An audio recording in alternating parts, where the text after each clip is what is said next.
Okay, welcome guys, welcome. My name is DasTactic. We're going to be looking at Dwarf Fortress. This is going to be sort of my sort of like all-in-one tutorial for Dwarf Fortress for 2026, for the start of 2026. So happy new year.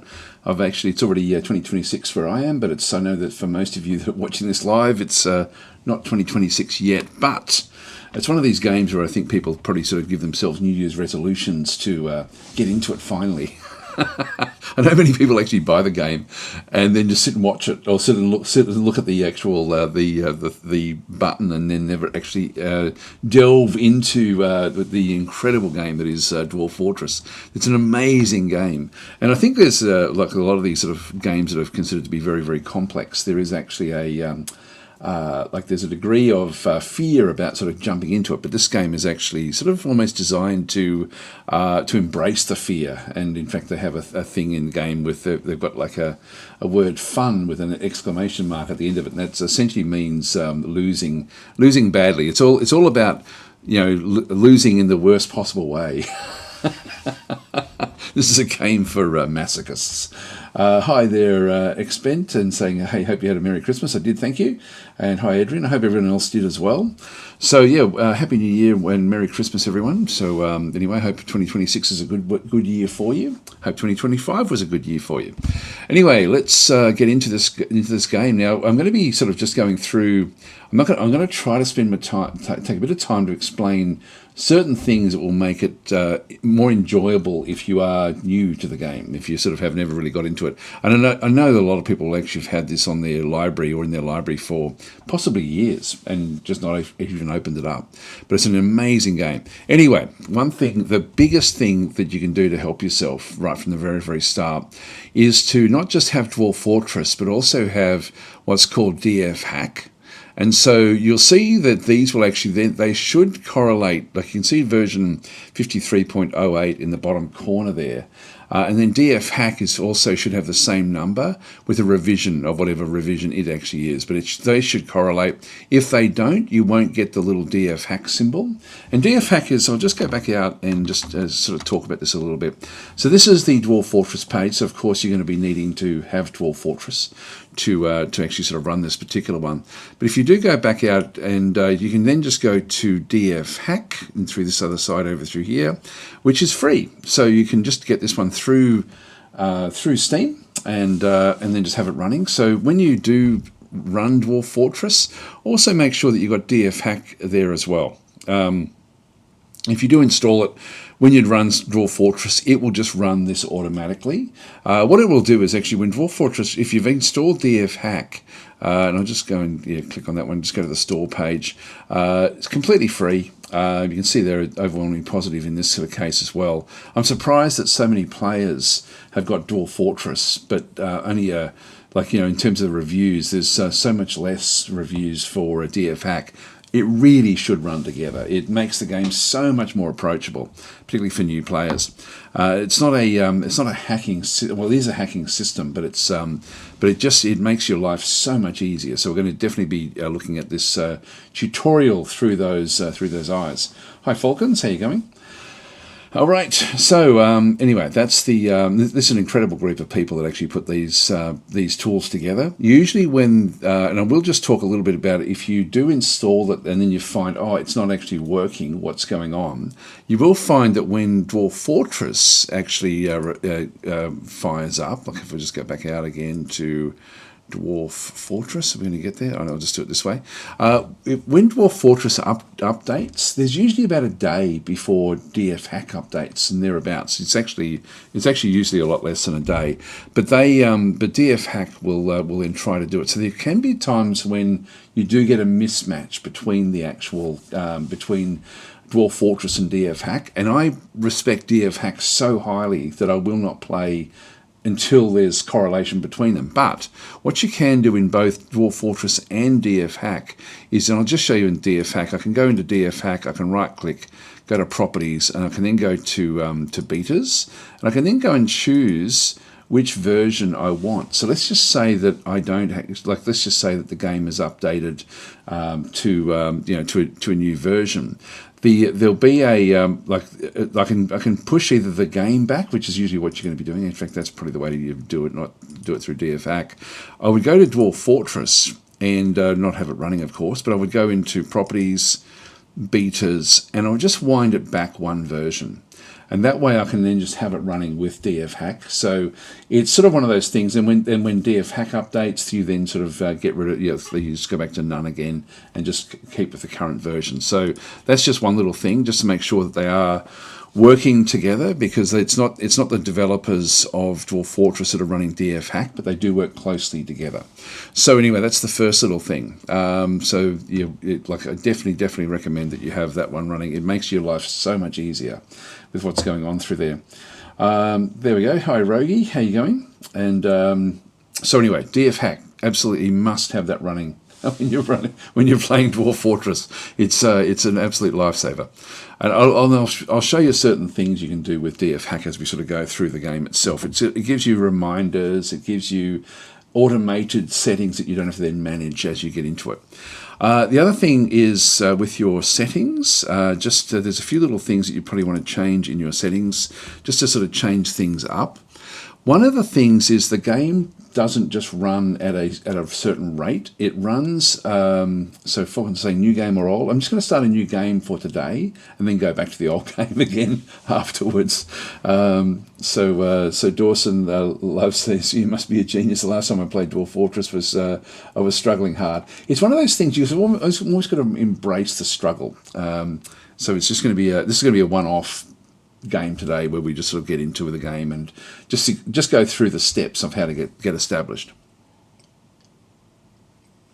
But there's a few things in the actual in these that you probably do want to change. Now I've changed a lot of them, so I'm not even sure what the default actually is. But you'll see down the bottom through here, FPS, it's got 100, and then it's got like it's sort of working around about 25. By default, I think the game comes in at either 50 or 100 itself. Now, this is actually the FPS is the ticks that go on in the game. It's how fast the game is played. So if you are finding the game is way too difficult, you'll see down through here graphical FPS cap. Your default is 50. Now I've put that at 25, so I'm halving the frames per second. You can even make it slower again, just so that if you're wanting to not have the game just charge on forward, you can always press space to sort of pause it. But if you don't want it to be, if you want it to be sort of like a fairly comfortable pace, reduce that FPS speed. That will then sort of make the game so that it doesn't just sort of all of a sudden everyone's dead and you haven't even haven't reacted to it type thing, which happens in this game. So it's a weird one there. There we go. So Dawson is saying sending much respect from NC. What's NC? Is that it's not New York? New Cork. I don't know what NC. I don't know what NC is. Sorry. Anyway, that's the so that's one little thing that you can sort of then just go and change in your settings to just make the game. So I play it on 25, but you can just have it on different rates, and I do sort of show the FPS. I just keep it on there just because at least I then know that it's sort of running at that particular speed. So the other little thing I would suggest that you do, I've actually made some files that can be helpful if you are wanting to do different things. So we'll just go and just quickly show those as well. Another thing, actually, sorry, before we get started, when you're trying to play the game or learn the game, go to dwarffortresswiki.org and sort of start that one up. Sorry about my shirt. I'm wearing a green shirt, which is never a good idea when you're live streaming. Anyway, I've got a green shirt on, which is why it's sort of strobing at the moment. But anyway, Dwarf Fortress Wiki is your go-to sort of help file, really, for anything you want to know about the game. If you've got a problem with anything, it will then sort of go through and explain things very, very succinctly and very, very well. So there's a whole lot of different sort of stuff in through here that is very, very helpful. So have that one accessible. So that's dwarffortresswiki.org.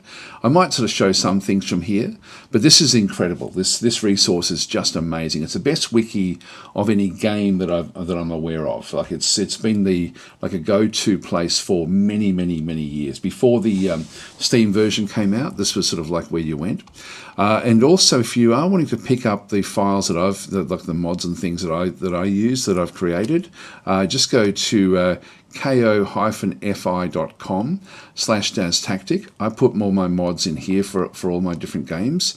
If you then just go to shop, these are free, by the way, so don't be put off by the fact that it's a shop.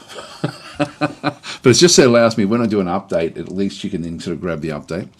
So what I've got is, I've got a few different mods for Dwarf Fortress. The latest one I've got is just this Dwarf Fortress work orders, which is, you'll see as we get into the game, there's a lot of management in the game, and you can sort of, like this just helps you automate those particular work orders. So you can grab that one, just put 0 in there, and then just go and get it now. So you can actually go and grab that one from this one, which will then give you like a big long list of work orders that the dwarves can then sort of go and produce for you.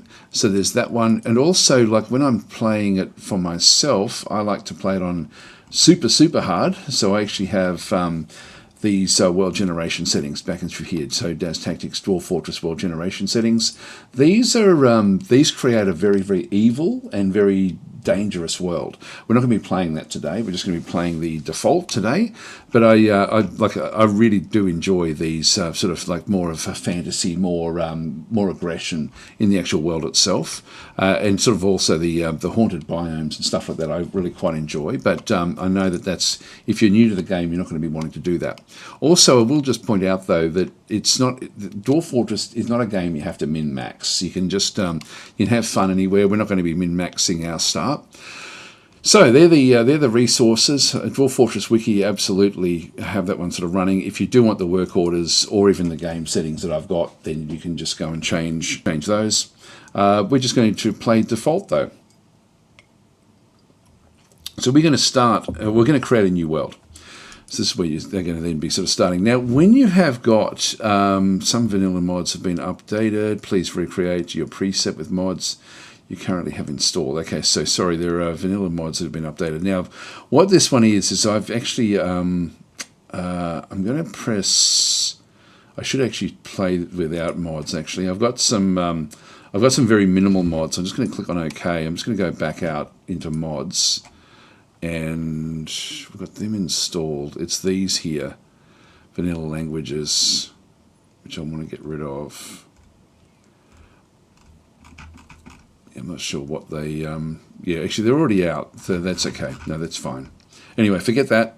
I've got a mod manager there. This is when you see a little DFHack underneath these things, this is actually your, this is a DFHack helper.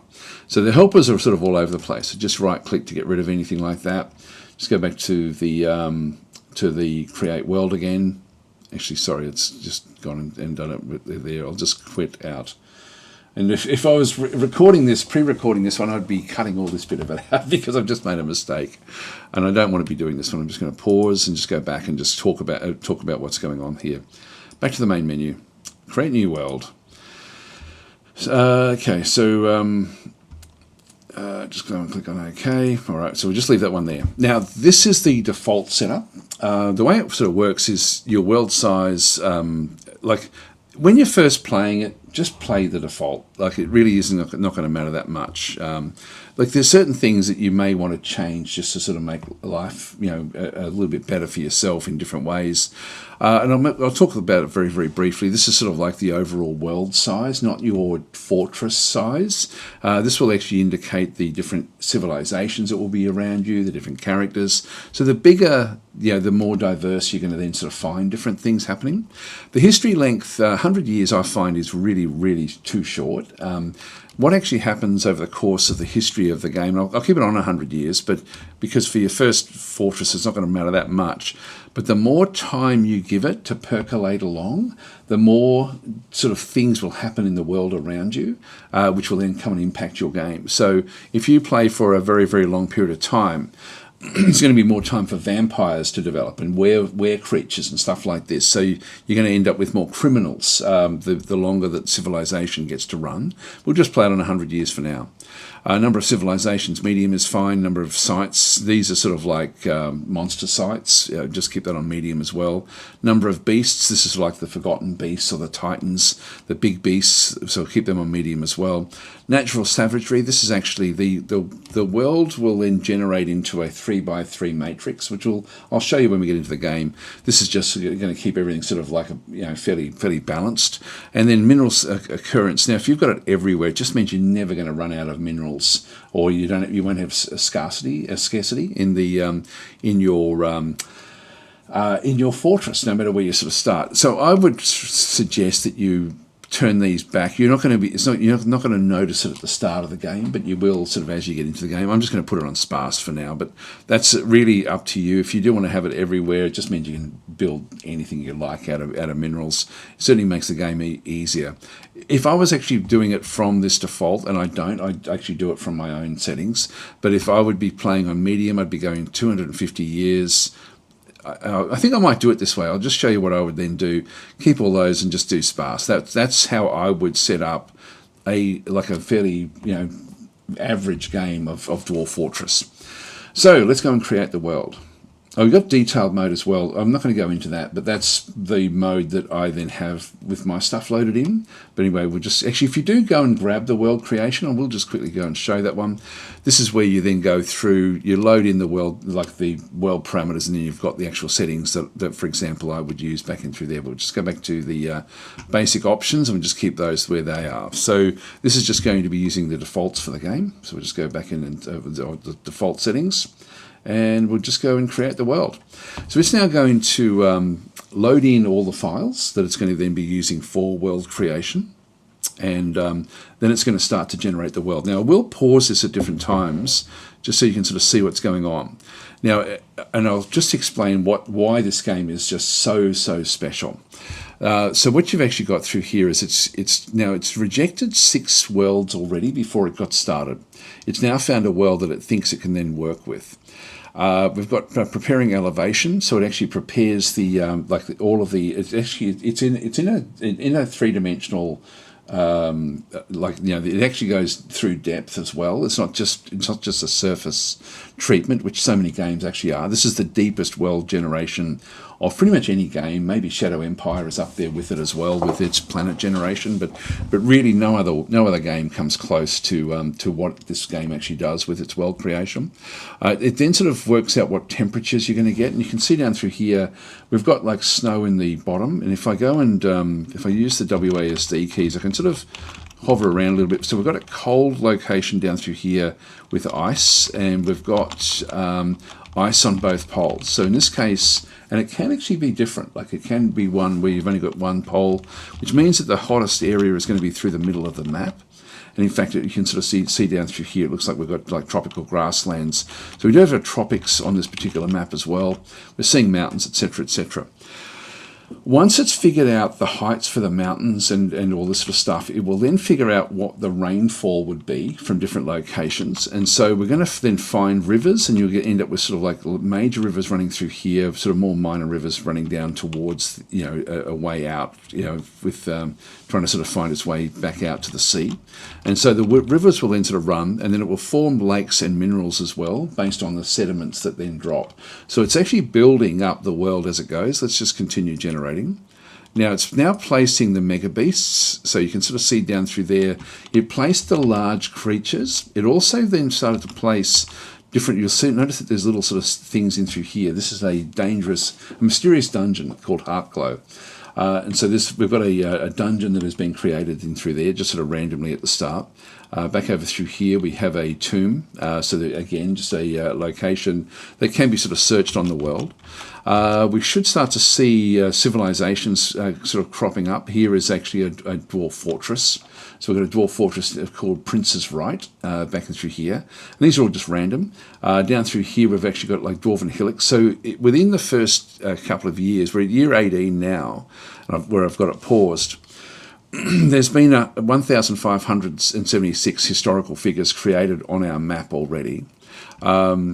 there's been 3,700 events. So in the 18 years, this is all the events that have happened on the actual world itself. And so we then get like a snapshot of what's actually happened. So in the early spring of the year 8, the Forgotten Beast Zothril seal nested, the Slick Drink, was struck down by a dwarf in Shovel Pick. So there'd be a place called Shovel Pick somewhere that this Forgotten Beast wandered into in the year 8 and was then killed by the dwarves. And you can see there's more dwarven locations back into there. We've got goblins starting to sort of build up in through this region. We've got elves starting to build up along this river in this forest. If I just go back and press the WASD keys, more goblins, more dwarves. There's lots of dwarves on this one, which is good. Dwarves up through there. We should see humans somewhere as well. That's not it. That's funny. Oh, there we go. There's a human hamlet there. So we've got a few human castles and villages and things along this river system. So we've got some humans. We've got a lot of elves sort of starting to sort of pick up. Back up through here, we've just got more goblins. So they're sort of so at the moment the civilization's just starting. Let's just go and continue generating. So you can see how fast it's sort of then moving along, the number of historical figures, different things happening all the way through. By the way, we're in the age of myth at the moment. For 250 years, we may get out of, I think it went from legends to myth, and now it's sort of like myth is, there we go. Actually went to, I don't know if you just noticed that when I was doing that one through there. It went from myth to legends and then back to myth again. These are triggered based on the number of forgotten beasts that are sort of been happening with this. And so so the second age of myth has now come back in because there must have been something like where, in fact, you can sort of see through here in the late spring of 114, a dragon actually destroyed a place called Lush Earth. And so in this case, the actual myth itself has, it's gone back to the age of myth. So it's the age of legend is like when the heroes of the civilization start to sort of take over. But in this case, it's reverted back because the mythical creatures have fought back and become stronger. So not that it matters much, but that's what that is referring to up through there. Hi, Morbits, how you going? And Sedgehammer. And hi, Battle Mode, how you going? Glitching out, man. Think you need to adjust your chroma key. I know I'm wearing a green shirt, which is, I just said that before, it's always a great idea, isn't it? I should have, I don't think I've got a shirt downstairs here that I can go and change into. Anyway, if it gets too annoying, I'll go and change my shirt. Hi, Vegan, how you going? A new run? No, just a one-off today. Just a one-off. Yeah, so Falcon's saying, yeah, teaching one-off run. So I'll be going back to our actual fortress again. Yeah, anyway, we'll just continue on back on YouTube. So Zach Coolman is saying, yeah, you're my favourite game, and so Happy New Year, Daz, and all says three Pio Frecanus. So Happy New Year to you guys as well. What would you say is your favourite or one of your favourite DFHack features? Oh, I think the little area that sits down the bottom, and also I don't know. There's so many, to be honest. The automation of all the the butchering and things like that. It just makes everything so much easier. So Ulrich Christensen is saying, great, I really want to get started playing Dwarf Fortress, but it always seems to be overwhelming. Will this be a multiple episodes? Probably just one. I just want to try to do this in one if I can. And so Rogi Runner saying DasTactic is one of my favourites. He's generally very thorough in his explanations. I try to make it so that at least you can, like new players will not be overwhelmed by games if I can. So Biggins saying, I need to learn this, so it's good for me. There we go. And you're going to strip for us sexy times as battle mode? I don't know about that. But, I don't think I've got a shirt. I will. I'll just have a quick and see if I've got one. I'll just go and change if I have.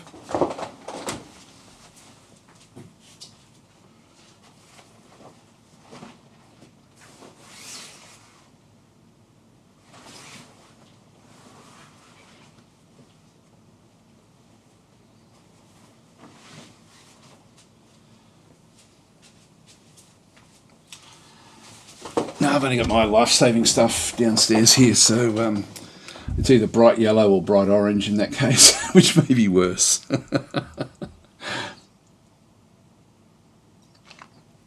Sometimes I've got a t-shirt that I sort of take along to the beach. Anyway, let's get into it. So anyway, this is now, we're in the year 118 already. So we were going to, by default, it was going to stop in the year 100, and so we're just going to let it keep on running. So we're just going to continue generating. So it'll just keep on going. It'll probably end up going back to the age of legends again at some point, I would imagine. You can see the number of historical creatures. We're nearly up to 20,000 already. And so it should go back from myth to legend yet again, hopefully at some point. Not that it matters much in the game. By the way, you'll see things growing on the map over time. Look at these. Look at the elves in through here. They're everywhere. Still in the second age of myth. And so you'll see different books are being created. There's human necromancers around. There's all sorts of different things actually happening in what's actually happening in through here. So we've still got another 100 years for it to run. I'll let it just sort of continue on. And so this world is called the White Heart, is just what it's been randomly called.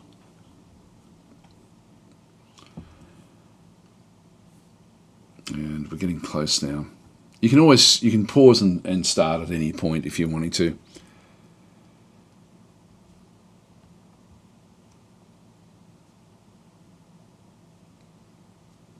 Now, with the if you are playing with my settings, they because I put so many beasts into the actual game itself, like it's never gets out of the age of myth, like when it generates the worlds that I create. But in this case, default usually we'll end up in the age of legends by the time we get to about 200 years. And again, it just means that civilization is starting to sort of kick back in.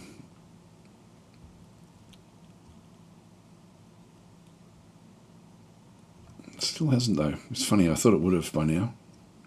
And if I just pause again, like I'm nearly at 200, I'll pause at 200 years. And then we'll have a look and just sort of see what's happened with the growth of the civilizations.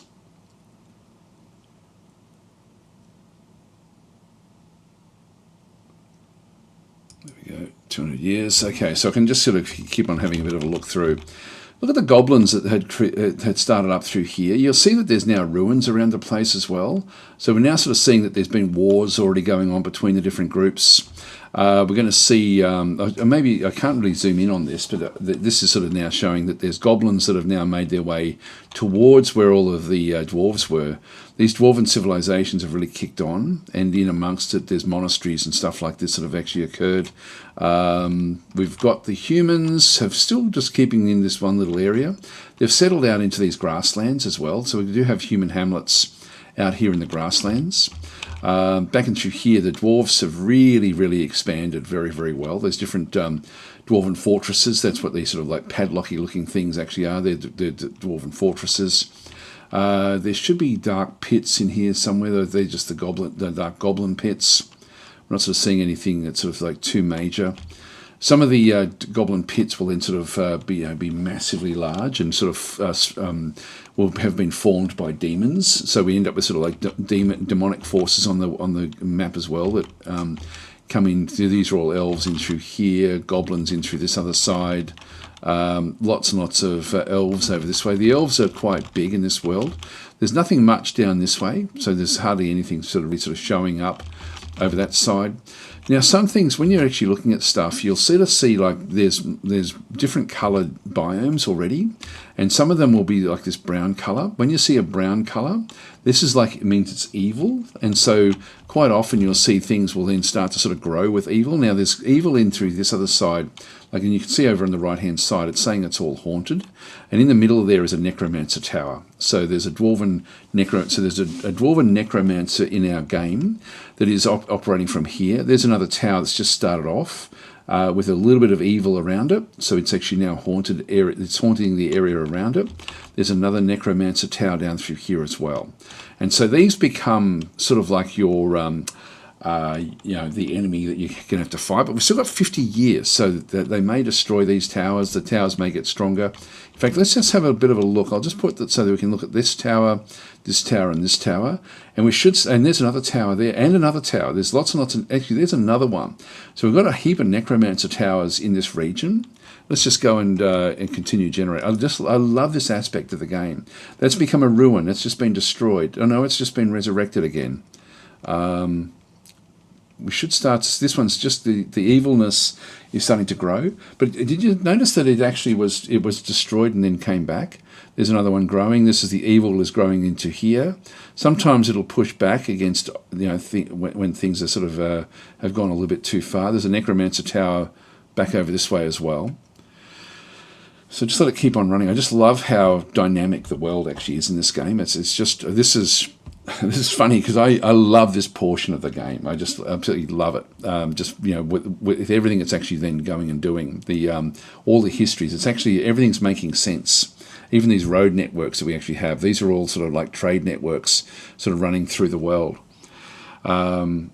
We should start to see these towers are now starting to push out. And there's more and more necromancers. There's a lot of necromancers.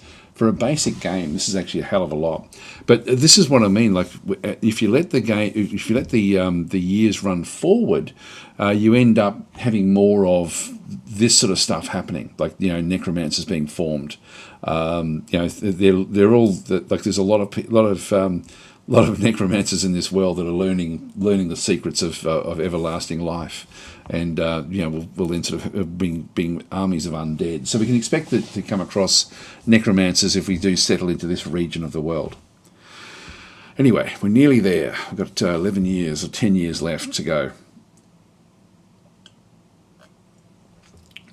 Hi, Zondlunas, how you going? And Syrian, Happy New Year to you as well. So much evil, says Alta Buffalo, yes. And yeah, so this is, so anyway, we just, and as I said before, I really, really love what this game does. See, that one just popped out a little bit more evilness. See how these are now suddenly becoming evil? Now, we've just finished off our 250 years. We're going to keep the world and return to the main menu. So I can just go play now. Either one won't really matter that much. Now, what you'll notice is, even in the histories, it's just picking out little bits and pieces.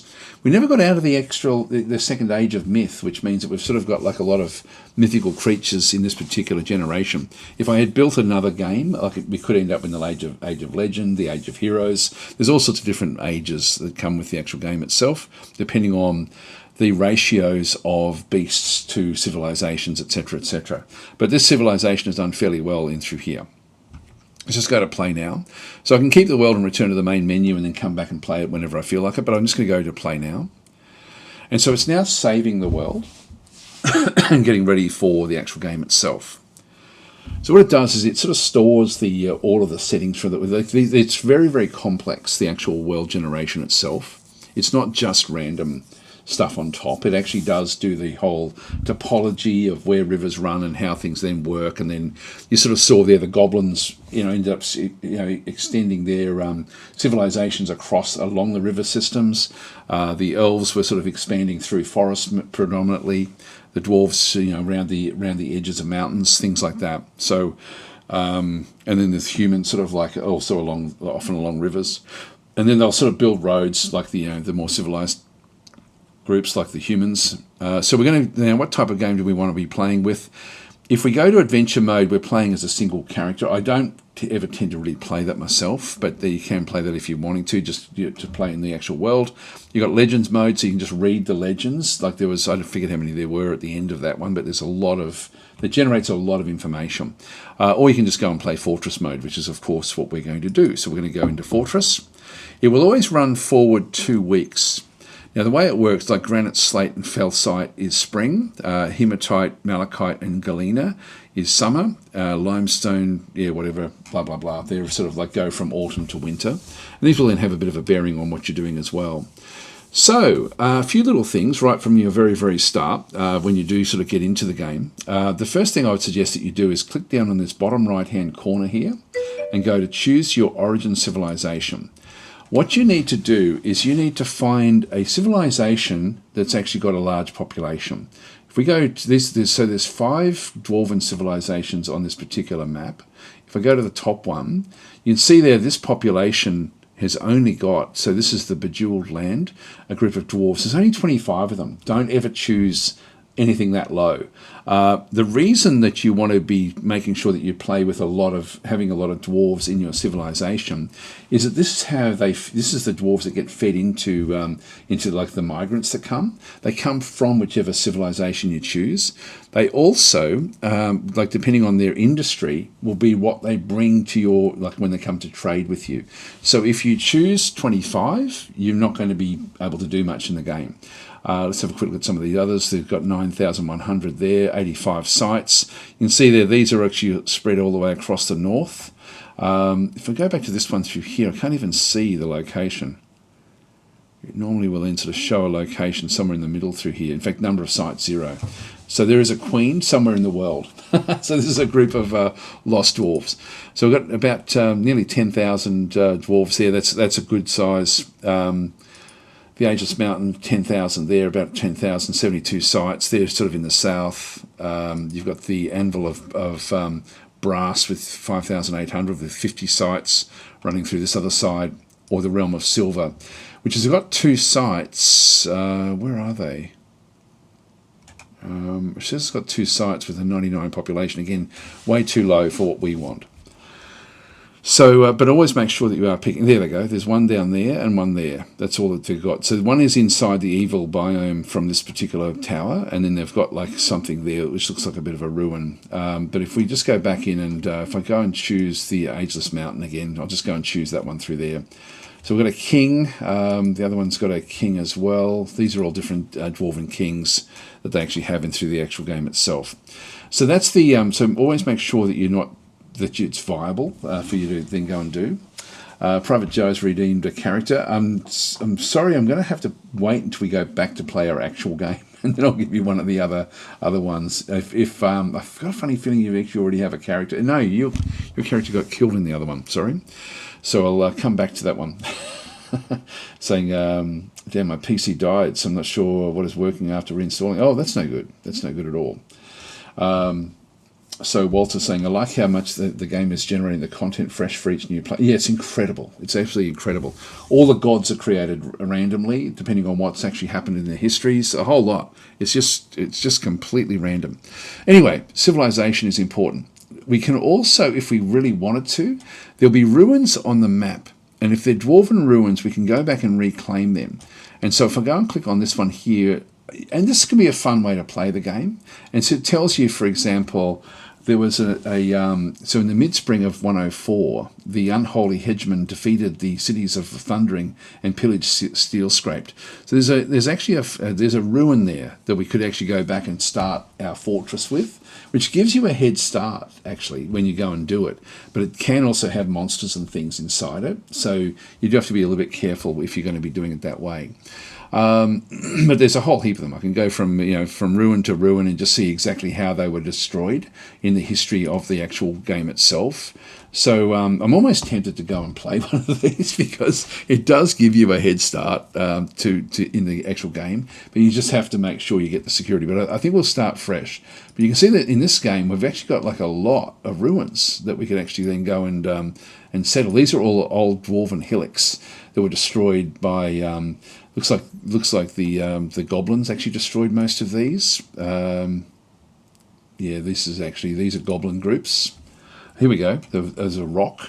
So in the mid-spring of 94, the rock. So the Breach Chant, the dominant, routed the mountainous rampart of the Anvil of Brass and destroyed Granite Crafts. So Granite Crafts is a ruin. So this is actually destroyed by a rock. That one is destroyed by a Forgotten Beast. So in the midsummer of 117, so this was actually something that was destroyed down this way. So anyway, that's we're not going to reclaim that one. We'll just go and find an Embark location. Now, when you go and click on, you'll notice that when I go and do the Find Embark location, it's got this min-max thing. And if you've looked at any old tutorials, you'll see that most people actually, when they were doing a tutorial, would tell you what to put into here to find the easiest way to start. Don't do that. It's going to sort of wreck your adventure, I think, to min-max the game. So forget that aspect. Just if I right click, I can then sort of come back out to this mode. If I just go and left click, it doesn't really matter where you start. So it's always going to be a bit of fun. In fact, usually it's sort of I like to just sort of poke around a little bit. There's no real right or wrong. If you are near, for example, like a necromancer tower, like if I go and click into here, this is a necromancer tower here, I think. Yeah, that's a necromancer tower there. If I'm starting sort of close to that tower, there's also over through here a fort that has been sort of built up. But let's just say that I go into this location, and if I go into this sinister location, you'll notice that the surroundings are sinister. You see that it's woodland in through this other side. It just means that there's going to be a little bit more evil. And if I do sort of start off, if I go and click somewhere for to click Embark to place your fortress, if I go and embark into a location and just click on it, it's going to give me warnings about different things. So you've selected an area with light aquifer, so water might be needed to be pumped away. You're seeing an area near a necromancer tower. So you may be invaded very, very early by powerful foes. So if you're not wanting to do it, it will tell you up through here what's going on. This is the base game doing this one. So I'll just abort that particular one. If I right click again, I can then just come back out into the main sort of setting. So that was in this little forest area just down in through here. I don't know where I want to start, to be honest. I'm quite happy. One thing I would suggest you don't do when you're playing the game is if you see you've got islands, don't play on an island. Nothing can come to you at that point. So you'll sort of be isolated, and so there's no real way for your civilization to interact with you or do anything like that. So just be careful that you do actually have like a full access across to the main island. So for example, this one extends all the way around through here. There's a land bridge all the way from here, where nothing actually is, all the way back. But you also probably want to have interaction with the other civilizations. So, being somewhere, you can see there's a lot of humans. Actually, they did do fairly well in the end. A lot of goblins down this way. If I was choosing for myself, I'd probably, and if I didn't want to be playing in an evil biome, I'd probably be looking around here somewhere, like where it looks like there's been a bit of interaction with goblins. It's still close. I'll just make sure that we've still got that one there. That's fine. We'll just go back across into the maps. So in these sorts of areas, I'd be just looking at different locations. These are different sorts of fortresses and stuff. These are dark goblin pits down this way. If I just right click again, I'd probably be looking around here somewhere. There's a little bit of evil. This is haunted down through this other side. Haunted, I should actually point out, if you do, there's I said before there was like a 3x3 matrix of what's there, and this is actually probably the time to try to sort of show this one. You'll see over on the right hand side, it's got like where I've got the mouse at the moment is temperate savanna. The temperature is temperate, so it's going to be sort of like coolish.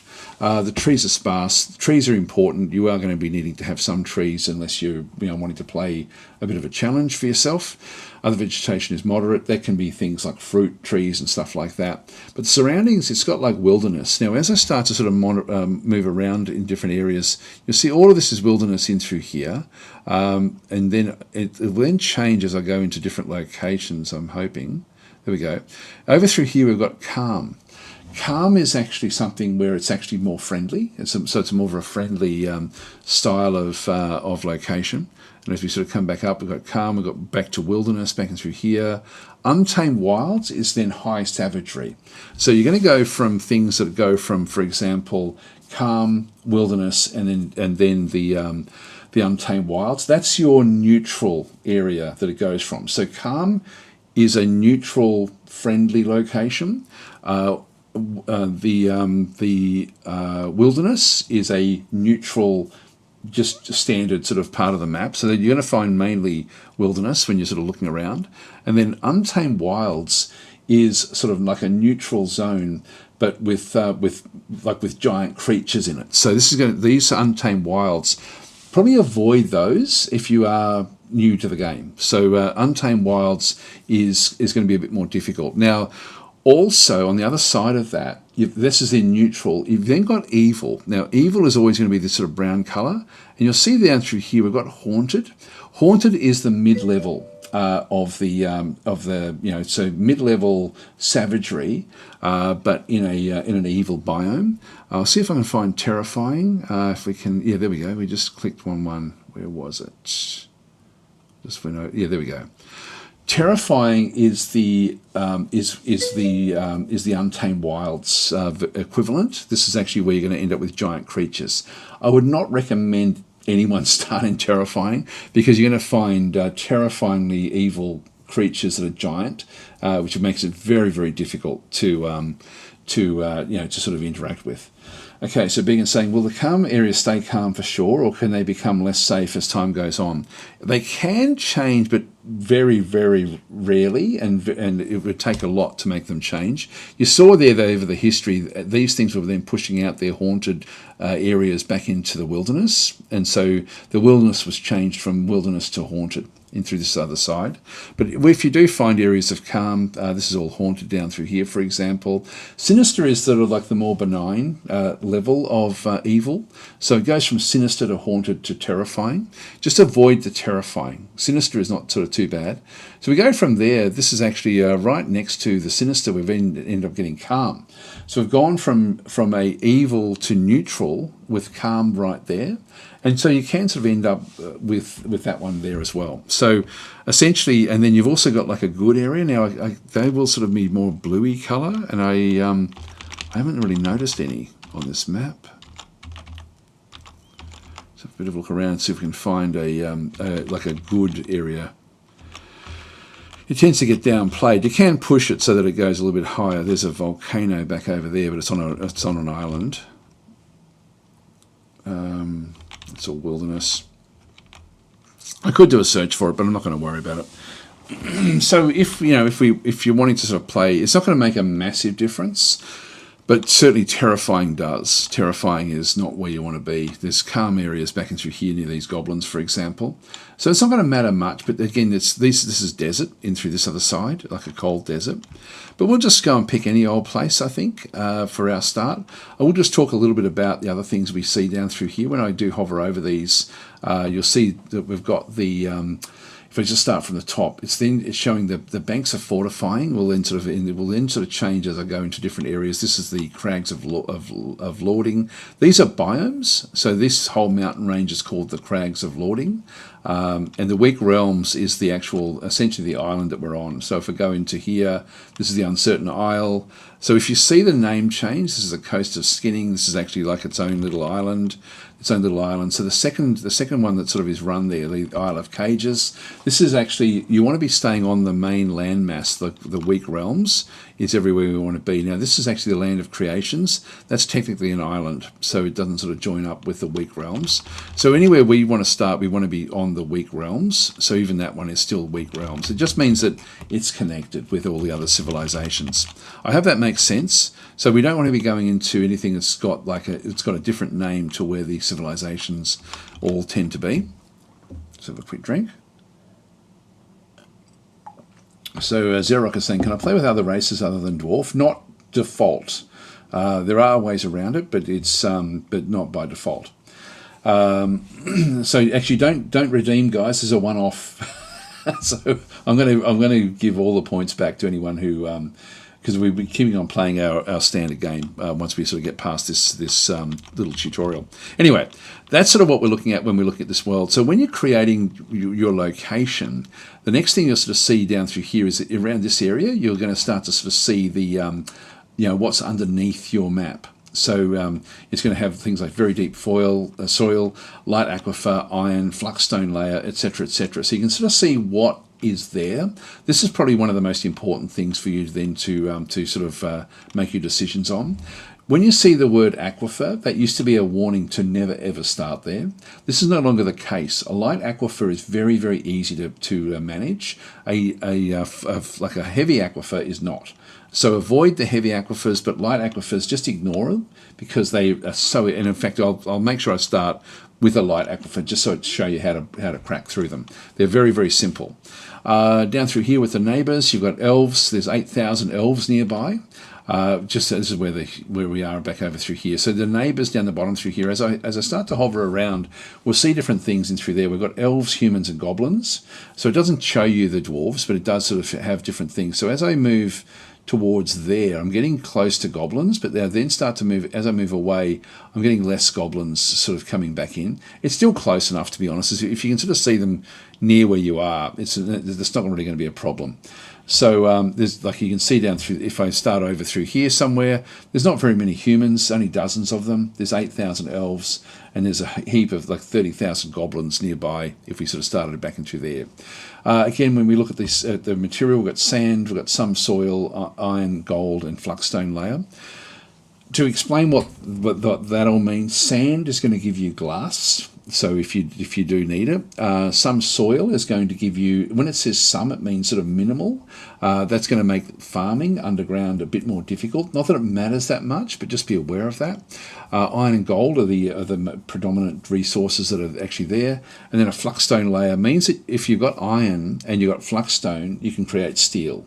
So that's going to allow you to then sort of create steel at that location. But as I sort of hover around, I just find something where we do actually have an aquifer.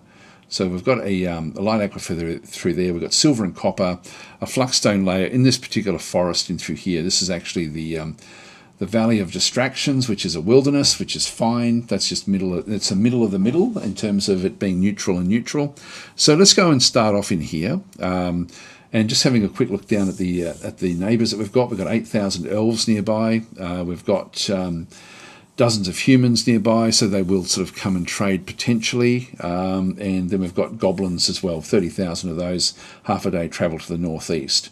So the humans, it says that most of them are actually off to in this side. Is that a human? That's a monastery. Not sure. There may be some humans in around here somewhere, but anyway, let's just go and click on there. And so this now then zooms into the actual location. And so we can see down through here, we've got like a haunted location down through this other side. We've got a wilderness down through this other side with sparse trees. We've got heavily forested. I can go sort of like 50-50 if I wanted to. And again, I'm just looking, I'm seeing I've got a light aquifer. Some people like to start on rivers as well, just so you've got sort of like a source of water.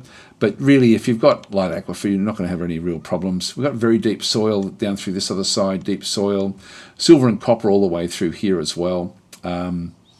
Let's just start maybe 50-50 back into here. So I'm just going to go and click on Embark. I'm just going to place it halfway between the forest and the open grassland. So that'll do me. I'm not going to change the size. 4x4 is fine. So I can place it in the old area. I'll just go and place it there. Select an area of the light aquifer. Water might need to be pumped out or carried away. Light aquifers, as I said before, really aren't a problem. So in fact, they can be beneficial. So I'm just going to go and confirm that. You then have to choose how you're then going to be building. You've got a certain number of points of setting things up. I have my own starts that I've actually been saving as I do them. So, for example, I tend to start most of my games with this thing called Basic Military, which I've set up for myself. But you can sort of go across and sort of just go and do things. But let's just talk a little bit about what we have. We do need to prepare for the journey carefully. So, but over through here we've got enemies, so you can actually go and change these things. At the moment it's on custom. I'm just going to play it on normal, and so I have it set to much higher aggression levels than what the game has. So my settings are beyond hard, like they're sort of like they go beyond what the hardness mode is. I'm just going to play that on normal, and the economy I'm just going to play that on normal as well.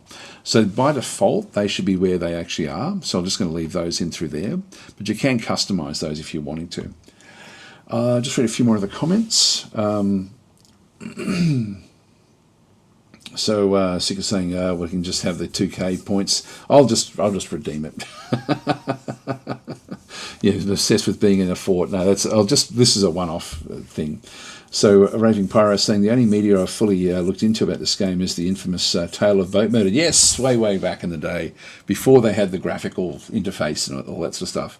Yeah, and it was so well done. It brought so many people into the game, which is, God, how many years ago was that now? 15, 20 years ago? It was a long time ago. I remember saying New Fortress. This is purely a tutorial for new players, or for players wanting to get into the game. It's a teaching one-off map, this one. We're going to go back to our other map. Yeah, Tutorial Fortress. So anyway, there we are now. I don't know what I'll just go and view. What was that one? So it doesn't like I'll reclaim the realm. Sorry about that, Quaint. It's Nightbot gets a little bit aggressive. Anyway, that's all fine. So I wonder if boats will eventually be added to make islands more accessible. Been a long time since I kept up with... Yeah, actually, that would be cool. I don't know, actually. I don't know if that's sort of what they've got with their plans. Anyway, so normal, that's what you'll have you starting with. You will have... so I thought there was like an Embark that the game had. I don't know if General Start is there by default. If that's the case, I'm just going to click on that one and assume that there is actually one saved profile right from the very, very start of the game. I'm assuming... I don't think I would have done that one. Maybe I did. What I'll do is I'll just go and prepare for the journey carefully and then just go through some of the settings maybe. I don't know. I don't know if that's there by default or if that's something that I've done myself. Or if it's part of DFHack. I don't think there's anything we can do with DFHack in this case with the Embarks. So I will just click on General Start, but then talk a little bit about so no wild boar leather quivers available. I think I may have done that one myself. If I just go back in and right-click on that one, what that one does is it just sort of goes and builds up all the skills. So you've got all these different points, and by not having all the equipment, we'll see that we've got like different units that have come back through. So I think I may have set this one up, but let me just talk about what we actually have. So when you start off with 7 dwarfs, and they'll have no skill set at all when you are trying to create them. And so, there you go, no default profiles in the base game or with DFHack. Okay, all right, in that case, let's go back out and I can return to the title menu. So we'll just go back and we'll do it properly. So we're going to now go and start a new game in an existing world because we've generated the world already. We just haven't started. We're going to go back down to the White Heart, which we just created. And newer compatible versions of mod detected. Look, I'll just do an update all. Sorry, I'll just let it do its thing. And then we'll just get into it. I'll just grab myself a drink of water while it's doing this.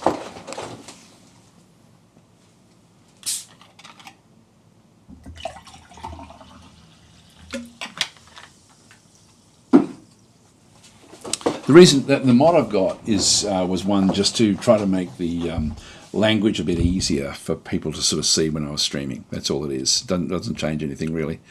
Okay, so we're going to go to Fortress mode. 2 weeks are going to then sort of charge on past. So it didn't do any of the saving that we had done before.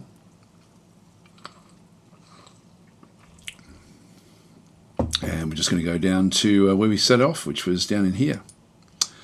We're going to embark. Actually, first of all, we're just going to right-click, choose our origin civilization. We don't want that one. We want this one here.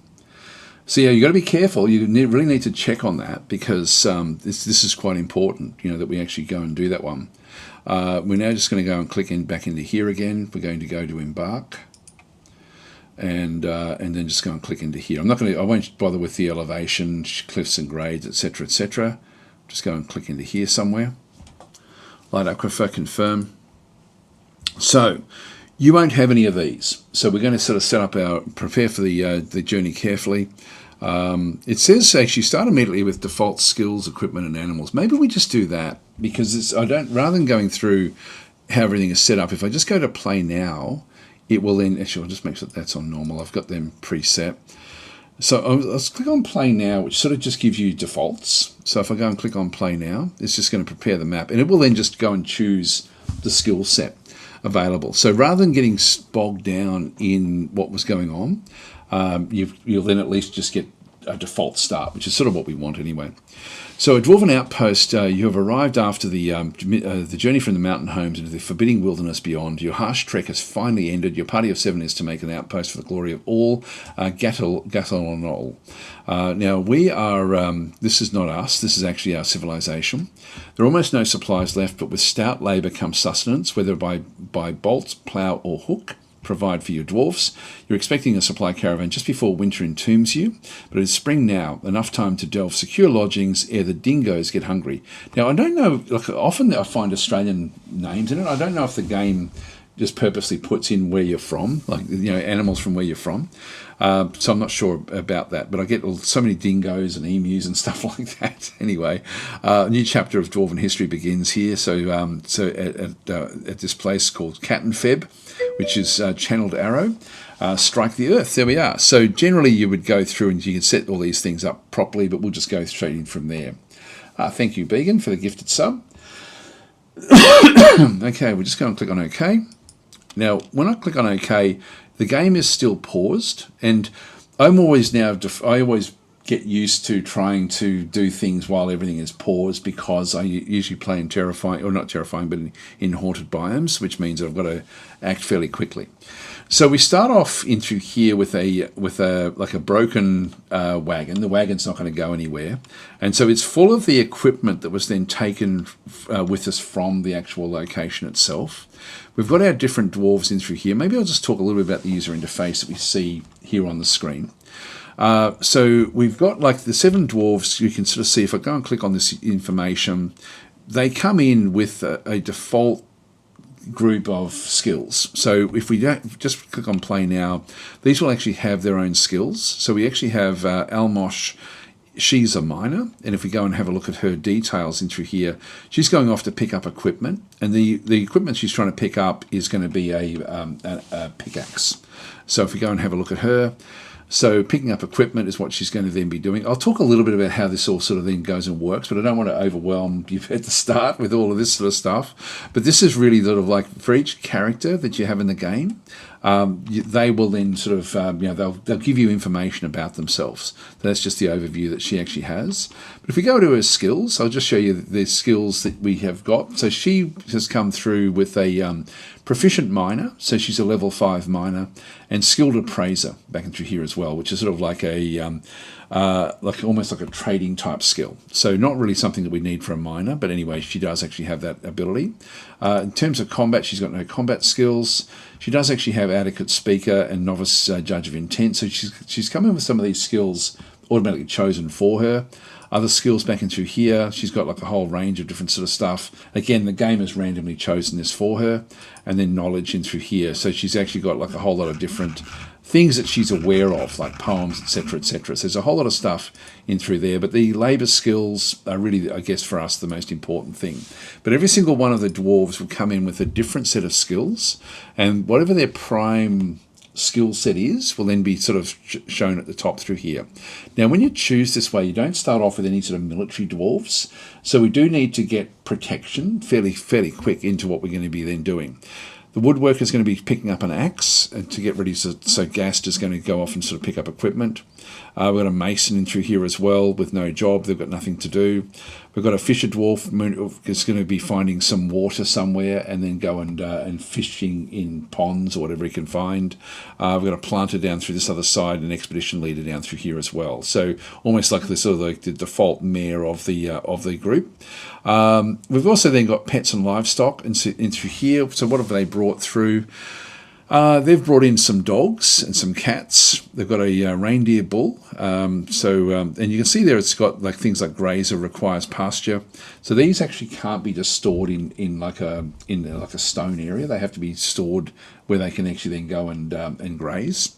We've got a goose. We've got a guinea cock. So this is not a great set of things that we've brought along with us. We've got 2 horses, both male horses. Probably they were the ones that actually dragged the wagon to where we actually are. So and then we've got stray puppies down through here. So Joker is then saying, "Wow, Daz has been streaming for an hour and is now just getting to the Embark. I feel like I've missed so much."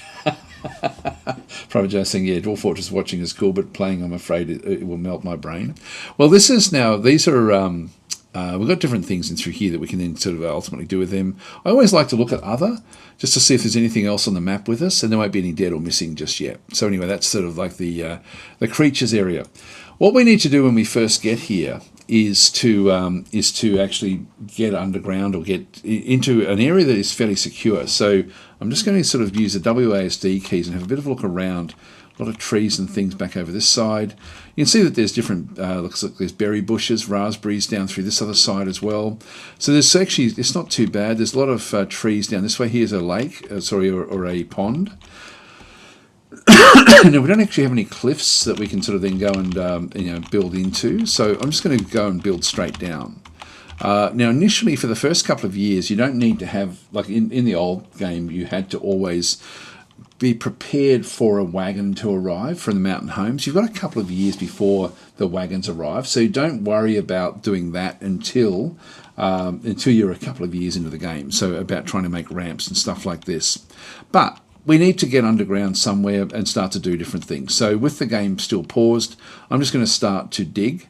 Now we know that we've got the aquifer that we have to deal with, and we don't know what's actually with the aquifer. And I'll talk. Hopefully, we'll get a little bit of. We've got sandy clay loam, and it may not. This may be difficult for us to sort of crack through the aquifer. I'm going to start off then by just getting some of the wood that's close by. So I'm just going to go back down to this. Set the tree chopping orders. I'm just going to go and do a marquee select around those trees. So they'll be chopped down. I'll chop down, I don't want to have them fall on people, so I'm just going to go and chop down a few trees just a little bit away from where we actually are. So we'll start by chopping those trees, which means we're then going to have access to the wood. But we need to get to a location where we can start to have like an actual fortress. So in our position here, I could either build like something on top with the wood, but it's going to take a long time, or I can dig underground and just get started underground for my dwarves, and I think that's probably the easiest way to get started in the game. I'm going to build a staircase straight down, so I'm just going to go into the digging orders, and this is the staircase here. I'll talk a little bit about staircases and how troublesome they can be. In fact, we're going to see that right now. If I go and so this is actually something that does get frustrating for players, is not the start of making a staircase, but when things go wrong. And that's going to be the same problem we're going to have now with the aquifer somewhere. So I'm just going to start building here, and I'm just going to go and say stair mining must span multiple elevations. I go and click, and I'm just going to go and drag down. Maybe I'll go down to maybe sort of like 10 levels and just to see what we end up with. So that's going to be the bottom stair. You can see down there it is actually a bottom stair leading up.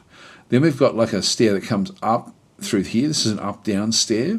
These are all up-down stairs until we get to the top, which is going to be just a down stair. So those three distinctions are actually quite important, and we'll talk about those in just a second as we sort of go through here. So I'm going to unpause the game. And so she's now digging. So she's now dug the first one. We've got the stair. This one's now chopping down this other area. We're going to have the fisher dwarf is going to be heading off to go and fishing. I tend to, because I usually play on more aggressive maps, I tend to turn off fishing, but I'm going to let that one just sort of run forward a little bit. Now we're going through, this is just sandy clay loam walls, which is fine. And so she's now made it through. Now she's hit this area through here with the, I'll just go and get rid of that for a second.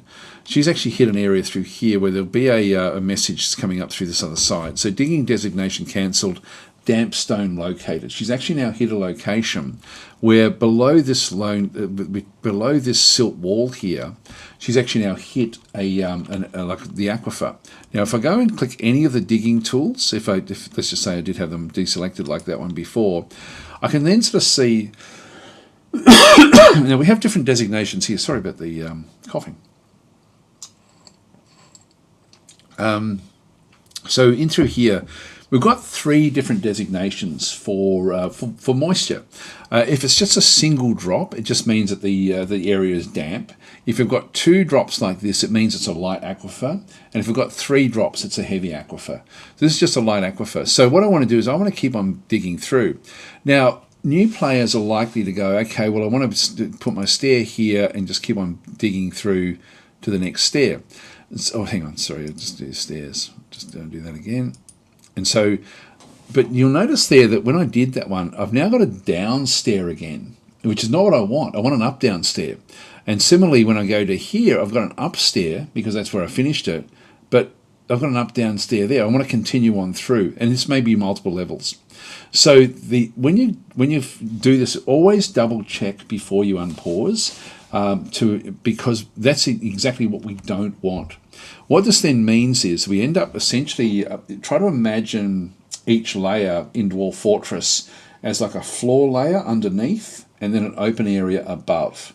So when we actually hit like any of these full areas, We've got both of them are full of whatever material is actually in there. So when we actually are building a stair, we've got to crack through the floor and through the usable area as well for one of these things.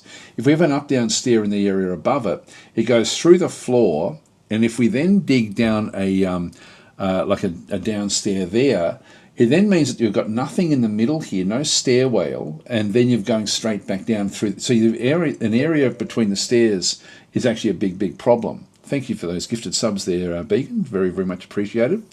So when you've actually got those two different stairs actually sort of cracking on there. Sorry, if you've got a stair where you've got like a down stair from an up-down stair, it means you're going to end up with a blank gap there, which is not what you want.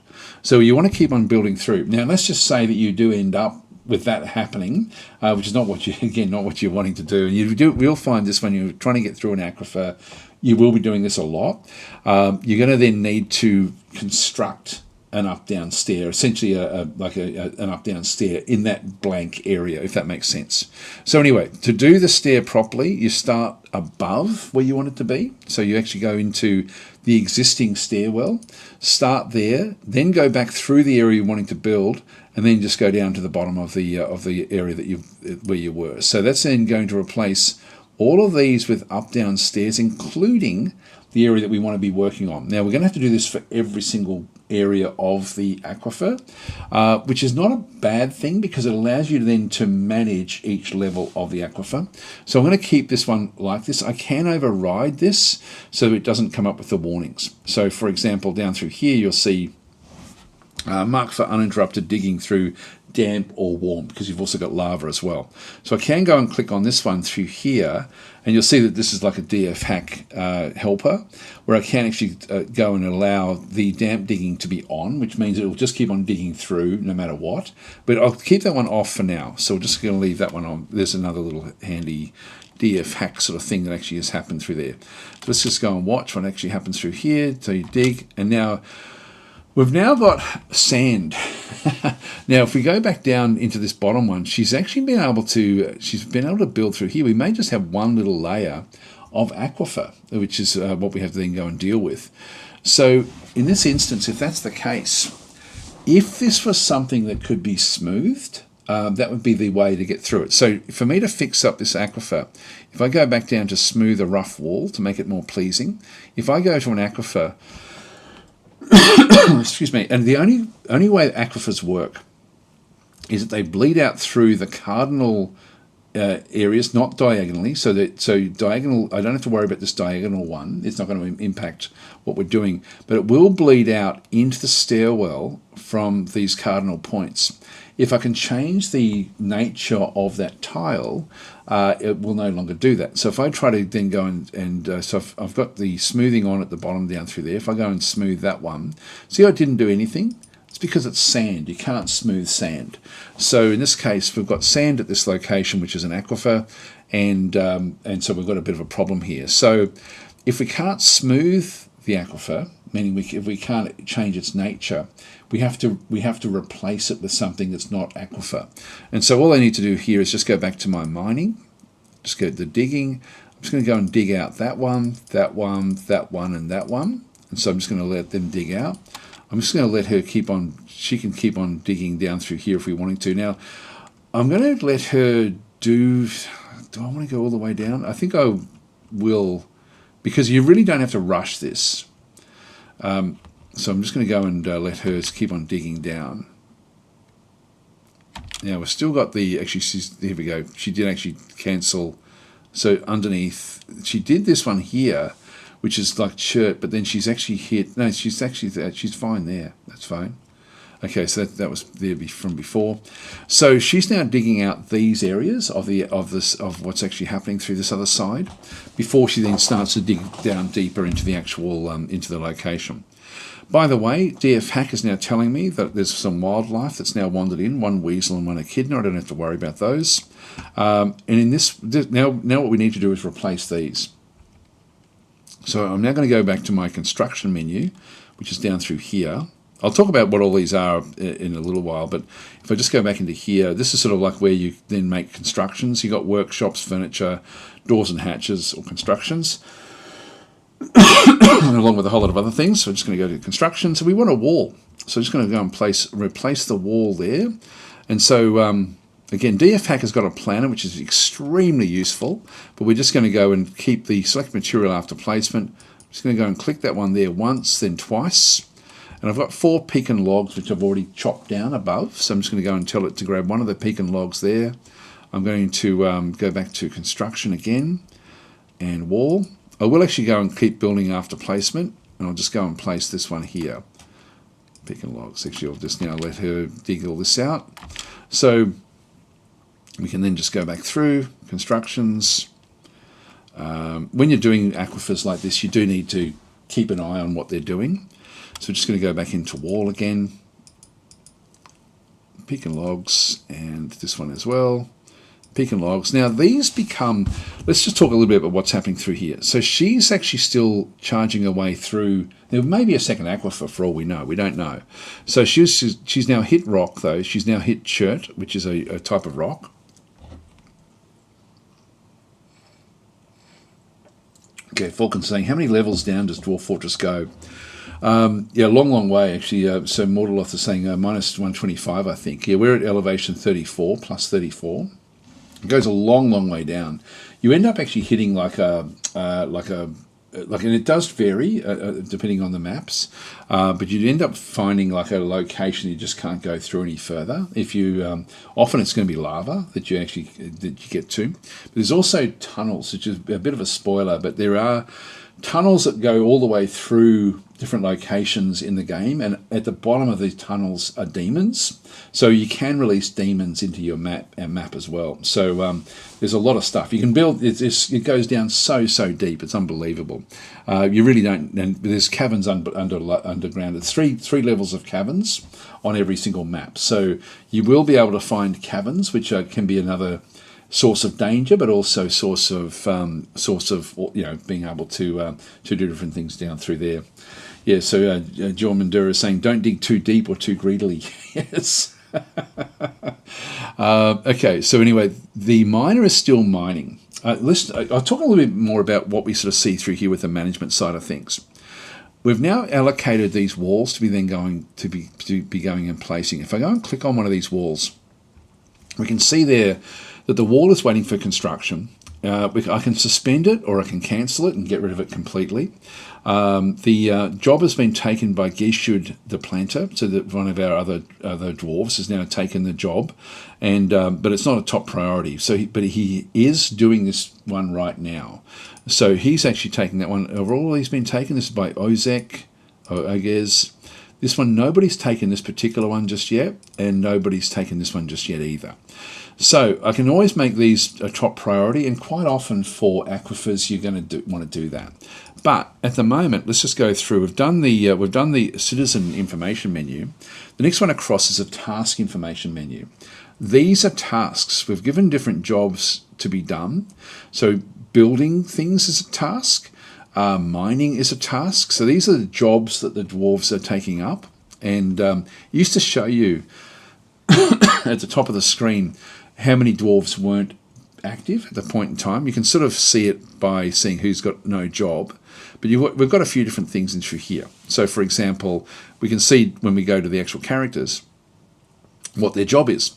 So carving up down staircase, this one is, so Gast is felling the trees that we gave it an order to again go and do. This one, the mason is not doing anything. It may take up one of those other jobs to go and build that building. There's one of the walls, there's another wall, the other one's off fishing as well, and we've still got no job in through there. So that is sort of what's happening with those. But if we go to the tasks, these are all the jobs that we actually have going at the moment in the fortress, and this can be a very long list where we have all sorts of different things actually happening. So in through here we can sort of see again, if we're looking at from the other side, we've got a carving up down staircases. Our miner is doing that one. Fell tree, so it's sort of showing it from the opposite side. But I can actually go and do different things from here as well. Like I can pause or remove certain tasks depending on what they actually are. What I can also then go and do though is I can go and click into here and make it a top priority. And so I can just go and turn that one on, and this is a DFHack helper.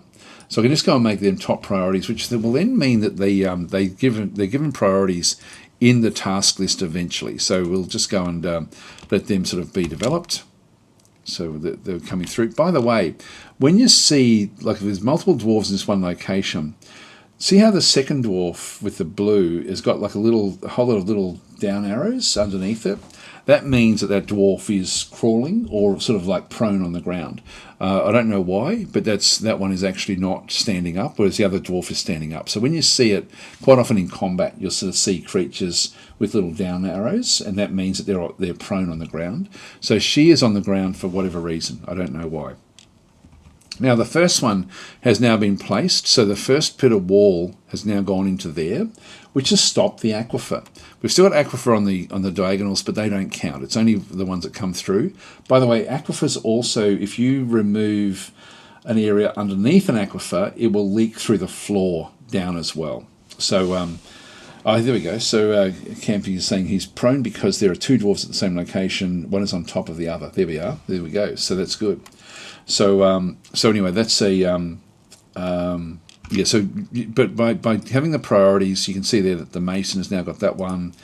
The Ezum has got that one. So they're all the guys are sort of or have been active. Placing this one in through this other side. We're now breaking our way through this chert wall. Looks like we may be through the aquifer, but we'll just break our way down deeper into underneath the earth. There we go. We've now blocked the aquifer off, so we no longer have to worry about the aquifer. So we've just got like we're going back to the top. So we've got the top of the fortress is in through here. This guy is still just chopping everything down. The fisher dwarf will be off at one of the ponds that are nearby. We'll just have a quick look underneath in through this other side. So she's just going to keep on sort of charging on through the chert layers. Let's just allow that to happen. We've now hit claystone as well, and we're now at the bottom of the fortress with from what we've actually then gone and done.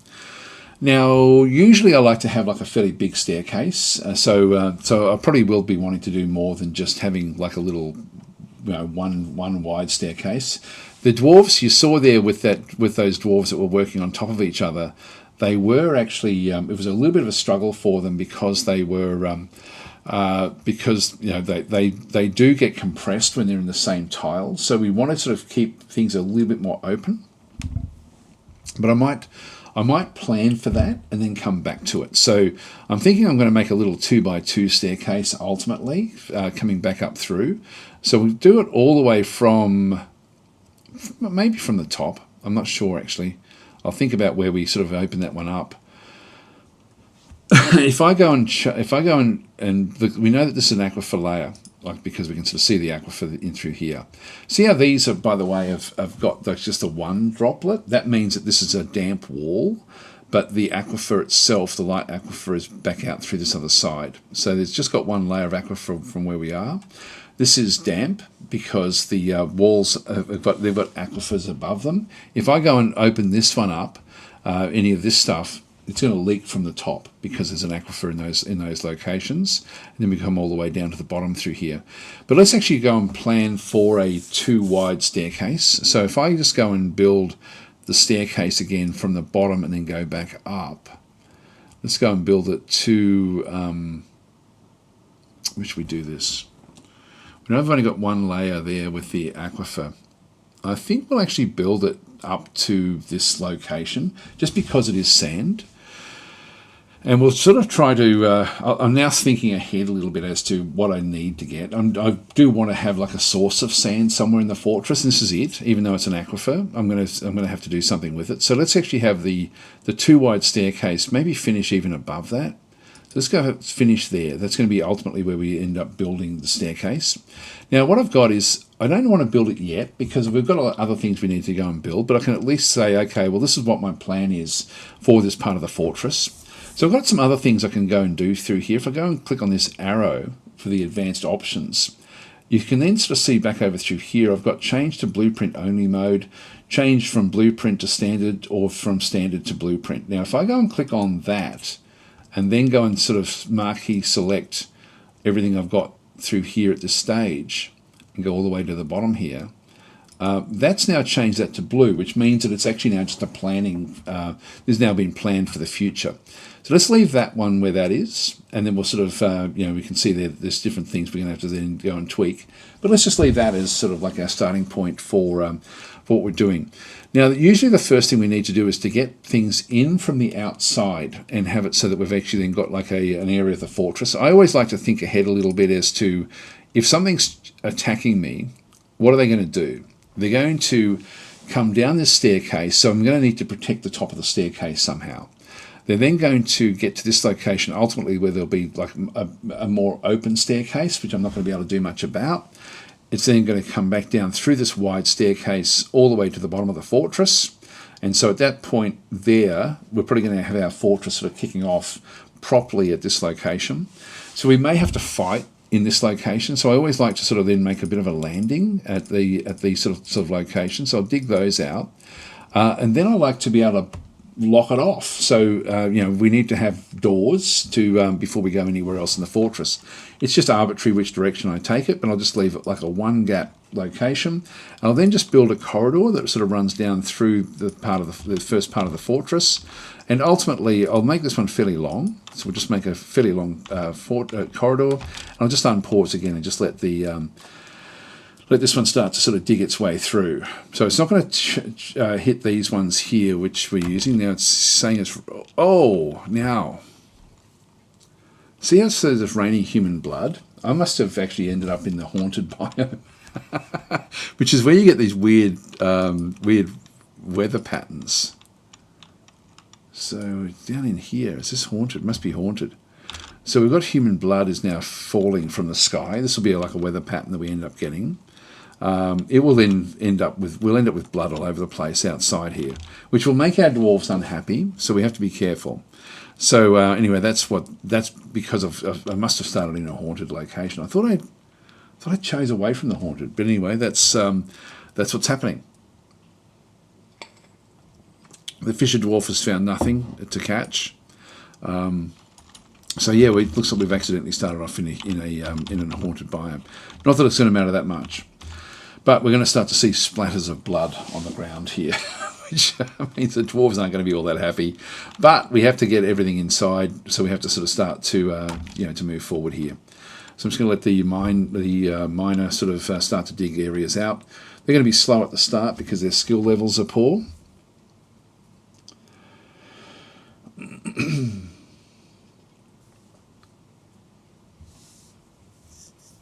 Yep, Adrian's saying the doors are no longer secure, but they break them quickly. They do, but wildlife doesn't. So we can still sort of we can keep wildlife out, which is at this on this location is really what we have to then sort of look after primarily initially in the game. Now I'm also going to be wanting to move things in from the from outside, so I'm going to go and create like a one big large storage area somewhere. In fact, I could even just make it in here. I might just make it off to the side here. So I'm just going to get like a largish area.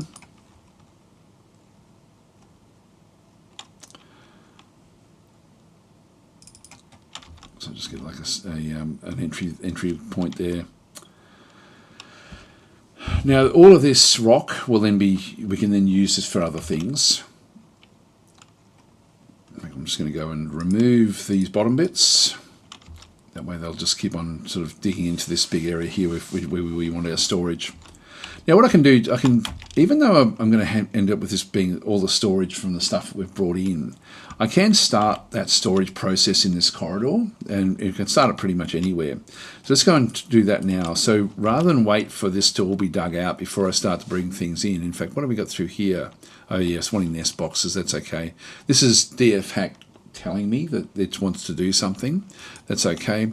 There's nothing to catch in the southern swamps either, so the fisher dwarf is not finding anything at all.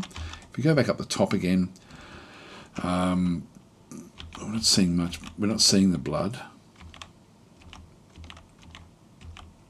I'm not sure where that actually fell. Anyway, that's okay.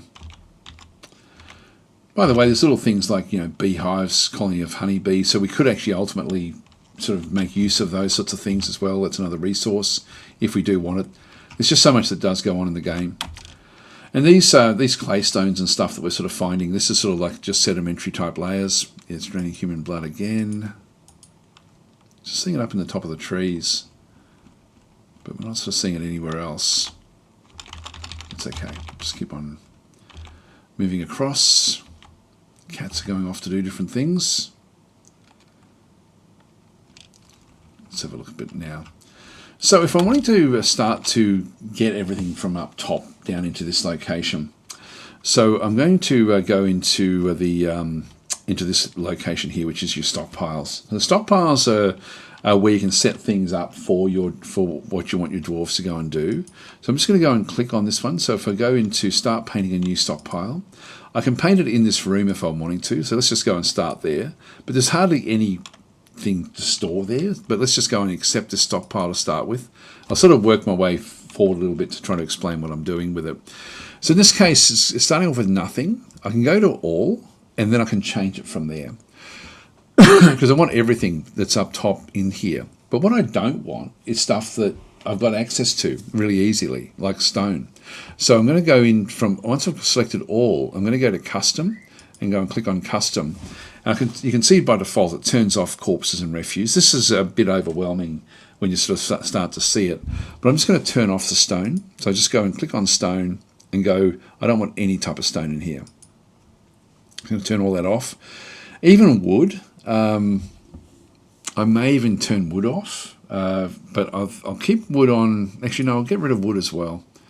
No types of trees. So there's no wood coming in. Everything else I'm happy with that because that's going to be the stuff that's in the actual caravan. Sorry, in where we actually are. So let's just say, like, I'll just let the dwarves now start to bring things down. They'll start to bring things down into this location and just start to store things in this little stockpile that we've actually got it for ourselves. So it's now already full, so it filled up really, really quickly. So to keep on sort of tweaking that one, if I go and click on the stockpile itself, view the stockpile, I can then go and repaint. So repaint the stockpile. I can then just keep on adding in the areas that get charged into it. But I can also break out into here, for example, and sort of go into this corridor. So I can sort of make the stockpile go into different locations, which I'll do just so we can get things down. I can then also remove that at a later time once this has all been dug out. This will just allow them to keep on sort of bringing things into the actual stockpile itself. And when this is full, we'll just then go and get another one as well.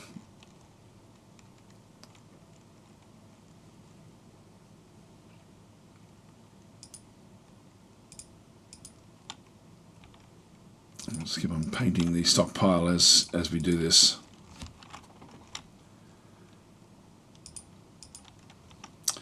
It's important to try to bring everything downstairs relatively quickly.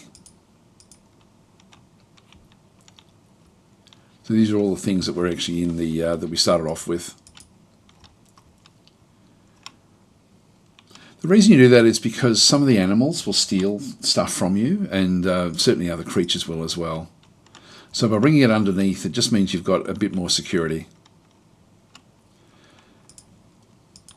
Now, with things like raids and sieges and stuff like that, you've got a bit of time before you have to worry about that.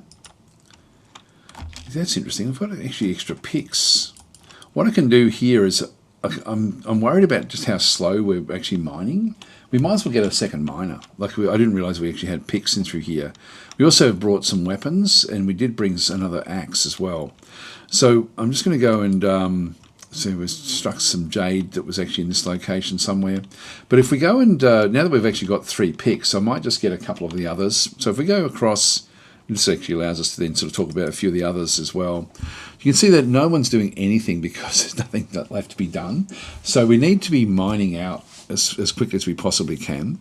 If we have a bit of a look at the at things, for example, like the mason, for example, and have a look at his skill set. He's got sort of things like engraving, stone carving, stone cutting, and masoning as well. He could certainly be a miner if we wanted him to be. They're going to have no skills, but initially, the woodworker as well. If we have a look at their skills, just very briefly, a woodcutter, bowyer, wood burner. These are not important at all. Carpentry is, so I probably will actually keep him away from mining a little bit. We've got someone that's just purely a stone crafter, which is really, really useless. Look at the skills. Yeah, so this is just a stone crafter and a metal crafter. Really not important at all for initially. So I think what I'll do is I'll make this one into a miner. So this is our stone crafter. Who else have we got? The fisher dwarf as well. The fisher dwarf, we're not going to be really doing fishing, so let's make the fisher dwarf into that role there as well.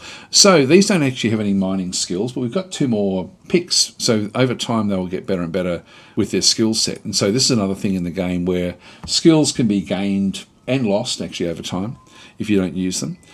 So we've gone now through the citizen information menu. We've gone through the task information menu. We've got the place information menu, which I'll skip over. But then we've got the labour menu, which is what we're now going to be playing with. So when we go into here, this is sort of like the various work details that we end up having. So we've actually got like add a new work detail. We can actually add our own if we wanted to, but you don't really need to do that unless you've got something very, very particular that you need to go and do. So we've got miners, we've got woodcutters, hunters, planters, fisher dwarves. These are sort of like the standard roles that are done in the fortress by default. And so mining, and it will tell you sort of how things work. So mining is only selected people do the mining. So for us to turn on, for example, the stone crafter and the fisher dwarf, I'm going to give them a tick next to there. And you'll see there that that one now gets the mining as well. That was the fisher dwarf and then the stone crafter as well. So I'm just going to go and click on both of those. And so now we have 3 that can do mining. So they'll actually now go off and do those. So only the selected does that particular role. Woodcutters, only the woodcutter has that role. We don't need any more than just one, so we'll leave that one where that is. Hunters is got only selected do this one. Nobody is a hunter. None of those have been selected. Planters, everyone does planting. Even though we've got like a proficient planter, everyone does it. But I can always just go and change the settings.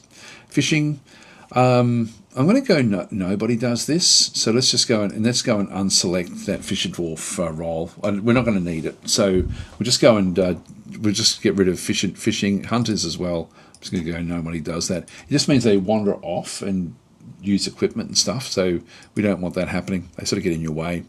Plant gathering, everyone does it. Stone cutting, everyone does that. Engraving, everyone does it as well. Hauling, everyone does it. Orderlies, this is if someone gets sick, everyone does it. And then siege operators, everyone does that as well. But these other skilled things, at least we've now got 3 miners, which will then help us with everything we've actually got. Thank you there for the subscription there, Tenru. Very, very much appreciated.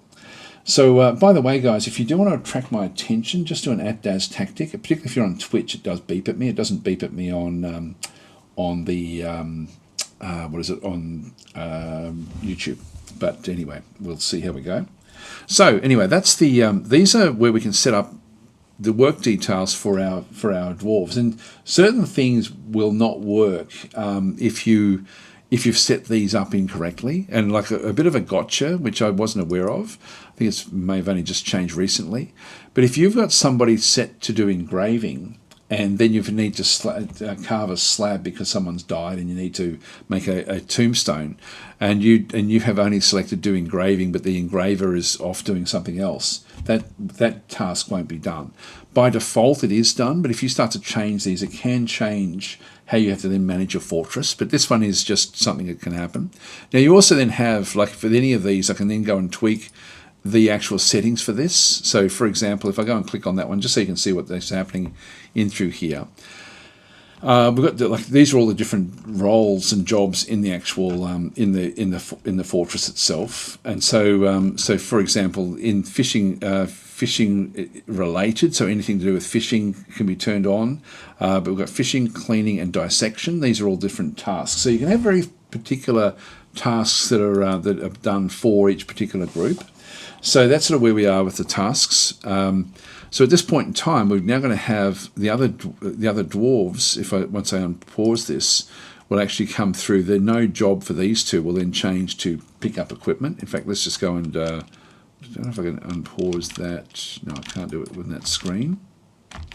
If we just go and have a quick look. Yeah, pick up equipment. So then they're going to go off and pick up that equipment and then go down and start to help mining. So with that in mind, we can now do more than what were doing before. So let's just go down into this location. And we'll start to build some basic workshops in here on this level as well. So I really just want to get established initially. So I'm just going to go and create like maybe a smallish 6 by 6. Actually, maybe even a bit bigger. 6 by 8, that'll do. And so the other guys will now start to come in and they'll start to help with the mining as well. So you can see that, but they're going to be a lot slower ultimately than the actual miner that we actually have. Let's just keep on repainting this zone, just because there's a lot to bring in from the top.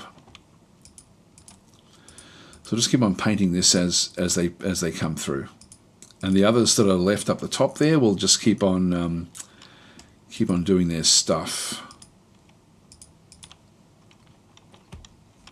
The other one's now working on the areas. So we're going to make that into just some workshops. And again, it doesn't matter what shape or size you sort of end up creating for yourself. Don't worry too much about it. Just make sure you've got enough space with your first stockpile to be able to keep a lot of things in there.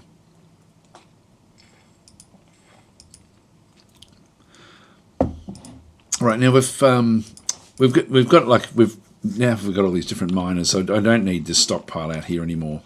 So what I'm going to do, I'm just going to turn that stockpile off. So I'm just going to go in and just go into here. I can actually then go and erase this portion of the stockpile. I'm just going to erase that. That just keeps the stockpile in there. Just go and click on that one again and just keep on sort of making this into the new stockpiles. They'll then just move the things that were for the stockpile back into this particular region. Now, I'll just pause it here because we've now got like a little 3x3 area that we can now start to build in. And so I can actually go and build a workshop in here. So I'll just talk a little bit about, we're just going to build some basic workshops right from the very, very start. In fact, what I'll do is I'll wait for them to dig that area out, and then we can sort of talk about the how that all works. So just keep on painting this.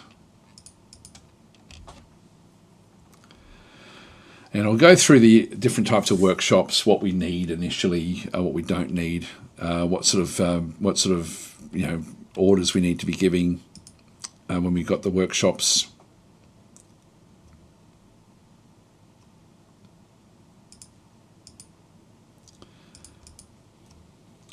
So I'll just keep on painting these.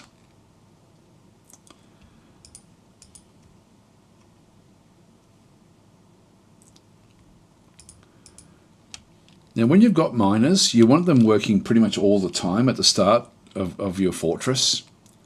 So you can see there that we're now running out of tasks for them to go and do. What we might do is we'll just go and accept this.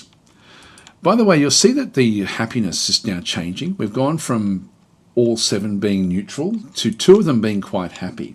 And if we go and look at the actual dwarves themselves, we'll see slight change in through here. So Almosh, the miner, is happy, as well as the fisher dwarf is happy.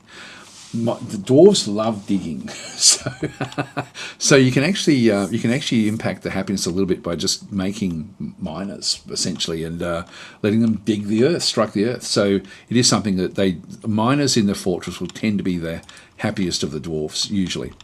Anyway, that's this big stockpile into here will ultimately get filled. Now we also then have all this rock, which is a bit of a pain. I'll show you how to manage that as well. This is not critical, but there's different ways of managing it. If you've got DFHack running, of course, which highly recommend. So what have we got through there? Okay, we've got one of our puppies has become a dog. Still raining human blood outside. So we'll be wanting to bring things inside as well. So we'll deal with that one fairly soon. Anyway, but what we're going to be doing through here is just cleaning up this rock. So I don't want the rock everywhere in the fortress. So the easiest way to do that is using one of the DFHack commands. And we're just going to go and initially go and change the designation for the items. Now I can go to every single item itself and look at this claystone. And I can do different things. I can forbid it if I'm wanting to, so I can actually make it so that no one can grab it. If I forbid it, you'll get the curly brackets around it, meaning that it can't be used. You'll also get the padlock symbol on top of it as well. So in that case, that forbids it. I can dump it. I'll talk about the different zones fairly soon. So toggle the dump status. Now, we actually don't have any dump zones, but they can be dumped in through there. And so we want to actually end up dumping all of the whatever it is. I tend to only do it with stone. It's and just get rid of it from locations. So I can either go through every single one of these locations, click it, dump it this way, or I can go down to my designations down through here and do designate an item for dumping through here. So I'm just going to go and click on that one through there and just marquee select and just grab the areas where I've got the stone. So I'm just going to go and grab the stones just so it's not in the stockpile primarily. But I'll get it from different areas. So just go and click on all these things, queue them up for dumping, and it's relatively quick, but it just cleans up the fortress. And I'll do all this as well. So I'll get rid of that and those. I might as well just clean it up. And so with those all designated for dumping, I can then just go. You don't have to do this. I just like to do it just to clean things up a little bit. Grab that as well. I'll just go and place one. I'll just go and place one of these piles here. Actually, I'll place it on outside here in this corridor. So if I go into, we've now designated all those different areas. If I now just right-click, it's then going to turn that one off again. So I'm now back into the standard mode. But these have all still been designated for for dumping. If I go to DFHack and click on the DFHack command, I've got all these different things that I can then go and do. And I'll talk about some of these as we sort of go through. But one of them is called a GUI quick dump. And it may not be in the list. If it's not, what you do is you go up to the launcher, which can be done with Control-Shift-D, or just click on the actual launcher itself. I'm just going to go into this way. I'm just going to type in GUI, and it will then start to bring things up that have got all the different commands you can do in through here. And so I'm going to go into GUI auto dump in through this other side. And when I go and click on that one, it tells me how I can then go and use it. So if I just go into this other side, press enter, it says double click on a tile to teleport 67 items marked for dumping. So you can just go and click it there, double click it there. And so I can do different things beyond this one, but really I just go and double click that one, bang. And all of those claystones, actually I did pick up some other things there that shouldn't have been picked up, one of the beer barrels and also a plant barrel. But pretty much all that claystone has now just been moved out of the way, so it's nice and clean. So it just keeps, it's one way of just getting rid of the stuff that you want to move. But that's a really, really simple way to clean up your fortress. It's a bit cheaty, but it does just clean things up. Okay, so we've got now if we go back up the top, we should still see lots and lots of people still moving thing. Actually, it looks like this has now been emptied. So we've now finished off the wagon. Now you don't have to do this, but the wagon is actually technically a meeting zone. So you probably do need to do this at some point.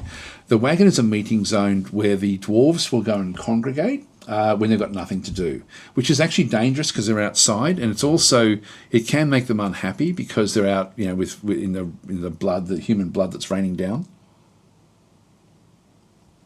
So I'm thinking that we don't want them actually out here at the wagon. Now, even removing the wagon is not going to be helpful. So they're still going to be thinking that this is actually where they congregate.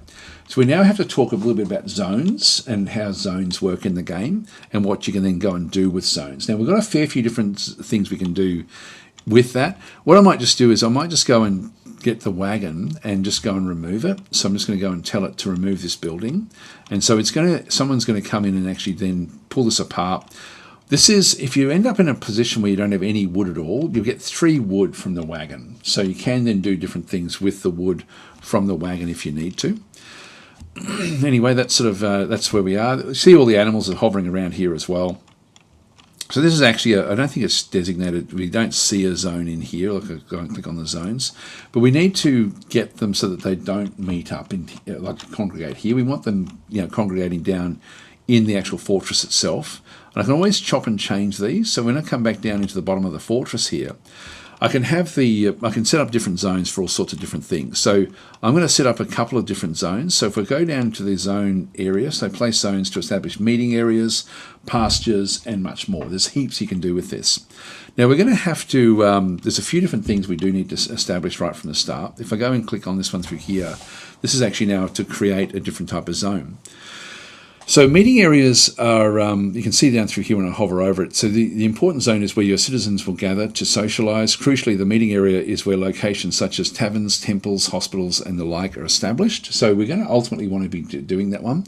I might even, because there's no danger on this, where we are at this stage, I might even leave that. Actually, no, I can do it now. It doesn't have to be a big area. So, so these are important. So the meeting area is actually where we need to change where our dwarves are meeting up, where the wagon is, down into the actual fortress.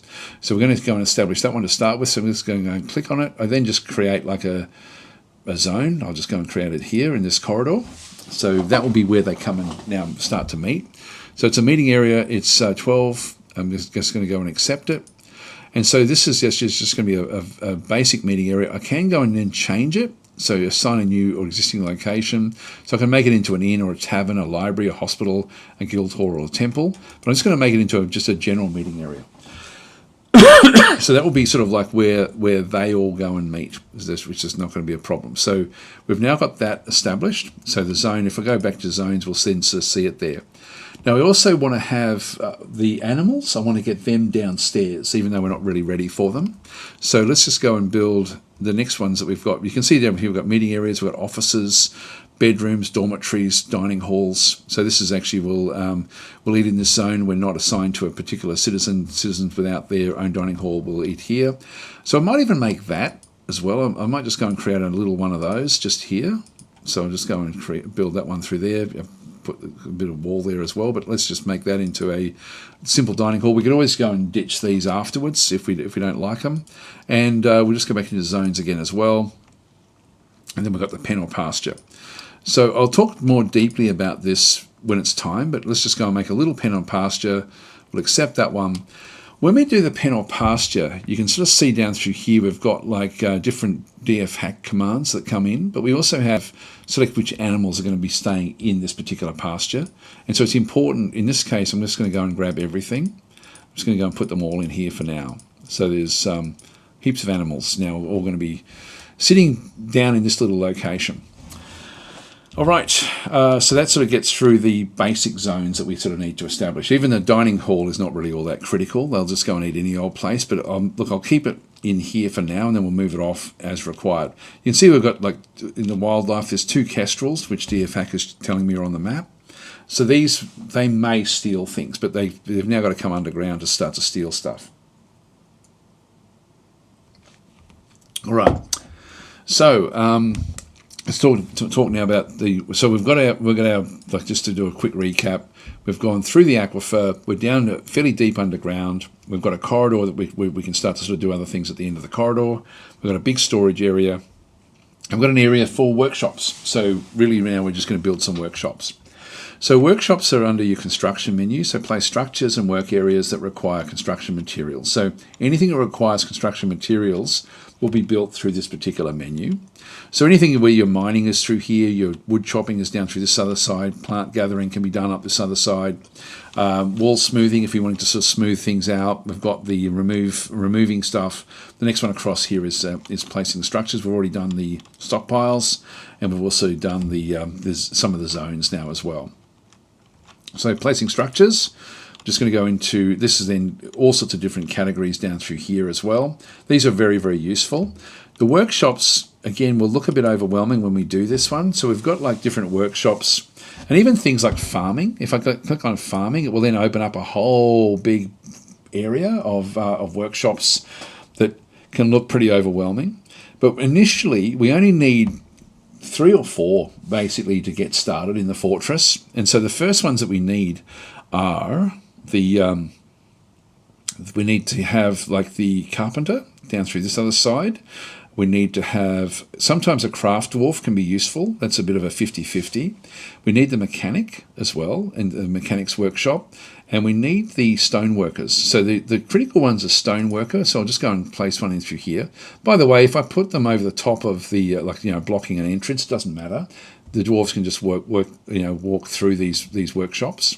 So I'm just going to go and place that one. So I'm just going to go and I'll just turn that bit off. So if I go and place it, this one requires some material. I'll just go and use a bit of the clay stone that we've got, which is right outside. So that's the stone worker. Let's just go and build another one. So workshops. So we've got the stone worker one done. Go to the carpenter. And these will build different things. We'll just maybe build that one out of clay stone as well. And I'll build the mechanic. So workshops, mechanic, clay stone, and we'll also just build the crafts dwarf as well. So just so we got our sort of like our first basic ones. So there's a whole lot of different ones that you can then sort of go and do through here, but initially these are sort of what we want. And so these will then, we'll be able to then do a lot of the initial stuff in the fortress with these. I'll just unpause and let these guys do their job. So now building these up. There we go. So the first one has now been established. Just let these all get built up. The colour of the workshop will be based on the material that's used. So just to quickly go through, and this is really what I just need at the start for what I'm doing. If I go and click on this one, what we'll sort of find is that whatever material was used to build it will show up in here. So we've got, like, this is actually the construction of the building. If I go and remove it, we end up getting a claystone block back, or claystone boulder back again, because we've then pulled it apart. Claystone is this sort of dark brown colour, which is why it's coloured dark brown. Now the stoneworkers workshop, any of the workshops will actually have different tasks, and so these by default are things that you manually need to go and put in here. So I can add a new task in through here, and there's a whole heap of stuff that we can go and do. Make altars, armor stands, blocks, bookcases, cabinets. So again, some of the critical ones you need right from the very, very start of doors. So we're going to need to have doors done. And look, wood is another one of the things. One thing you won't find in the stoneworkers area is beds. So you can't make beds out of, like you make a lot of things out of rock, but not beds. So if I go across in barrels and stuff like that, if I go into the carpenter's workshop and add new task there, we'll see things, for example, like bins. There should be beds, bed right at the very, very top. And so these are sort of like things where they can only be made out of wood. There's barrels as well will be in there. Buckets. So there's stuff in here that we are going to be needing. If we go into this one through here, the mechanics workshop, this will be mainly for us to build bridges and things like this, but I always like to at least get it started. So we've just got a few different things happening with the mechanics workshop. And then we've got the crafts dwarf is going to be adding, for example, if I open up the rock menu, you will then actually have things, for example, like jugs, mugs, nest boxes. These are things that we need as well. So these are all sort of stuff that we need fairly early on. Pots, a whole lot of stuff in through here. So there's, along with things we can then go and sell as well. Hi, Aramerasi and Kujagrim saying your dwarves will stand around in the hallway talking, blocking people trying to walk through. One of my greatest pet peeves. I hate it. Well, I don't mind in this case because we're going to ultimately then be digging out more. I'm just getting the absolute basics. I'm trying to sort of do it in a logical order so that at least we're covering what's important and why we're doing it, and then we'll come back to other things, I guess. So what we need is, we're going to need a door here. So we need to block this off from animals and stuff like that.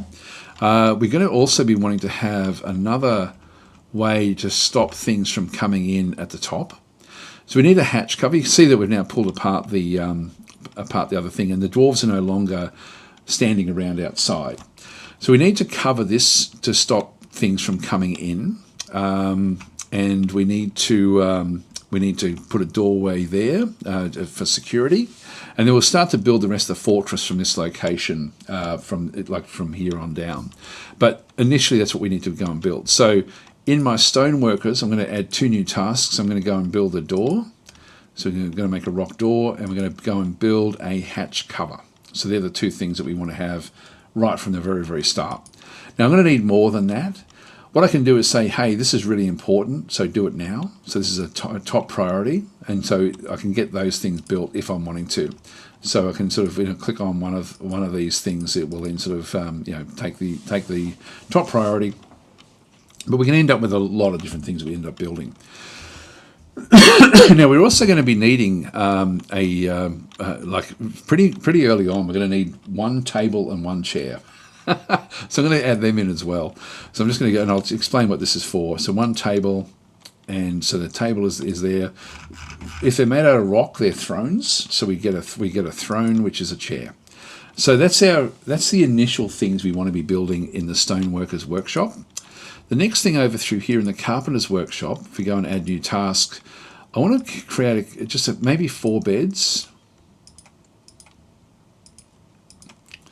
And all that wood is up top, so we probably want to have the wood somewhere nice and close as well. So I can actually sort of just make like a wood stockpile in here if I wanted to, but eventually we'll bring that one down. But at the moment, they have to bring all that wood from up top.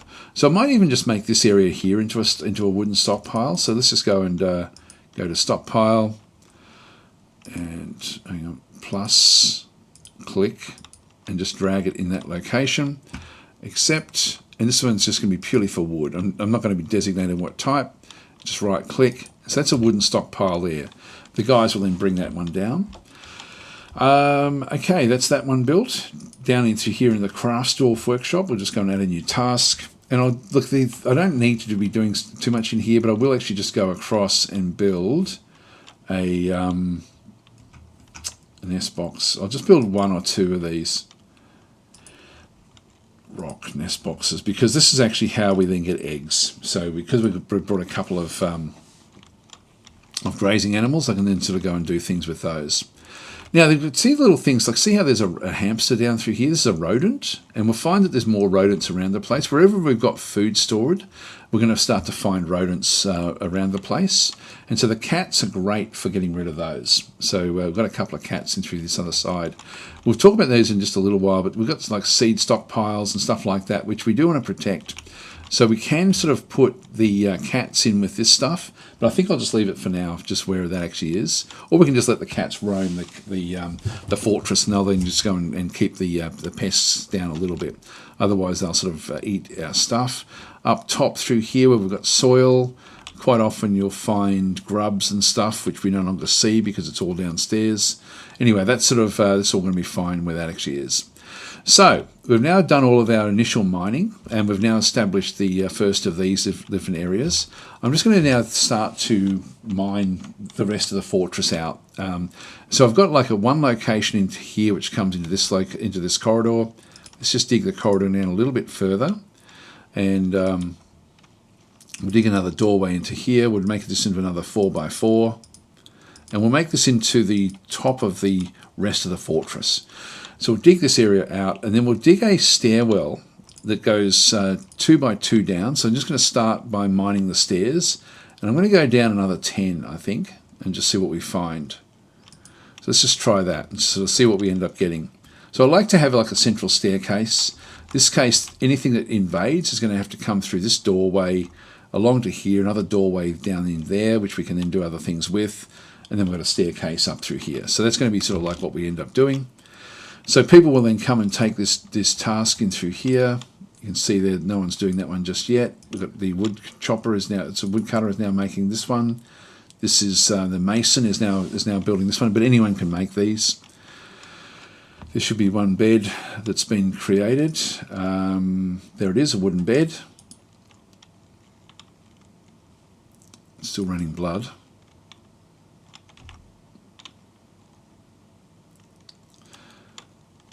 Now, if you've got a hell of a lot of mining to do, you can actually tell these guys to only do mining, to do nothing else. I might just show you how to do that. because we do want to have Almosh, our actual miner, only mining, not moving things around, not building anything, just mining purely, because we've got a lot of mining to do. So to do that one, I can then just go back down into my labor menu, and you can sort of see down through here, she's now is getting even better. She's now a talented miner, and so with her skill set there with mining, I'm going to lock it down. And so this one here says this worker is not specialised and will do any free tasks that become available. If I click on that one, she becomes a specialist miner. So she will only do mining and nothing else. You want to be a little bit judicious when you do this, because it does mean that if you've got no mining tasks, they will not do anything else. But that's okay. We'll just let them do their, that's the only one we want to be doing that one with, I think. But that one just sets so that she now only does mining. Just unpause and just let the game continue. Now, as we're building different things, some of the beds and stuff will end up in through there. We've now got the hatch cover. We've got the door, which was created. We've got some of the beds have been created down in through here. Now, initially, the dwarves will sleep on any bed anywhere except in storage areas. So we do need to actually go and place them for them to be useful. We can create like a dormitory for them, which is what I used to do, but I now often will just go and place them in corridors and just let them at least have a bed available and while we're still doing things. But in this case, I think we will build a dormitory for them. So I'll allow that to be mined out as well. I'll just build like a little area in here for the dwarves to have as a dormitory. So we'll go and build that one out as well.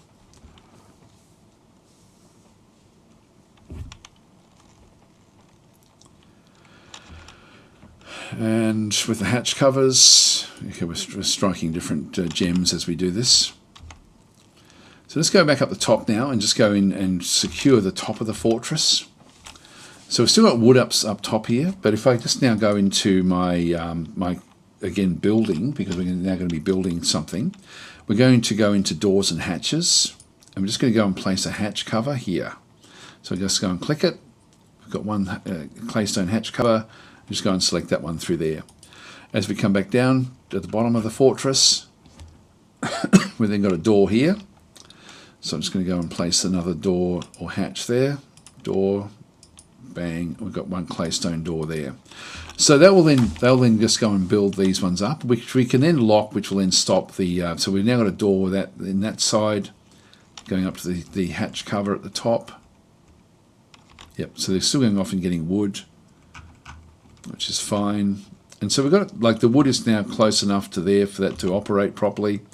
These guys are now sort of working their way down through the we've now got shale, so we're now hitting different types of rock. And we're still down in shale down in this location here. Let's talk a little bit more about the staircases. Now this is an upstair. For me to then go and build a downstair at this location, I can then just go back down. If I want to dig even deeper, I can just go back into a stairwell through here. If I go and dig from there down and sort of dig down, say another 10, I'll just go down into another 1 by 10. What we'll see is that this will then replace the up-down stair, which is natural, with a downstair, which is again not what I want. So I need to always make sure when I never want to start building or adding onto a stair from either a downstair or an upstairs. I need to go to an up-down stair and start here. So if I go and click on that one and then move down to the end of where we were looking, and then come back up, we'll find that the upstair that we had at the bottom here becomes an up-down stair. The one we started on doesn't change, so it actually stays where it is. It's a little bit hard to comprehend what's happening here, but I need to make sure that these upstairs are changed into up-down stairs.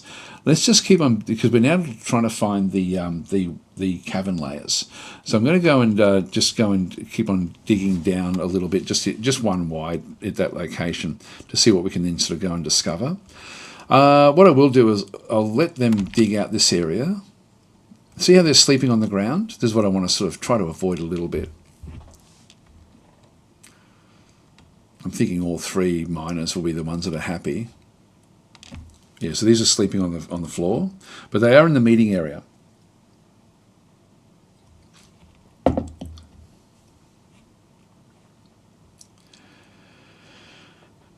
And so we're going to make this into a dormitory. So just for the dwarves to sort of then just go and stay in. So what we'll do is we'll go and place some beds in this location. If I go into place structures, beds are furniture, so we'll go to furniture, there's beds in through there. Now I'm just going to keep on building after placement. Let's just say we want to build, say, 6 beds. Now, if I know that I've built 4 of them, so let's just go and build 1 bed there, another bed, I'll just leave it in between there, another bed there, and I'll build another bed in here.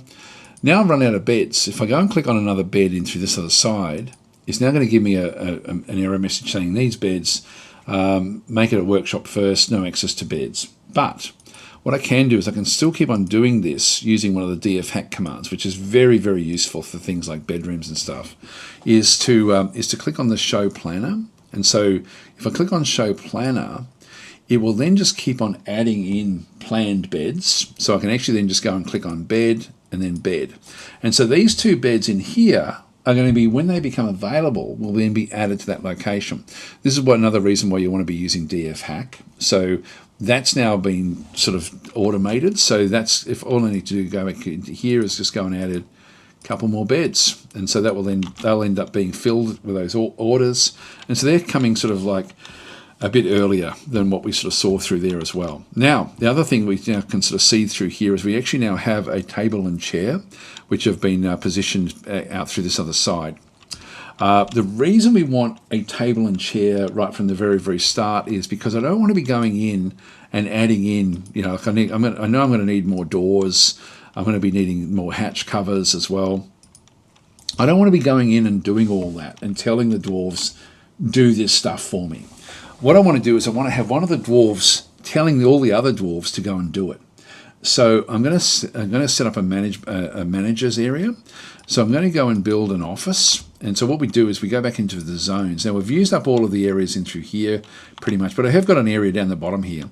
I'm going to make an office just down in here. And so the first of the offices that we actually have is just like, it's bare bones. It really doesn't matter what we do with it. So I'm just going to go and create I'm going to position a table and a chair down in here. So I'm just going to go back into my build. It's furniture again. I'm just going to go into table. I'm going to add the table there. Actually, I'll just get rid of the planning mode again, but it doesn't really matter. Furniture, a chair, and I'll just hide the planner. So I can sort of pick what I want. And so we've now got those table and chairs are now going to be positioned at this location. Let's just go and unpause. So the dwarves will then just go off and do their stuff. Even when before they're built, I can still make the office. Anyway, let's make an office down in here. So we've got a chair and a table, which is all we need for an office. So if we go into zones, you can see there we've got meeting areas, office. Office is the next one across.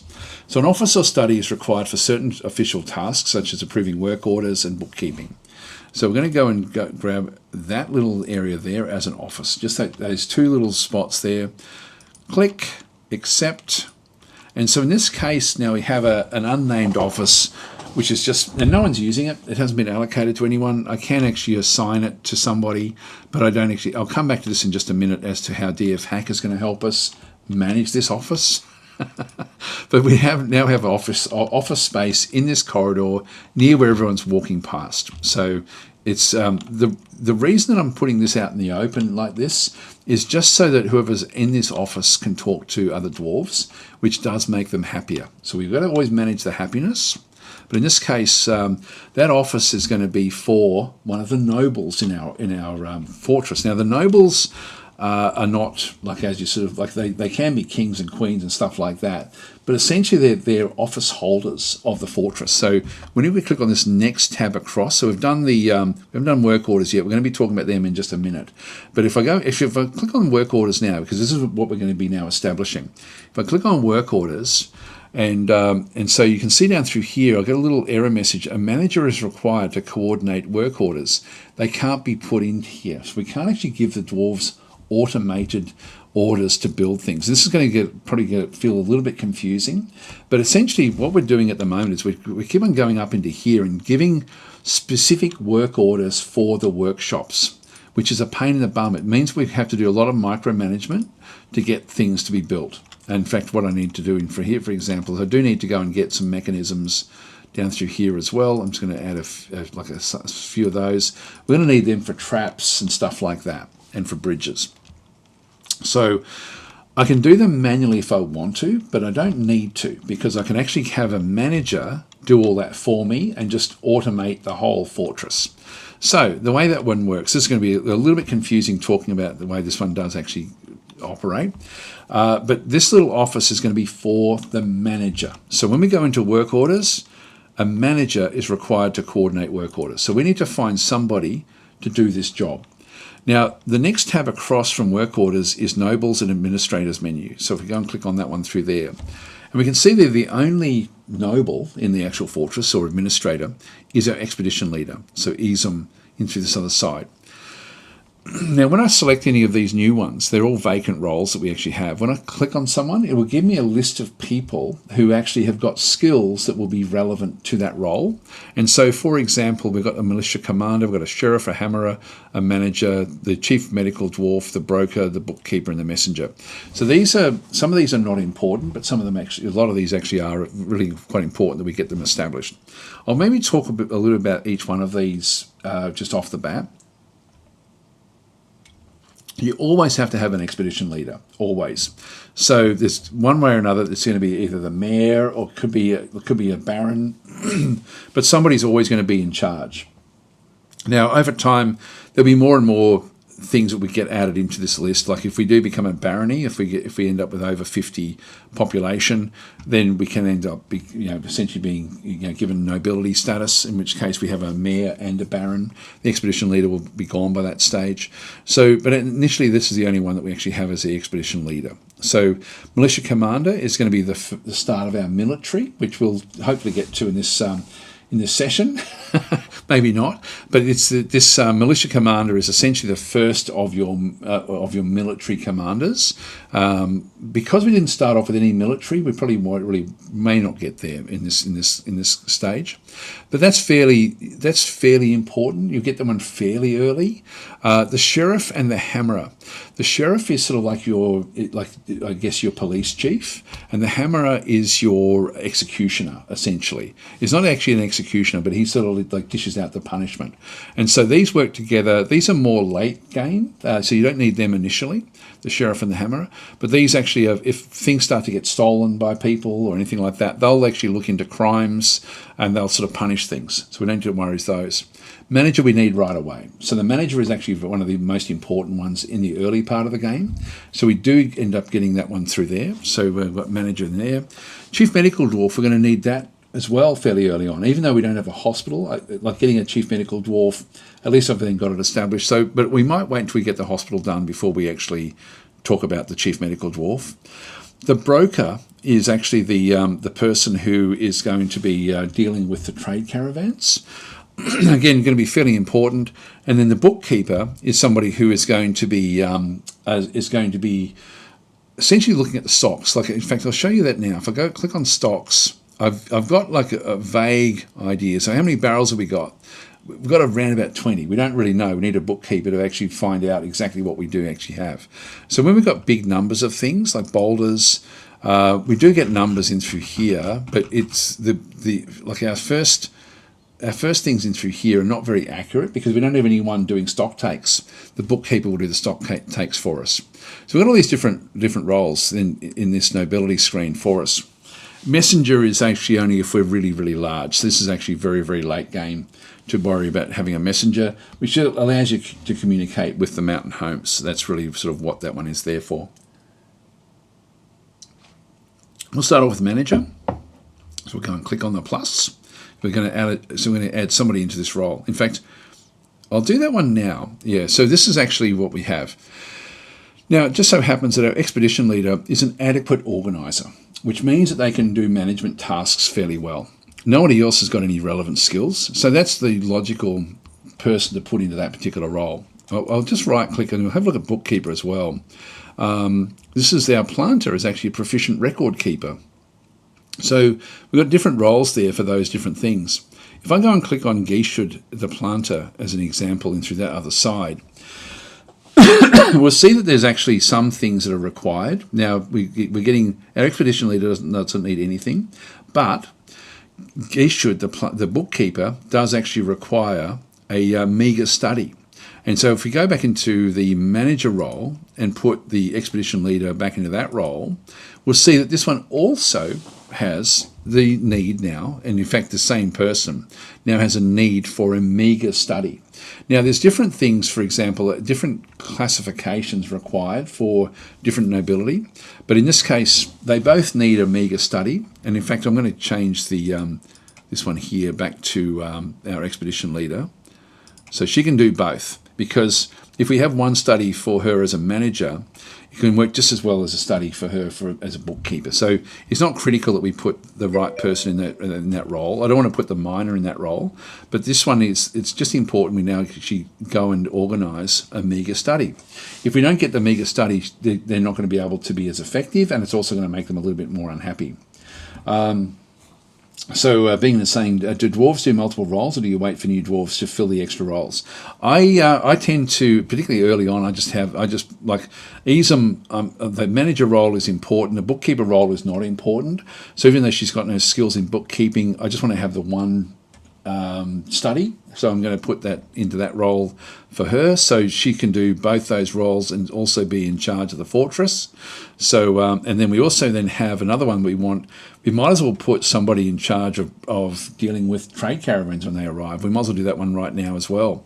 So you can see down through here, she's also the best one at that. So bang, in you go.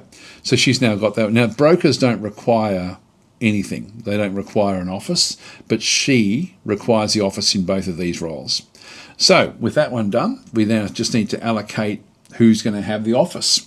And so I can do this in different ways, but this is now, we've now built our manager, broker, bookkeeper, and expedition leader is all just one person filling multiple roles, which is fine. So the office, if I go back into my zones again and click on the actual office, DFHack, I can either just go into here and assign Easem as that's her office, but that assigns it to the actual dwarf, which is fine. That's the way that the game actually does it. But if I go back in again to it, and DFHack has got a little helper as well. So auto assign the holder of a role. So rather than it being assigned to an individual, I can assign it to a role. And the role I want to be assigning is actually the manager. So the manager role, if I go and click on that one through there, DFHack is then going to say anyone that is the manager of the fortress will automatically be given this office. So if I go and click on manager, we see that Easem is now automatically given to it, and DFHack is telling me that the manager is the auto assignee of the actual office itself. So anyone who takes the manager role will take this tiny little office. And that will be what they end up having. Now if we go back and have a quick look and see, this now opens up so much we can now do in the fortress. If we just go back into here, if I now go back to my nobility, we now see that this is no longer red, it's got a little tick and it's now green, because we now have a meagre study. A meagre study just means entry-level study, just literally just a chair and a table. That's all it requires. And so she is going to now work at that office, to do different things. And so she's going to be close to where everybody else is doing their stuff. Like, so she's going to be sort of out. She's going to be in amongst the fortress. People will be talking to her, so she'll be getting happy from that sort of interaction. So there's a lot of positive things that are going to come from having the office out in the open like this. So if you can keep this manager's office where people pass by, it will then just keep everyone sort of happy. So that's why I'm placing it here and not in its own little room somewhere else. Anyway, that's now the manager's office now established. that now opens up the work orders that we can now go and do. So this now opens up this area, the work orders in through this other side, but there are no active work orders. Now I can go and add them all sorts of different ways. So I can actually go and do them, let's just say, for example, that we want to have doors, that we're going to be building. Now I can go into here and think, okay, well, we need to open up, and this is going to be complicated, so I apologise for this one, but there is a way around this. There's a simple way around this one, which we'll talk about in just a minute. But there's a lot of stuff ultimately you're going to be needing in the fortress.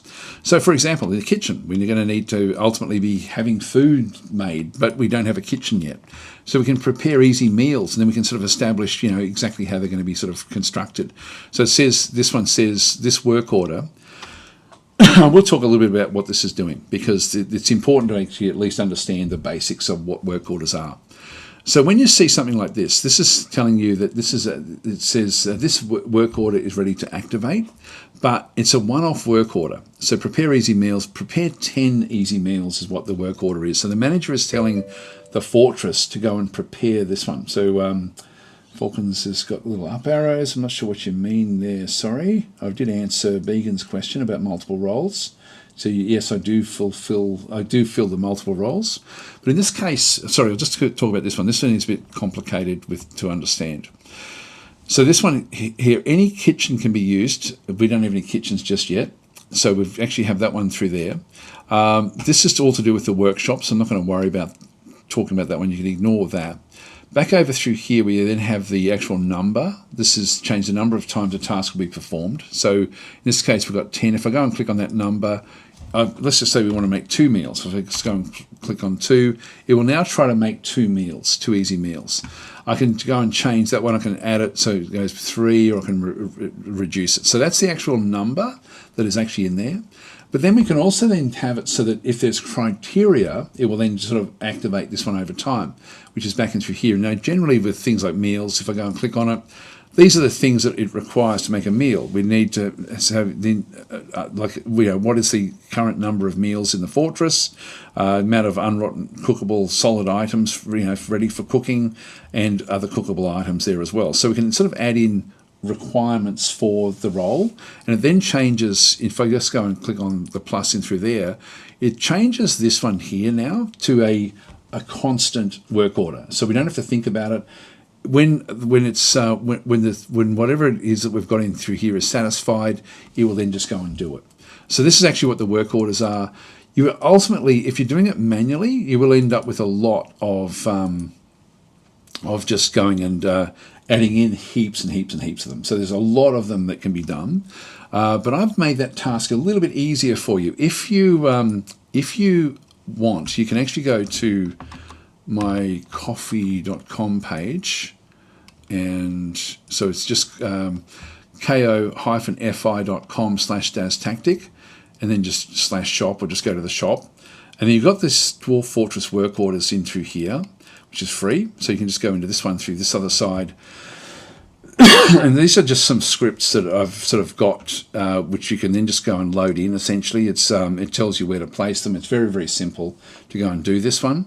But just go and you can just go and just put 0 in there, grab it now, and you've got 2 different files. One is for the fairly complex steel industry, and one is just for general stuff that you're going to need over the course of your fortress. So I've actually got those already installed. So I'm going to, rather than build them all manually, which is quite time consuming, I'm just going to go down into DFHack. I'm going to go and import, and I'm going to import my DAS starter orders. So there's some that come with the game, but these are quite complex. There's a lot of stuff in these. So I've made these 2 in here. I'm just going to go to the DAS starter orders. Now, you'll be surprised how many there actually are. Bang, in we go. These are all the basic jobs that the fortress needs to do. So if you use this little helper that I've made, it means that your manager will now manage all of these things for you. So it will then, the manager once a day, or once whatever the time frame actually is, will then go through and see what needs to be done. So and if something can be done, it will then be made. They'll then go and do it. I've tried to sort of keep things like, we've got brewing drinks, processing plants. So all of the plant-based stuff is at the top. rock pots, so making different pots, bins, mugs, etc., etc. So we're just making like one at a time, making cages, mechanisms again. So whatever sort of required again, and all of these actually have their own requirements. What do you need to actually before it will stop actually giving the work order. So these all go through. There's a lot of stuff in here, which is why the game itself is incredibly complex. Like even the beds in through this other side, when we've got enough beds in storage, we then stop the work order. But these are all stuff. Now some of these we won't be doing for quite some time, like making soap. That's going to be a long way off. So, but these will then this just gives like a really big long list of orders for the fortress to then go and sort of build different things in the fortress itself. So I no longer have to really think about much in terms of the actual of what's going to be done. I just need to make sure that the workshops are available to go and build these things. So that simplifies that role dramatically. Anyway, so yeah, grab that from my coffee.com page if you're wanting that script. Very simple to install it. Like in fact, I think if I just go and show you, I might as well just show you if you are sort of doing it. So a couple of handy work order scripts that can be imported into Dwarf Fortress. Place the JSON files, which is what you download, inside Steam Library, Steam Apps, Common, Dwarf Fortress, DFHack config. So it has to have DFHack running, and then orders. I'll show you exactly where that is. If I go into here, so my Steam Library is on my F drive. Steam Library, Steam Apps, Common, Dwarf Fortress. So all your games will just be in here. So it's very simple. Dwarf Fortress, and you see it's got DFHack config, and then it's got orders, and there's those two orders there. So just chuck them in there, and they're ready to go. So there's these are just, and if I do update these over time, I'll then just update this, and then you should get a message saying that script has now been updated. But that's actually, I'm not going to put the steel industry in there just yet. That's a bit more complicated, but that's all it is. And then once that's in there, DFHack will then see that and then allow that to be imported in to then fill in that particular group. So it's very simple to install it. So don't feel it's actually complex in any way. It certainly will make your life a lot easier with building things for the actual fortress. All right, so we've now covered a lot of the fairly complex part of the game, to be honest. Like we've done a lot of the micromanagement stuff. We've spoken about nobles. We've spoken about work orders, which is a very complex part of the game. Yeah, we've covered most of the basics back into this other side. So now we just need to build up the fortress. We can sort of keep on sort of moving forward now with what we're doing. If we have a bit of a look down through this other side, I want to see if we found anything else. They're still digging down. Now we're getting fairly deep underground, and what I might do is I might start to dig off. I'll just keep on watching and just seeing if we do find this cavern. I'm sort of hoping that we find it. Now again, if you're using my script that I've got for building the actual world, I make my caverns larger than is the default for the game, just so it's so you've sort of got like more usable area. Let's see, where are they? Are they coming? Should be coming in fairly soon. Maybe going off to have a sleep. These are the work orders. So somebody's now made a wooden bin because there was a work order there. So the manager has now given the orders, make this stuff. Here we go. I've now made rock pots and wooden buckets of stuff. So this stuff is now all just being built from the fortress. Finding lots of little opal clusters and stuff. So we're now hitting into dolomite, which is now sort of like, so we're getting deeper and deeper. Okay, what I might do is I might actually now just move off in a direction and just see what I can find with the mining. So let's just go and dig north. And I'll dig south as well. So I'm trying to find the caverns now, so we can talk about the the farming and stuff like this. So hopefully we'll sort of get there and find something fairly soon. So we're now hunting for or searching for the underground caverns.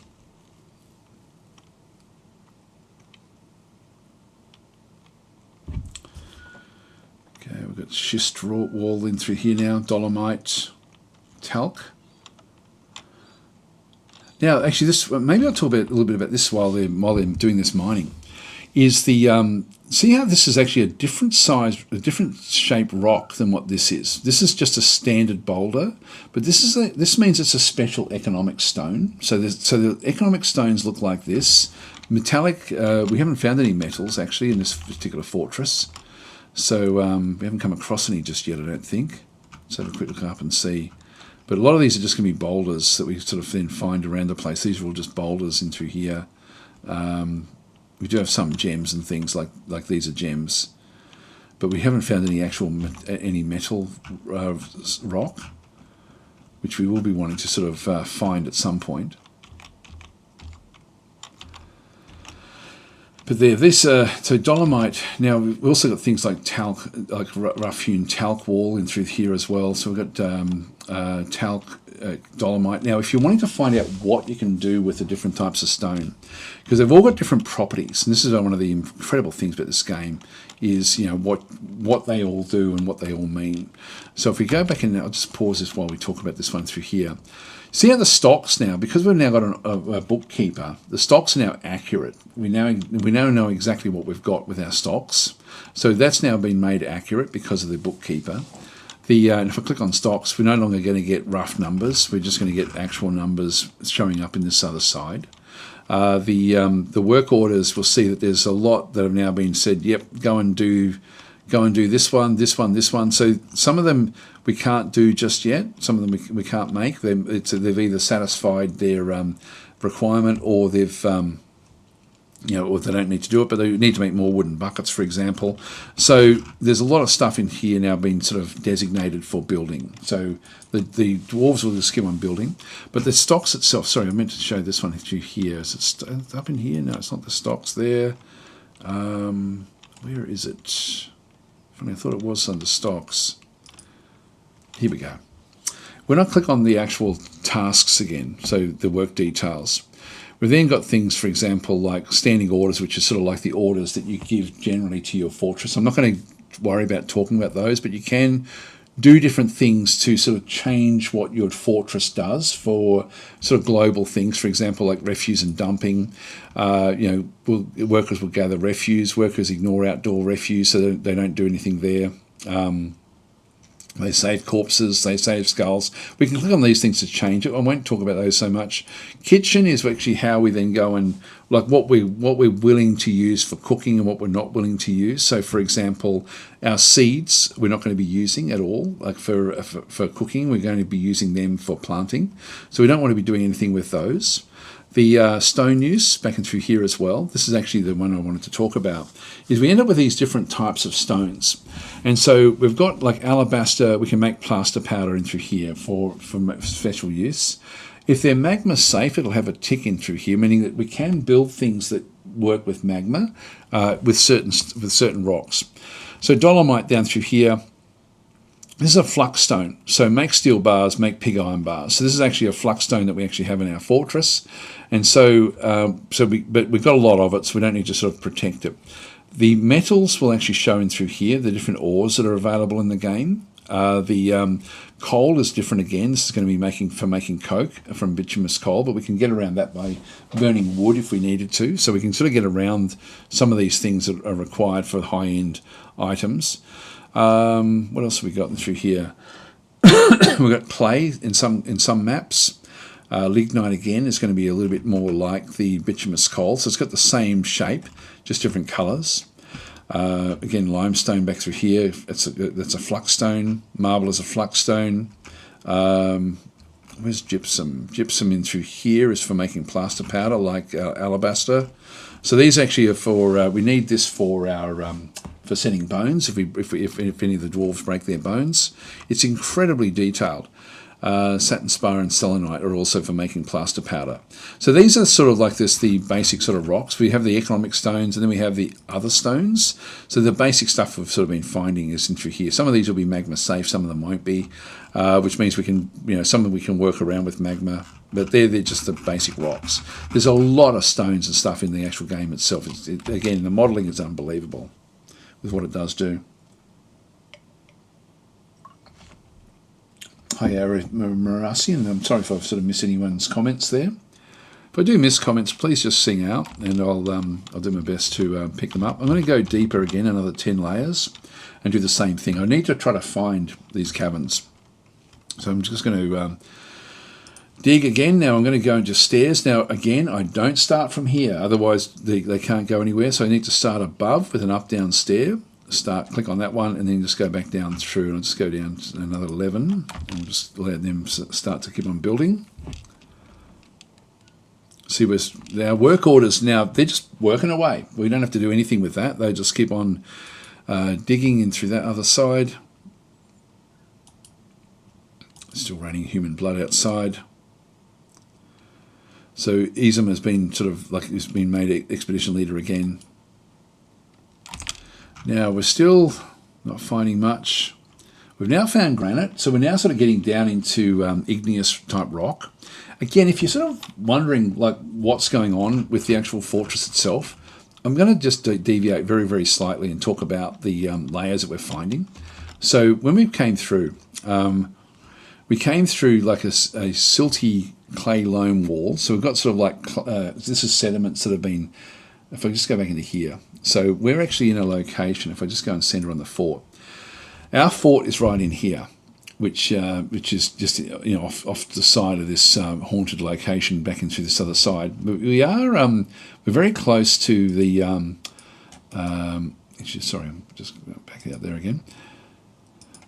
So we're very close to the to this little river that's come through, and so when we went through the world creation, this is one thing that just blows my mind with this game, is that the river itself has come from the mountains and is now sort of headed down into this sort of like a swampland. So the river itself ends up in this swamp, and then the swamp sort of congregates in through here where there's goblins and things, and then sort of it goes out into this frozen sea. But in through here, all of the mountain stuff that had come through these particular locations ends up being settled down in this location as well. So we end up with a whole lot of sedimentary type rock that ends up settling with the actual formation of the world. This happens everywhere across the whole planet. The whole map is done this way, with different things that actually sort of impact what actually happen, what we find underground. And so when we go back into this other side and have a look at what we have, this is actually sediments that have come down from that river. So the river itself has actually sort of left these sediments. We've got swamps everywhere around us as well. And so this is very much a wet sort of location where we've got, and the denser elements will then sort of sink down. So we've got sediments down through here, we've got silt, then we've got some sand, which has got a layer of sand in through that side. Then we end up with sort of like chert back in through this other side. So chert goes down a fair way, then claystone. If I'm wanting to find out more about this, I can go back into DWARF Fortress Wiki and just click on, say, for example, chert, and just find out about chert. So it's actually, make myself but otherwise unremarkable brown stone found in sedimentary layers. So the sediments from all those things that were happening on the top layer have actually compressed down into chert. If we go into, what was the other one we had? Claystone. That's going to be another sedimentary layer. So we go into claystone, an unremarkable sedimentary stone, similar to clay. So this one has been compressed down below the chert layer. And so as we go down deeper and deeper, we find that we've then got, so we're still in claystone in through here. We're then coming down further. So claystone, at some point the sedimentary layer will then give way to more shale. And shale is, if we just go back across, I just find this unbelievable, the way the game actually manages this. Again, sedimentary stone. So we've got like a lot of sedimentary stone that we're sort of now finding in these particular locations. So this is all now shale. I know that granite is not one of those. Siltstone is going to be sedimentary as well. So we've got siltstone through there. Dolomite. Dolomite is, have a quick look at this one through here. Yeah, so it's a medium value economic type of sedimentary stone. So it's still sedimentary stone in this other side. So it still has been done through the compression of the creation of the world, and then we finally get down to well, we've got some talc into that other side, but we are now getting into schist. And I think schist maybe... Is that... there we go, schist. Yep, metamorphic. So we're now getting into metamorphic stone, which is sort of like a combination of sedimentary and igneous stone. So again, we're getting which contains a wide variety of gems. So we can find. We're now going to look. This would be a good one for us to then start to mine for gemstones and things like that if we wanted to. So then schist eventually gives way to granite, and granite is igneous. So as we sort of get down into here. And so granite, we're going to then find other things. So this is actually an igneous intrusive stone that contains a large number of gems and ores. So once we get down into this layer, we're now thinking, okay, we should be able to now find metal in this particular layer. So even just in this part of the way the game sort of is formed, and you can find like we're fairly deep down, before we actually get to the actual granite itself. A lot of other maps, the granite will be much, or the igneous stone will be much higher, and the metamorphic stone. So the metamorphic, I think, is made through heat as well, but igneous is really just these are sort of like old basilisk type volcanic formations that have now sort of been formed. So we're getting deeper and deeper down, but we're now sort of deeply into the granite. Let's go down another 10. So we're just going to go back to the stairs. I just wanted to sort of show again just how incredible this game actually is with what it does do. We're now getting sort of like into the negative areas. Let's just keep it going. And then we'll delve off again in a different direction and see what we find when we get to the bottom of this layer.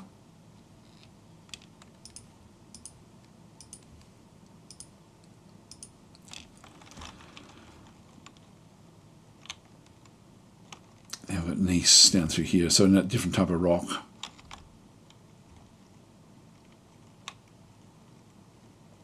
Gotta find these caves.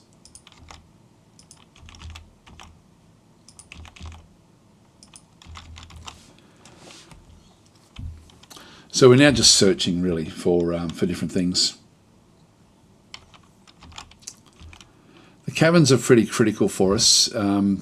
As we're now in late spring, our animals are going to start to starve fairly soon. So we need to find something where they can actually be safe. Now we can put them back up top, and I might sort of show that if we do run out of things we can do. Probably the miner's probably heading off now to do other things. Here comes another miner.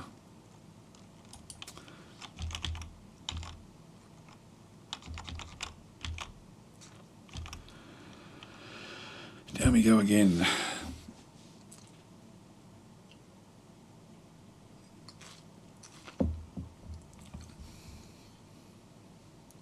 I really do need to try to find these caverns. Oh, here we go. Now this is interesting. I'll just pause this. We've actually hit a location where there's actually some dampness around this, which is unusual. That's an unusual thing to find. We've found it there as well. And this is still gneiss in through this other side. So I'm not sure what that actually is. Let's just keep it going for a little bit.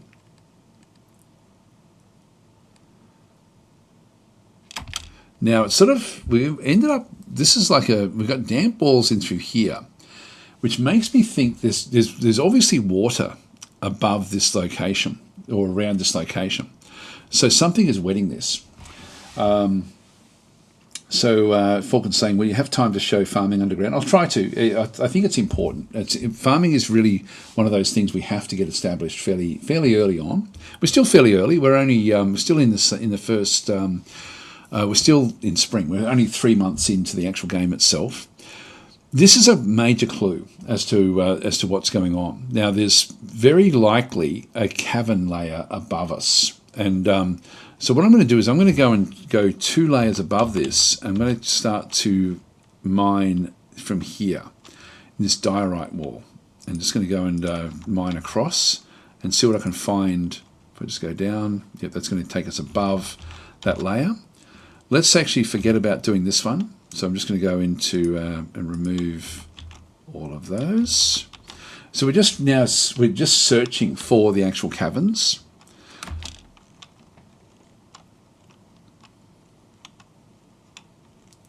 Now, if that's water that's around that other location, what I should find when I come through here is actually we should end up with a big opening somewhere. But we're just guessing that. We still haven't found any metals at all in this particular run.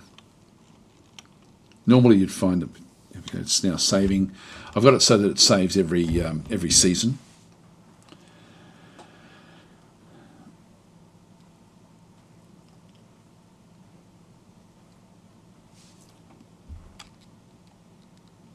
So let's save the world. So we're expecting to come out in some sort of cavern fairly soon. And then we can get a lot of clues from what we find in there. There we go, it's almost there.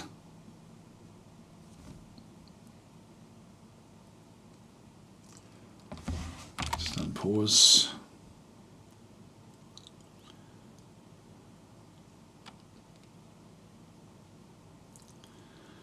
Now, this is sort of strange that we haven't found anything happening in here just yet. Oh no, it was around here somewhere that we saw that water.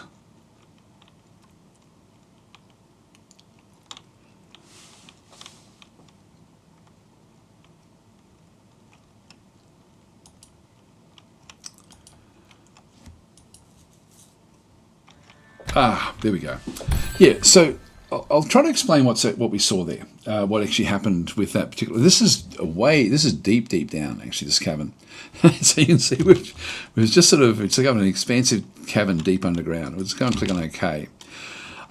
This cavern, if it's coloured this sort of like this pale green colour, that means that it's actually the top cavern layer. So we happen to find the top one. There's going to be 2 more cavern layers below where we are. So we happened, what we accidentally did was we ended up sort of scooting along through here and then just finding the edge of this lake. So we ended up that's where we got to. So we didn't go any further than that one through there. And so this is actually all underwater. So we now have a water source. This is actually really, really important. When we come back up, we now actually we didn't dig on this location because I thought that we would find another cavern as we sort of came through. But we did find it. This one goes up a few different, as I sort of use the scroll wheel, we're seeing like things are being killed down this way, troglodytes, this can be fairly dangerous. We've got soldier ant woman, spearmen have sort of been down this way. These guys can actually attack us, so we have to be a bit careful here. So what we'll do is we'll probably end up trying to figure out the best way to make use of some of this space. How much higher does it go? So it actually goes up. I'm looking at the mini map just to sort of get a feel. So that's this layer here, elevation -1. There's no cavern on that layer. As I come back down, we start to see the top of a drop down through that side, and then it just goes down deeper as I sort of scroll down further. We don't get to see the whole lot, but we see a portion of it. So this here is an interesting one. This one's a big open area with where there's no roof. So if we go to the layer above, there's nothing on it. If we look at the mini map, go down to that layer, and there's nothing below it either, really. So when it goes to there, I can block that off fairly easily to actually make use of this area for farming if I wanted to. So maybe I'll talk a little bit about we can do farming in different ways, and what we need is either muddy rock or cavern layer. Cavern layer is actually very, very good for doing things. The fact that we saw those dead soldier ant people means that they're probably going to be around, and they will probably make life a bit more difficult for us. So we might even do the military as well. Then we sort of go underground there. Now this one here is 2 layers. That one's 2 layers. And what I like to do is try to find where my choke points actually are. So this one here, if we keep on going down, it keeps on going down to here. Keeps on going down to this big open area down through this other side. Again, that's actually fairly good. That's just got 1 layer. That's actually not bad at all. actually, that bit in through there. I'm looking at what I can actually block off fairly easily to make use of it. So I think what we'll do is we'll actually plan for one of these areas. What's that one? That one's got nothing above it either. This is actually a very, very good little location down in here. It does go off the edge, but it's only one layer. One layer I can just block off with walls. 2 layers I have to be careful with because things can scale the walls. So we have just these different upward slopes and downward slopes and things like this that we have to be a bit more careful of. But yeah, the thing we were concerned about was the fighting that's gone on over here. So we can see that we've got copper blow darts. So the ant people have been using blow darts. You can see these are now blocked off. Let's see what other clues we can find.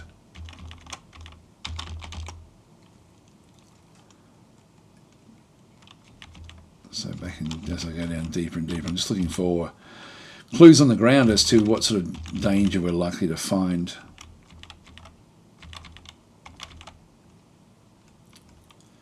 Where was all that blood that we saw? It was off this side, I think. There it is. So we can see there's been a lot of fighting going on down through here. We can again just get other clues. We've got troglodyte skeleton through there. We can see a pool of ant-man ichor and troglodyte blood. So these guys have been fighting each other. There's an iron spear, which would have been not used by the troglodytes. That would have been used by the ant people. I'm just going to grab myself a drink of water. Be right back.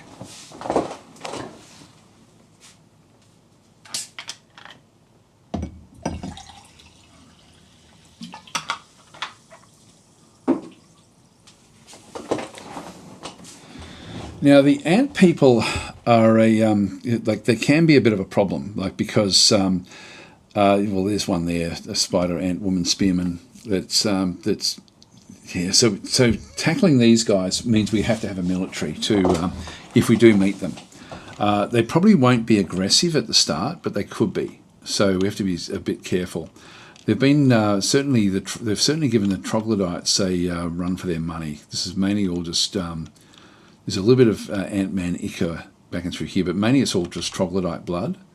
And troglodytes aren't really all that weak, so that's a little bit of a warning sign for us. Anyway, we have found a location that we think we can actually make good use of. So we just happened to miss this when we were digging our way down into this location. So I just want to find a little 1 Z layer deep area that I can actually lock off fairly fast. So that's not it.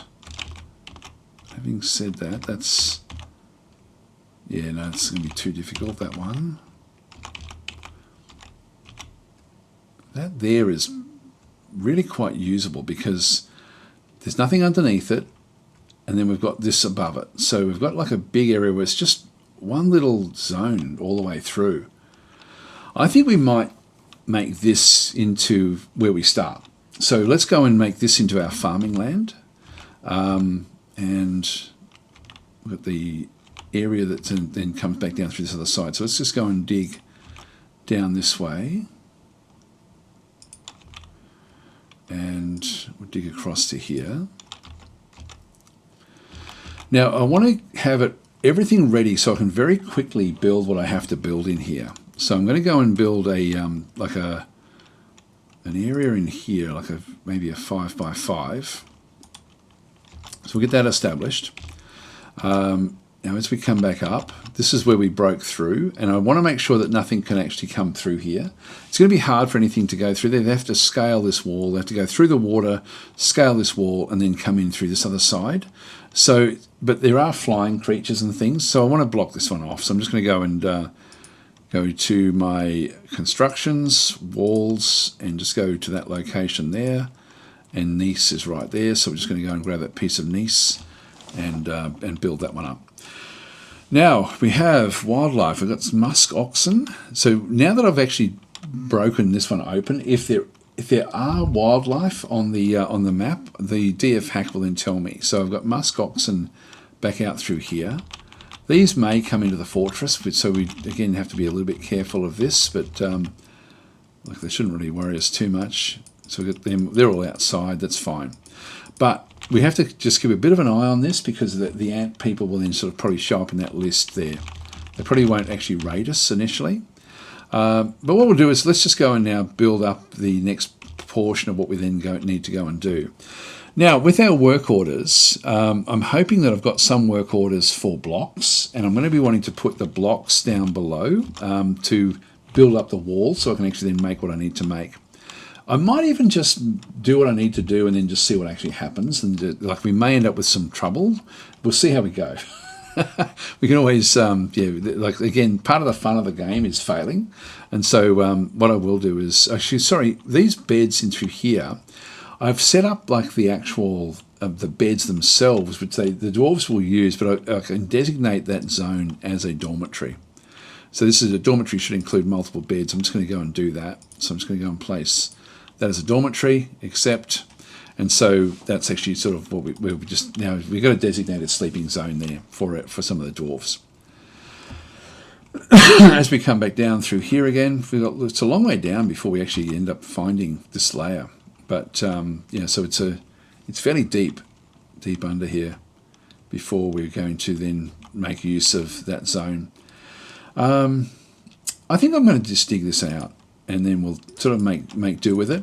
But what I want to make sure is that I've got building materials available to be able to quickly build things. Now, if the dwarves are carrying around big boulders, it's very slow for them to move. So when you need to be building things like this, what you want to be doing is building as fast as you possibly can. So so you need stuff that they can carry easily, and that can be wood or it can be blocks. So rock blocks are a good source. If I go back into my work orders, I wish there was a filter or a search you could actually use here, but there's not.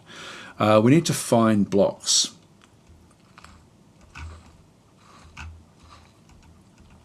And if there's not, I'll have to add them in. So I'm just doing a bit of a search. Blocks are really, really important actually for what we're going to be doing. I tend to make them out of like one particular type of rock, which is why I haven't actually put them into this particular grouping. So I'm going to go and make a work order for rock blocks. And I can't see it. I just have a double check through just to see if there's anything in here that I need to sort of address. It looks like I can't see blocks in that list. It would be nice if you could search through this. So I'm going to go and add blocks in. So I'm just going to go into, now if I have a quick look at I want to make it out of like just one resource rather than a whole lot of them. So I'll just go through to how to make a work order yourself, just so that you can sort of go and do it and figure out exactly what's what. If I go to stocks, and if I go to boulders, so if I just click on, if I do a search for, actually is it stone, maybe?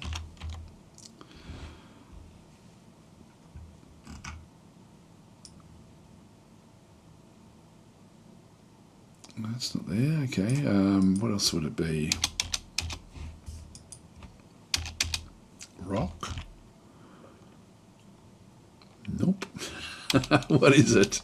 I thought it was boulders. It's not that either. I've got no blocks built, so I've got none of them in there. This is really quite a useful little tool here. See if I can see it in here. I thought it would be under stone. It should definitely be here. It'll be a big number. It doesn't seem to be actually, does it? Oh, boulders. Why does that not show up?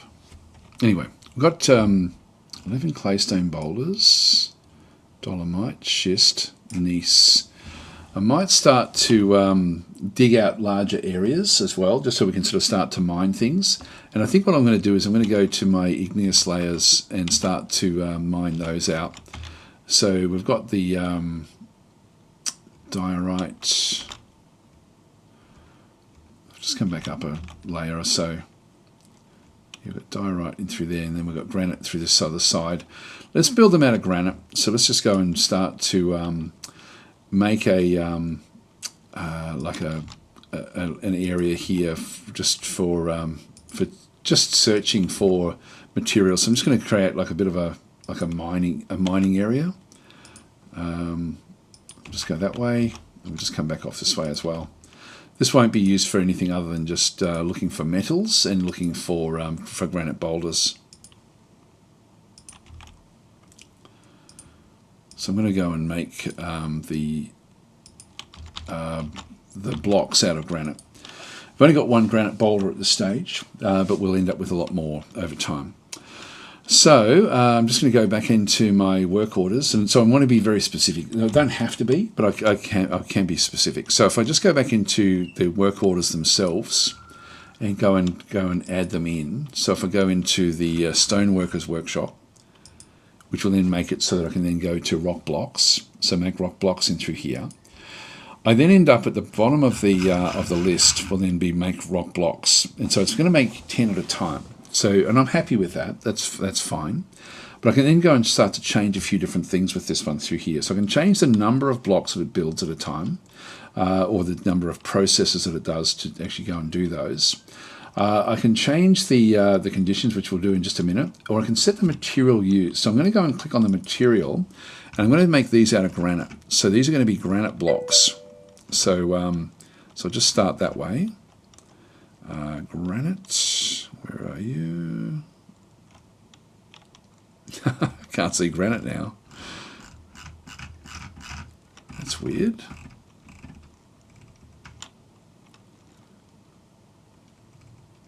I'm going crazy here.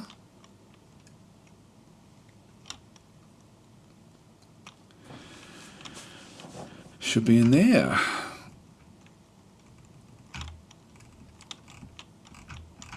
Not sure why it's not there. Oh, here we go. Sorry, here we go. It's up here with the list of things we do actually have. We've got 2 available at the moment. Thank you there for the gifted subs there, Began. That's very much appreciated. So I do actually have now make granite blocks. So we're making 10 granite blocks specifically. We're now going to go into the conditions. So at the moment it's a one-off work order to make 10 lots of blocks. But I want it to be an all-the-time type order. So if now I've designated it as granite blocks, if the amount of granite blocks is less than 10, then that can be a condition. And if the amount of granite is available is greater than 10, that can be a condition as well. Let's just go and add those 2 conditions in. So it will only do this job if both of these are satisfied. Now, the granite blocks, I want to have a lot more than just 10 because we can use them for all sorts of things. So I'm going to change that number from 10 to, let's just say 200. So we end up with a heap of granite blocks. But the amount of granite that we need is going to have to be whatever the number is that we have through here. So the amount of granite has to be greater than 10. So I can do those things into there as well. So this is actually what we want to have so it's only going to start building those when we've got enough granite to build them. And so at the moment it's not satisfied. And so it will just keep on then rolling through 10 at a time until we've got 200. That's sort of how that's going to then work. Here we go. Seb's saying, how is life there in the future? Yes, it's rainy actually today. So it's not the most pleasant start to the year. But anyway, it was there's some great games coming this year, so I'm looking forward to it.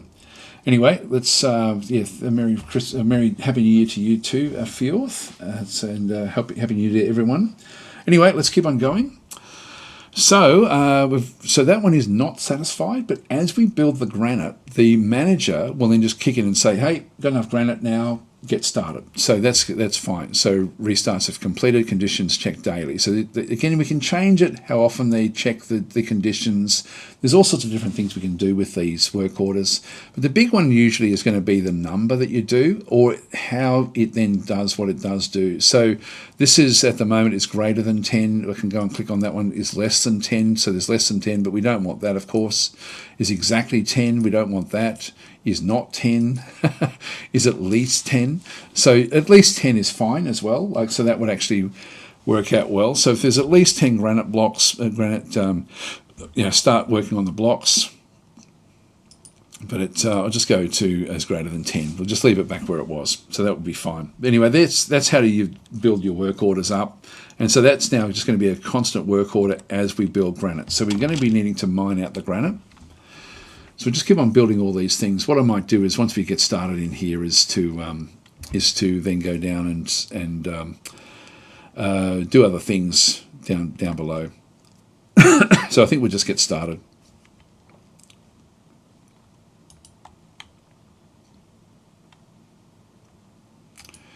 Again, a lot of work orders. We'll just keep on coming back up through. Good. They're sort of working away in the mines, in the granite mines. We're also looking for metals now as well because we're now in the igneous rocks. So we're looking for iron. I forget what metals we actually started with on here. But now we're sort of getting more and more of these, so we should now almost be satisfying the need for that work order. If I go back to my work orders and scroll back down to granite blocks, you can see it hasn't been kicked in just yet. But if we have a look and see the conditions, still not greater than 10 at this stage.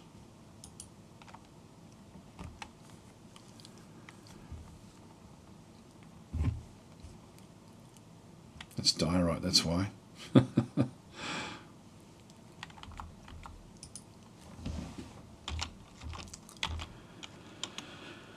Okay, we're in diorite rather than granite. This is all granite down here.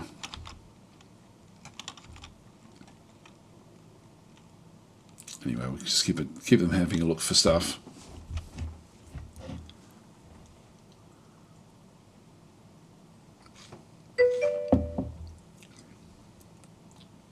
Now we've got a Draltha that's something down below. That's not going to really worry us.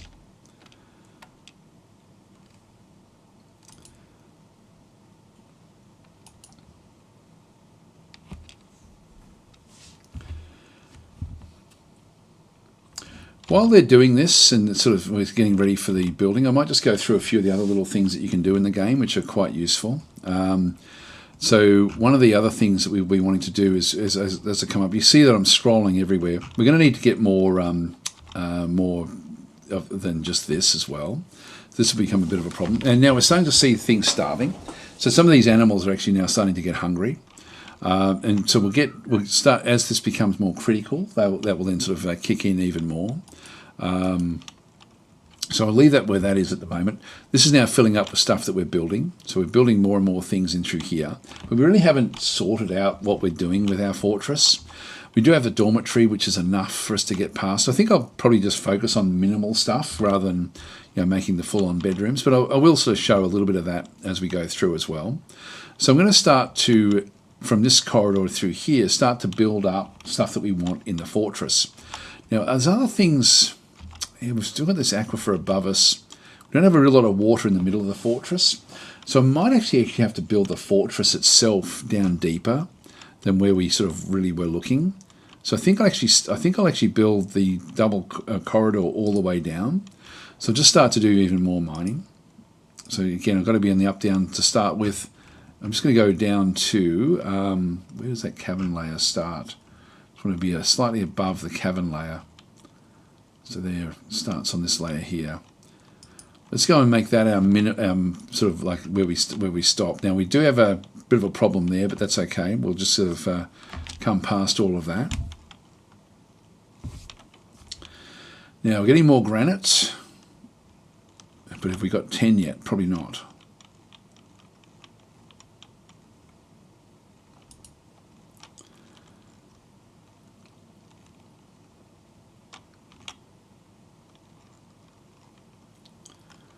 Now making the staircase, and we'll start to sort of build areas for the fortress itself in around these zones. So I'm just going to go and dig out this area as a bit of a landing again, because this will be sort of like a fairly major, sort of minimal, like minor part of at the bottom of the fortress that we actually have, and then we sort of get into this layer through here. Haven't built any of this yet, so I'll just let the miners do their work. Now the rock blocks should be kicking in. So They haven't built any of that just yet. So we're now sort of building our way down into the actual fortress. So we'll build most of the fortress down around these sorts of deeper areas of where we actually are. So that's going to be sort of like the bottom of the fortress. I've sort of now wrecked this layer a little bit. I'll go to this layer above, make this into a bit of a landing as well. I tend to just make the landings just so that we've got like zones that come off. Every 2 layers I'll just make another landing. And I like to always have 2 layers because I can then do stuff on the in between the different layers. So I might even start up in here. Let's make that another landing. So we can have different themed areas like bedrooms on one layer or workshops on another layer. So I'll probably sort of start my workshop layer in around here somewhere. So let's just go and sort of dig off. I like to build corridors, and then I like to build rooms for each workshop. Here we go. We've now got some migrants who have now arrived. So when this happens, this is why you need to have like a large group from the mountain homes, because you will be needing to sort of get more and more things coming in. Now, this is not a dangerous location that we're in, so it's not as if we're sort of struggling with anything, but I always like to have a bit of a look at the migrants as they arrive. So it's going okay. It's going to pause, go across to where they come in. So we've got another stray guinea cock has sort of come back in this other side. Here comes a kid. We're looking for white skin, by the way. So we're looking for really, really white, almost like a blue-white skin, because that's an indicator that they may be a vampire. And so we can see this is a weaponsmith, so this would be good if we can find metal. Another someone's pet. A doctor, great. A miner. Another miner. Now these may have come in with their own equipment. Yeah, they have. Steel picks. Awesome.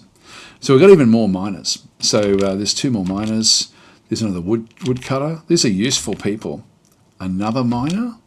Wow. Animal trainer. And that looks to be it. So we've now got up to 15. We've now got 15 dwarves here. So now you can see down through here we've got 3 starving, dehydrated, or drowsy units. Our animals are starting to starve, so which is actually part of a problem. So we now got we're going to have to open up and allow those animals to graze on the grass. So this is actually, again, DFHack is so handy to actually have this one here. But these animals in through here, the ones that are grazers, are starving because they can't live underground. Well, they can live underground, but they need to have grass underneath where they actually are. Now, we can do that in all sorts of different ways again. Once you've actually cracked open the cavern layer, anything that's muddy will actually will actually grow grass on it. Or we can go up above. So we can actually take them up and create like a zone out here to put the animals so they can just graze out here, which is probably the easiest thing for us to do. I don't think we've actually dug through at the bottom of the fortress. Let's just go down to where that actually is. No, we haven't done that yet. So just for expediency's sake, I'm just going to go and go up to the top of the fortress. Now, you've also got all your F1, to F8 keys that you can make use of. In fact, even more than that, Shift F1 as well. So you've got like a lot of keyboard shortcuts. By default, F1 is going to take you to where your wagon arrived. So this is the hotkeys, essentially. So F1 is the only one used. F2 and F3 aren't used at this stage, but we can go and change those, which we will do now. So F1 is up here. I'm going to just go and click on this area. We're going to go and make a pen or pasture. I'm just going to go and create a pen or pasture outside, just in that little area there. I'm going to accept. I'm then going to go and I can add the animals. I will show you this DFHack command. This is very, very useful. So instead of actually going through and selecting animals to be placed in this pasture, where I can just go through and manually do it, which is fine for now. Like anything that is actually a grazing, see how it's got grazer, requires pasture. Anything with that designation has to be put outside. They're the 3 things that are starving. So what I'm going to do is I'm going to go back into that zone again. And Instead of using that to place them manually, I'm going to use DFHack, and DFHack assign the animals. So this is actually, it looks a bit convoluted, but it's actually quite simple once you sort of get the feel of it. These are sort of like the status of the actual animals themselves. In fact, I'll do this with both the animals that have just wandered in with this new group and with these grazers. So I only want to have grazers. So if I go in and click on grazers, so only grazers will be shown in through this other side, which is all of these. And these are all in a different pasture. And so I'm going to say, yep, just bring them across. So I'm going to go and assign all of these. So Control N, done. And so they're now been assigned here. And so that they'll be brought up, and so they can graze outside. So that at least satisfies that problem. The next thing we have is we've got this, the other zone that we have down in here. We want to go and just put those other animals in here at this stage as well. So I can go to DFHack assign again. In this case, it's going to be basically the egg layers. And so I'm just going to go only egg layers at this point in time. And you can see down through here, we've got a goose, we've got a guinea cock in through this other side. Unfortunately, they're both males, the other one that just came back through. But these two roaming pets that are coming through are, so they're not in this particular location. Now I can just go and assign all of them to that location, but I can also just keep on filtering with this as well. I can actually go through and so I can go Z. No, hang on, that's not it. Sorry, I just screwed that one up. Egg layers. And I can sort of bring this one back. So you can see there it goes from roaming is at that end, in loose cage, in built cage, on restraint. So I can start to filter things out. So what I want to do is I don't want to have the assigned here. I want pretty much anything that's just got roaming. So I can just go and filter to the point where I end up with just roaming egg layers, which are these two in here, and just go and assign those two. So they'll be assigned into that particular location there. So it's just a clean way of actually building and setting up your zones, or of managing your zones.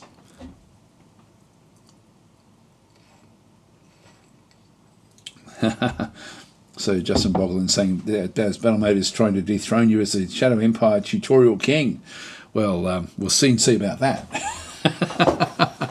Actually, I'll be playing that one when we do get the legendary mode coming in. Battle Mode and I both play that game an awful lot. So hi, Sia Furia saying, hope you all have a Guten Rush. I'm not sure what that is. Just wanted to say hi. Yeah, thank you for that. Anyway, that's the so we've now sort of established the starving animals will now be looked after. Everything else is looking pretty clean. Let's just go back now. Sorry, I did mention about F1 showing up to where the wagon came in. I'm happy enough to keep that as my main entrance, but I do want to change all those other F keys, because now we're sort of getting where we're going to be wanting to have different stuff. So F1 is the wagon entrance. If I press the H key, which I don't think it shows it anywhere down through here, but if I press the H, it is then going to show up. So wagon arrival location. I can change the name of that if I'm wanting to. So I'll just put down the entry, so top entry or something like that. And I can then just sort of work my way through the actual fortress. So if I sort of come back down into here, I can sort of middle mouse button and get something. So I'll just do this one and call it, say, entry corridor. Just makes it easier to sort of locate things. And then we just need to designate it for that location there. So I can just go and click on that one there. And so when I press F2, it will now come back into the entry corridor. We're then going to go down this layer. So we're going to, oops, hang on, just press enter. And then we just go down through until we sort of find those layers that we then sort of designated. So this layer here is going to be my workshop layer. So I'm going to have the workshops off this side.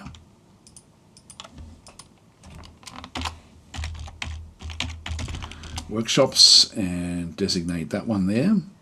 We'll do the next two down. This one here, we'll make this one into the meeting hall. And we can then designate that one as well.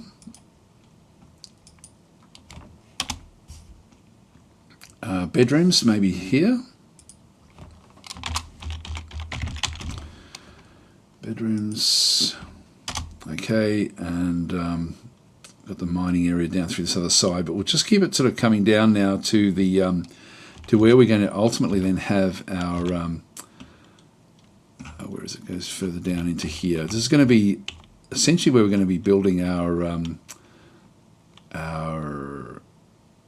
farms.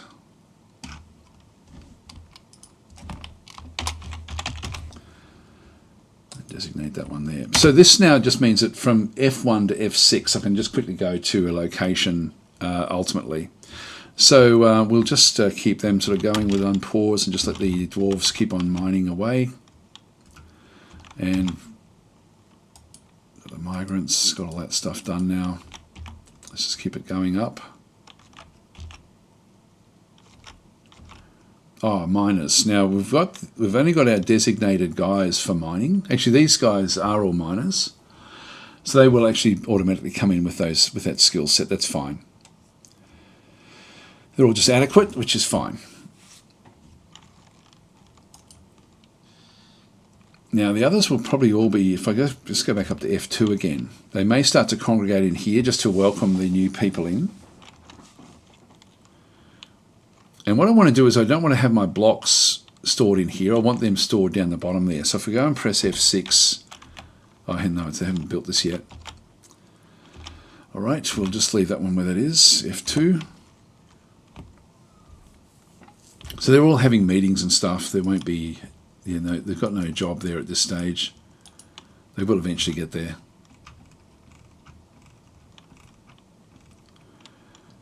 Yes, they're digging this out, which is nice.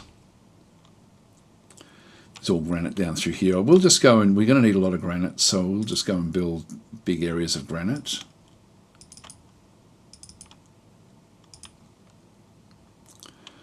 The worrying thing with this fortress is we haven't found any metal. I would have liked to have found some by now.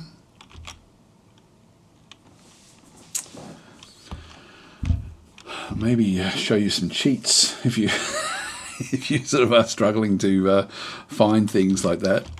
There's different, like one of the great things about this game is that it's often the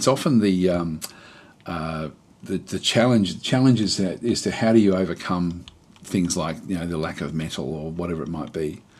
So I won't cheat, but you can search for what metals are on the map and stuff like that. But we haven't come across anything at all, which is very, very unusual. Let's just go back down.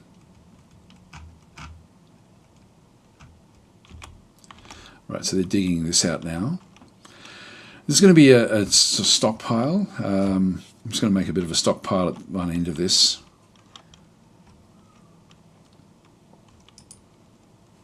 It's the wrong thing. Except, so for things like blocks, I'm going to now be very specific about what I want in here initially. So blocks are what I do want, and so they are essentially blocks are a bars and blocks. So I go and click on that one through there, and then I go to custom because I want it to be very, very particular. So I don't want any metal. I can just go none, and then we can just come back through. So we want blocks of stone, and I only want granite blocks. So by doing that, we're only going to allow granite blocks into this location. So that's now a very, very particular stockpile. What I can do is I can actually go maybe all and just go and throw any block we have down in here. Like if we do end up with other blocks, that will still be okay. And what I can then just do is go back up to my main stockpile, which is over through here, and go to custom and go to bars and blocks, and just tell it that any blocks out of stone and clay, don't do any of those. So turn all of those off. That way all of the blocks will now be taken from anything that's built and placed in here, will now be positioned down below.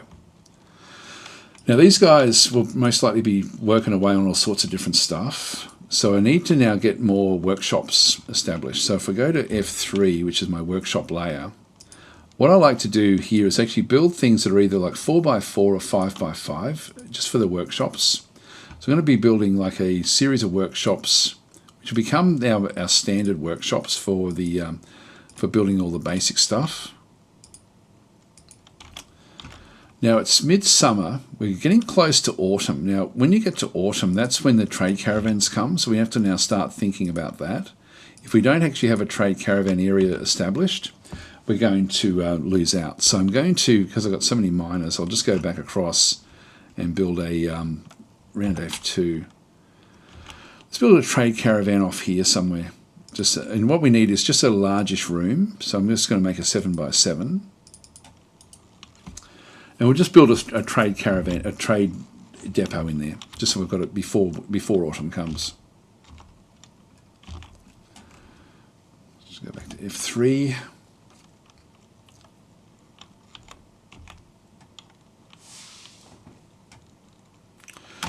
Now, did we find anything? No, it's only just, all we're finding is gems. That's all we're actually getting.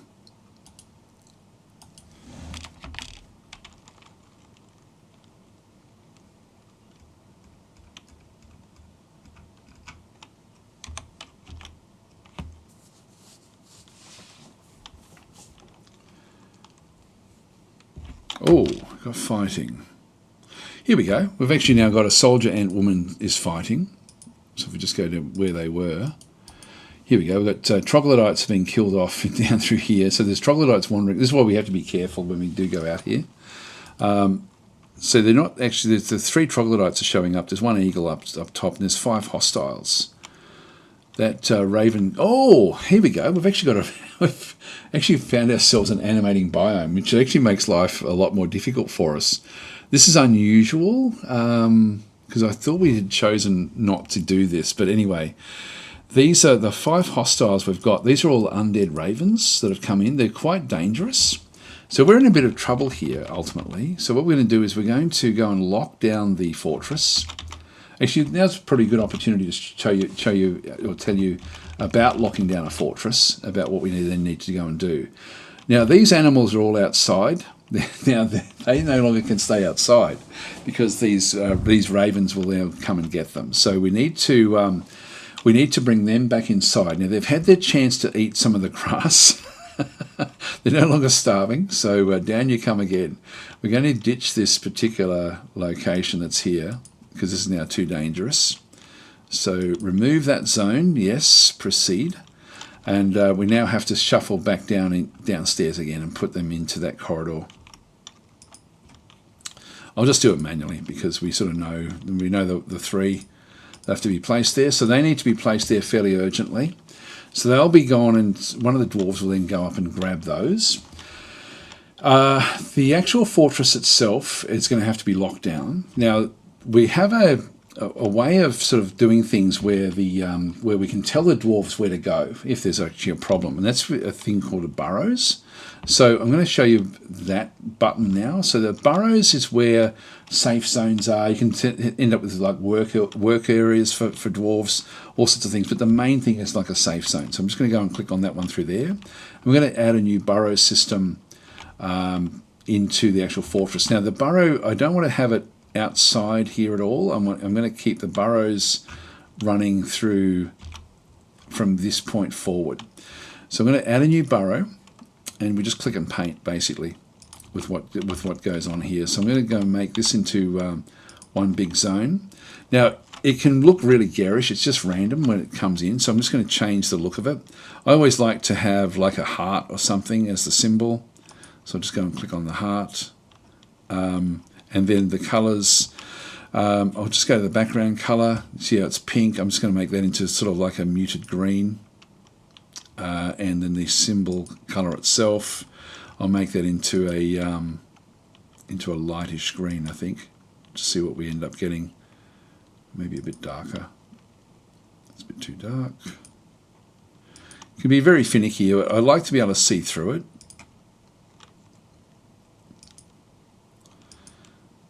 Yeah, somewhere around there, I think. And then I'll just go back to the background again and just make it so that it's just a bit green. It's just going to be my safe zone for the actual fortress itself. So you can see that we've got other things like we've got like flood fill to double click, and at the moment, so that's now off. I'm just going to paint in the areas that I want to have for this one through here. I can always go back in and correct it, but let's just go in and keep on like to paint, so I'll just keep on painting this particular zone as I just go back through the different locations. So if I just go back down, let's go to the bottom of the fortress to start with.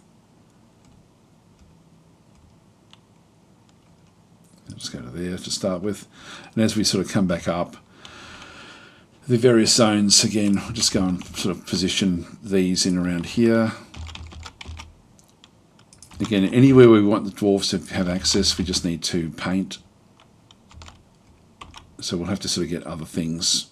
But this is a clean and easy way to just make sure that you've got things established for your dwarves.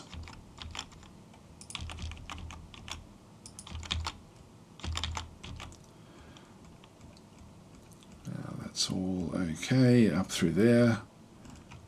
Yep, that's all fine. So this is a burrow, but it's not, doesn't do anything just yet. I'm just going to go and accept, and I'm just going to call this one safe, like it's, you know, like a safe zone. I can call it whatever I like, but I'll just call it safe zone, so I know that that burrow is there. Nobody is assigned to it, and so that's okay. I'm not going to make use of it just yet, but I can do this for work orders and stuff like this as well if I'm wanting to, like keep dwarves in certain areas of the fortress. But in this case, with safe zone, I can go back to my military, which is the squads area down through here, and I can then, with DFHack, I can actually go and click to configure a civilian alert. If I go and click on that one, I've made a zone called safe zone. I can go and click on that one there, and so when there's actually danger, I can keep on repainting this zone and make it bigger and bigger, but I can actually just go and choose when there's actually danger. I can activate an alert, and the civilians will all run down into that particular zone, and my military can then still do whatever they want to do. But we haven't done a military just yet. Having a look at stuff, we do actually have some weapons. Yeah, we've got 3 weapons there. We might actually build a military actually. So we'll yeah, I won't worry about those guys fighting. Just with these undead, we like a basic military will be able to deal with those undead ravens. So maybe we'll just go. You'll see when I open up the squads, you must appoint a militia commander to create a squad. So we have to start there. So I think I'll just go and do that. We'll just make a military of three units. So let's go and do that now. So this is actually another thing that can get a little bit complicated. So if I go into my nobles, militia commander, we just need someone to do that one. No one has any relevant skills. So who is not important? Some of the new miners aren't all that important. The animal trainer may become important at some point. And the woodcutter is also not that important at this stage. I think we'll go and choose Sarvesh as our militia commander. So Sarvesh the miner is now the militia commander. So he's now our first one in the actual military itself. Let's now open up the squads menu, and we now create a new squad around that militia commander. So we have to choose a uniform. Now there's some that come with the game. We can actually choose what we want. I'm just going to choose melee metal armor. If we do end up with metal, we can then make use of it. It doesn't matter if we don't have it just yet. And it comes in with like the gorges of rock with this sort of random thing in through this other side. So view the positions of the squad. I'm just going to go and open up the people. I'm just going to add in 2 more. And so we can then sort of see anyone that does actually have some skills. So we've got the fisher dwarf in through here as a proficient fighter. We've got a hammer dwarf, a mace dwarf, hammer dwarf. Now these are doctor and weaponsmith are too important for us, I think. Yeah, I think we'll just grab another of the. Yeah, this one here. We'll go and throw that one in, and I'll place the animal trainer in there as well. All right, so that's going to be the first 3. Now, this gets fairly complicated. Like, they are our military. They're going to be wanting to try to do different things. I'll try to explain a little bit how this one does work. They're going to, they do already have, like, the pick is technically a weapon, as is the axe. But if I go back to the squad so we can sort of see what they're doing. If I go and click on the tick box there, I can then look at different things to do with that particular group. And so I want to just get them to at least have the equipment that they require. There's two different parts to this. There's the equipment that they have and the schedule of what they then go and do. One of the tricks is to try to have them always equipped for fighting in what you're doing. Not super critical where we are now, but sometimes if it's more dangerous, you'll be always wanting them dressed and ready for action. So we'll start with the schedule. Now the Gorges of Rock have got a schedule of being off-duty when they're not doing anything. So off-duty means go back to your civilian clothes, everything to do with being a civilian, you'll actually then just be doing that one. So that's by default where it is. But we have things like staggered training, constant training, or ready. Ready just means basically always be ready for fighting, but still just go on and do your own stuff. So I'm just going to go and click on no orders under ready. So this is actually going to be the Gorges of Rock will always be ready for fighting. So they'll always have their weapons with them and their armor with them. So that's the first thing we're just going to do there. And then the equipment, we're just going to go back through. If it's got this red, it means that they haven't chosen anything just yet. So I'm just going to go in and, I've got metal armor, melee. I'm going to try to force them into finding what they can to deck themselves out ready for fighting. So I'm just going to go and tell them to go and stand somewhere. So this second one through here is a station order. I'm just going to go and go back up into, say, here. I'm just going to go and tell them to stand at this location. So then I've got station. Their routine is now going to be ready, and we'll just go and right-click and just watch and see what they do. See how they're wandering off? So this hammer dwarf is now picking up stuff. Troglodyte is still fighting down below. That's fine. And so these have now become the various groups that they actually have. So we've got a hammer dwarf. We've got the hammer dwarf in through there as well. They're picking up different equipment. I don't know where our commander is, but they'll just go and do what they can to pick up stuff. They'll also pick up things, for example, like this one here it is at station. Anywhere within 3 of this is actually, so technically he's actually at the right location. This one is Savish, the militia commander, is now also at station. Now what we'll see is we'll find that he's now picked up an axe. So he's got an axe in through there if we look at the items. But there's no actual armor. So he's actually, they can be very easily damaged, these guys. But he is ready for action. Now the other one is this one here is also on station. And it's so 1, 2, 3. So technically within a 3x3 is where they'll stand. So that's on the edge of where they actually are. Now there's a whole lot of stuff missing from what they actually needed. So if we go back and have a look at the equipment and see, yes, they picked up weaponry, but they've got nothing else. So including they didn't pick up a backpack and they didn't pick up any water skins. So there's certain things we're not building that we need to actually have to deck them out properly. But this at least will then sort of allow them to do their thing. I'm going to turn them and tell them to no longer do anything. I just wanted to see what was available. And so no special orders now. I'll just deselect them. And so they're now just going to go off and do their own thing. But what we should find is that he should keep his copper battle axe with him now at all times. So strapped to the upper body. So as they get their military equipment, they'll just start to sort of make use of it. So anyway, that's sort of where so they're sort of now ready. They can be called upon when there's a problem. Actually, that one did drop. That steel battle axe. Oh, he's gone back to pick up his pick. That's the trouble there. That's okay. Look, that's okay. We'll just let that sort of we'll let that develop.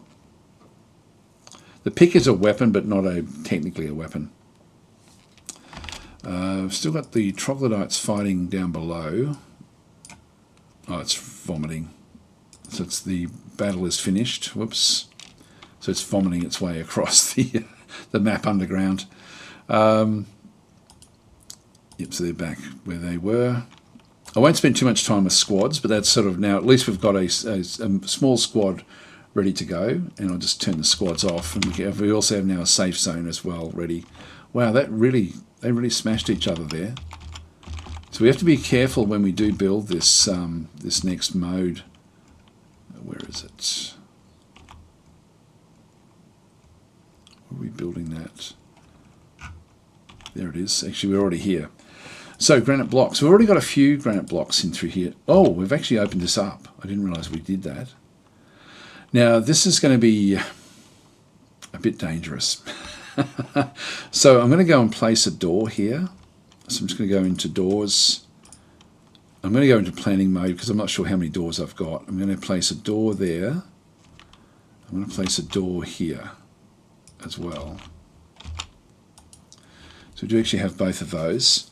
We need to block this area off to stop anything from actually getting access to it. So it means that these areas through here are going to need to be blocked off.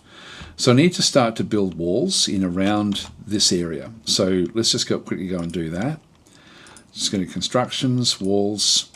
Now I've got, I'm going to hide the planner because what I want to do is I want to use select material after placement. I want to use those blocks. So I'm just going to go and build down into here. We've got the granite blocks. We've only got 8 of them. So I'm just going to go to all. So I've got those done there. Things can move diagonally, so I have to be careful what I do with this. So I'm going to go and place, so that's 1, 2, 3, 4, 5. Do I have enough? I'll just leave, actually I'll leave it there for now. I'll just go and, I need more blocks. I can build them out of gneiss, that's right there. So we'll just go and place these as well. Wall. Just use that one there for now. So I've still got a few more, and what I want to do is I know that there's nothing above me, so I can just make a little room in here that can be fairly sort of secure. Like that's a problem there, for example. So we'll actually just go across and throw that one into there.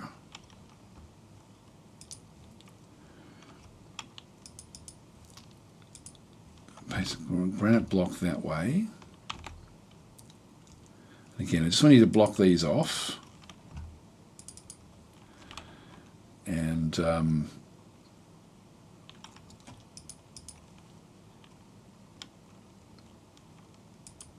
don't care what we end up using down through here now.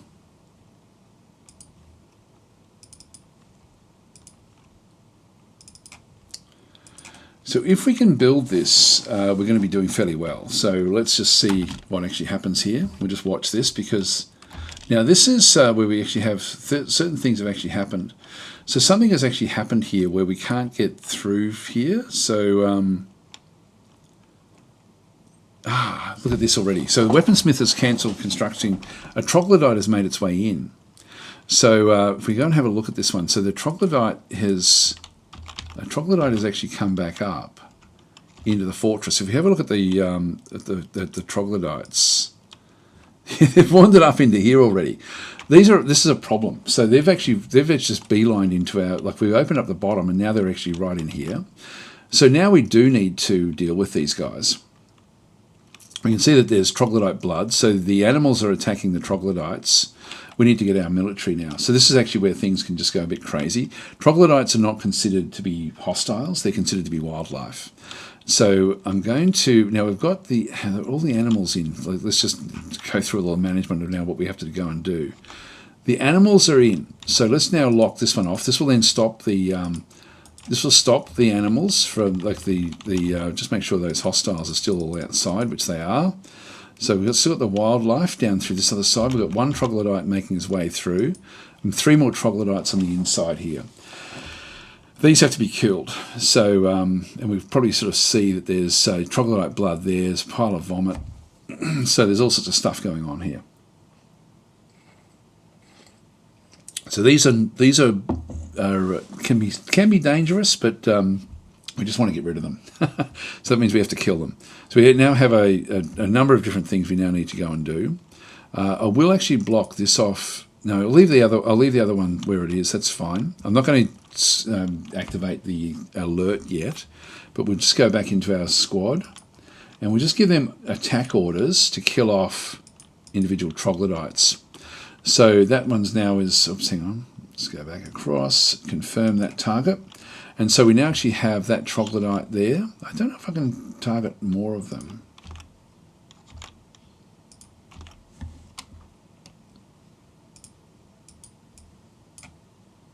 No, I've only got the one. I'll just confirm that one. So kill troglodyte is what we now need to go and do. So the military that we have should be close by somewhere. In fact, we've got a military guy right there. So we actually have the animal trainer. Well, actually now, like what I'll do is I'm going to press the full stop key and show you in sort of in slow motion what's actually going on. So this troglodyte is seriously injured, so it has been damaged. If we have a look at its health, you can see it can't stand anymore and it can't grasp anything. So this is going to be very easy to kill off. And if we have a look at the description, we can then sort of see, you know, its arm is broken. Now, this may have all happened. Looks like it happened actually just here. If we have a quick look at this one here, Dwarven Child is actually punching away here. The woodcutters, everyone's just attacking it anyway. And that vomit that we're seeing is what's going on. So yeah, there's actually a full-blown attack going on. I'll just unpause it. That one's been killed, and these other troglodytes are going to be attacked by everyone as well. So we'll just go back in across, and we'll do an attack there as well. Confirm. How many more? We've still got 3 troglodytes around. Another one wandering in. Another one wandering in here. So there's the 2 troglodytes that are left. So we'll just go back in and just tell our guys that, okay, that's your next target. That one's now done. And we've now got another troglodyte that's now made its way back into the fortress. See how the animals are running away from the interaction? Let's go and kill off this last troglodyte. So we need to secure that bottom area fairly quickly. I'm glad that we sort of had at least established our military. Here we go. I think this one's injured anyway. Well, we've got 1 injured citizen now and no functioning hospital. We'll have to go and fix that up as well. Oops, kill troglodyte. Yeah, so this one will now be targeted as well. So, with everything that's going on, we should be able to start to do different things, but we have to kill this troglodyte out first. Hospitals. We now need to establish a hospital. Now, the hospital is... we've got a lot of different things we need to do for a hospital to work.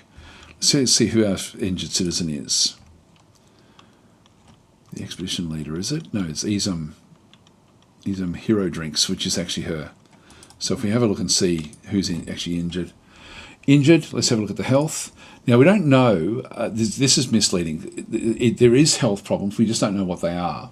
So we need a hospital to get exactly what's going on. We won't even see wounds, treatment, history or anything. But we will see description. So her 5th toe right foot is broken. Her 5th toe right foot is smashed open. So she's actually hurt her foot. So that's actually what's happening through here.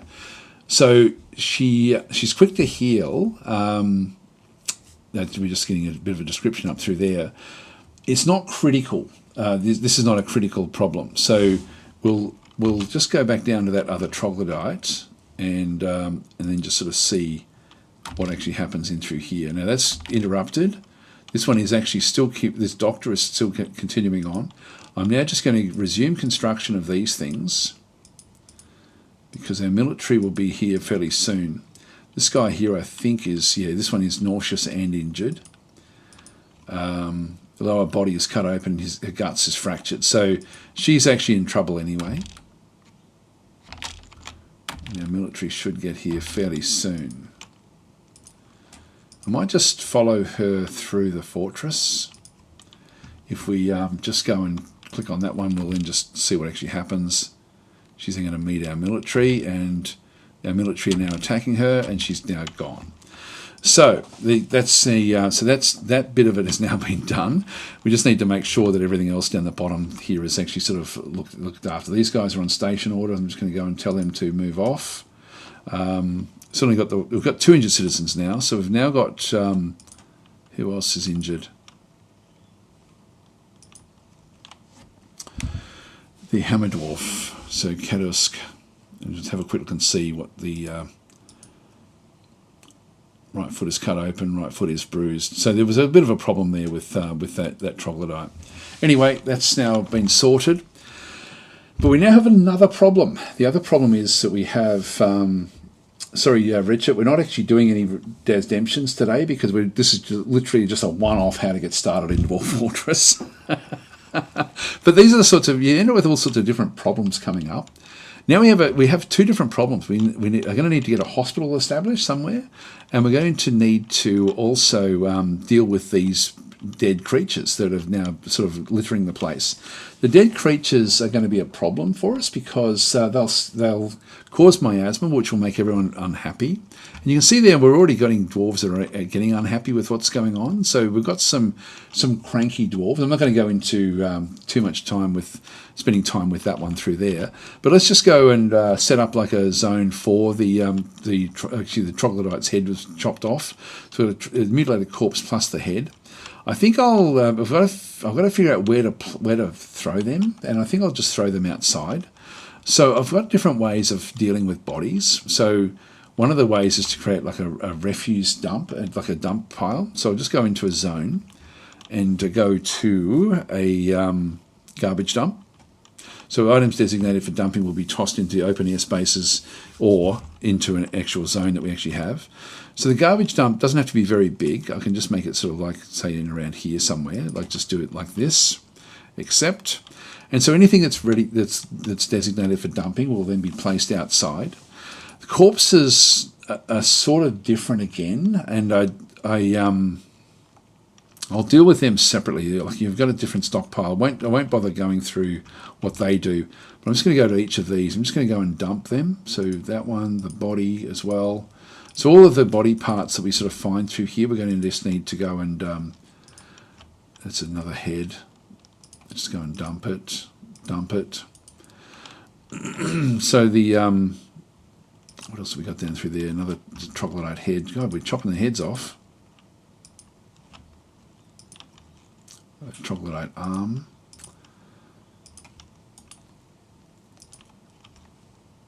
There's nothing else there.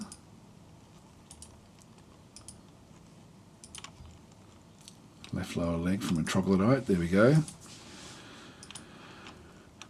And we've got a troglodyte right hand, right lower arm. So these are all being chopped off specifically by the dwarves because they've got axes and stuff.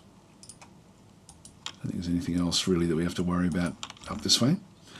So somebody will now be designated with the job of taking those away. So they'll be now sort of shuffled up to the top of the fortress. Oh, hang on, I've locked the top. So what we do actually have is a problem at the top here. We'll just go and open that one up. We've still got the 5 hostiles, but they're sort of on the edge of the map, so I'll just sort of leave them alone and hope that they don't kick on in as well. Now, there may be other jobs that people are doing, so they will eventually get to them. Hopefully.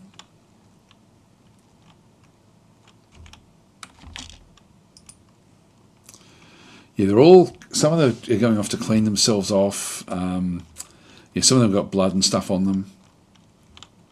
But yeah, everyone's still actually working. So I'll just go back down to F6 and just sort of watch as they finish off this zone.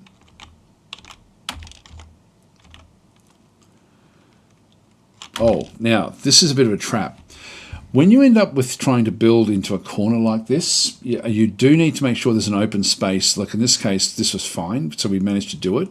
But quite often what you'll be wanting to do is just suspend the construction of one of the pieces that go into the corner, just to allow it to be built, but that's fine. Everything else is fine.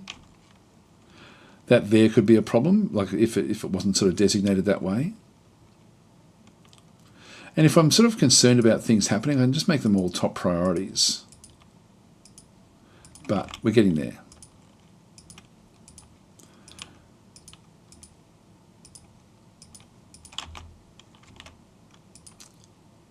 But you know, they're all bringing the blocks through. These, you see how slow they walk when they're carrying diorite, for example. They're not, the blocks are very, very fast, but the diorite is not.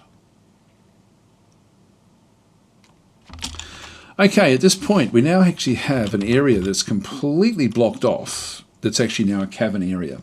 So we've sort of found an area where there's no roof above us. So you can see down through here, when I sort of hover over where this wall is, it's bypassing all of this. So there's no way anything can actually really break through here, like not easily anyway. So this is actually now secure. So we now actually have our our zone in through here ready for planting and doing other things. So I'm going to go and establish a zone over here for the grazing animals. So I'm just going to go back into my zone, into pen and pasture. And let's go and create it there. Accept. And I'm just going to DFHack assign anything that is a grazer. So assign all of those. So they're going to be assigned there basically. So they're now all being placed down there. That way they'll stay alive. And now we just need to do farming. Now I'm going to talk a little bit and probably end up sort of starting to finish this off now. But we've sort of done like a lot of different things in here in this particular run. We haven't done bedrooms or anything like that, which I would have liked to have done. We haven't done like the big meeting halls and the dining rooms. Actually, we haven't even done basic farming and stuff like that. There's still actually a lot to do. Maybe I'll keep on going for a bit longer. Just my throat's getting a little bit sore. So anyway, let's actually there's still a lot we could be establishing through here, but one thing we do need to do is get our farming done. So what we're going to do here is I'm just going to go and build some farms. Now, because I've got DFHack running, I'll just talk a little bit about what one of the big things that DFHack does we haven't even spoken about, but it's been actually there the whole time we've been playing. If we go back into the we've got the quick start guide down through there. I'm just trying to think of where we actually have it. It might be the control panel. Yeah, control panel. The DFHack control panel. You can turn certain things off for helpers during the actual game itself. And so I've got some things that are on and some things that are off. And so these are tools like auto butcher. The game will automatically butcher animals when there's too many of one type. So I don't have to think about that, as long as I've got a butcher shop. Auto cheese as well, for example. They'll sort of do different, make cheese. I can just turn it on, and then I can just read about it if I'm wanting to. So whatever I want to do. Auto clothing just means that the dwarves will actually, if they've got the workshops available to build, like to make the clothes, they will make clothes for themselves as required. Auto farming is really, really useful as well. This one here will actually then sort of allow us to manage crop selection, which is exactly what we're going to be doing now. So I don't have to actually designate what crop we plant, as long as I'm running DFHack with this one turned on. Auto fishing, auto milking, there's a whole lot of them and through here as well that just make the game so much easier with less micromanagement. So I'm just going to leave that where that is. I'm going to go into and build my farming location. Now we also have, I do want to go and just dig a little bit more. If I just go to F3, this is my workshops. I'm going to build more workshops down this way as well. I'm just going to go and dig some more. Let's just go and I'm going to make an area through here for kitchens and things. So we'll sort of get those designated. I'll just get a few different areas so we can just at least get a few things happening. So I'll still try to keep all my workshops in this layer. With what we're building through here, I do want to go and start to build more. Actually, I'll wait until all that's been dug in, and then we'll just go down the bottom and start the process. So we've got the animals will be brought down in here already. The auto farming is on in DFHack, which means that we can just go across now into the area through here. So to build the farms, it's actually a workshop. It doesn't show up in here, but you then have to go to farming.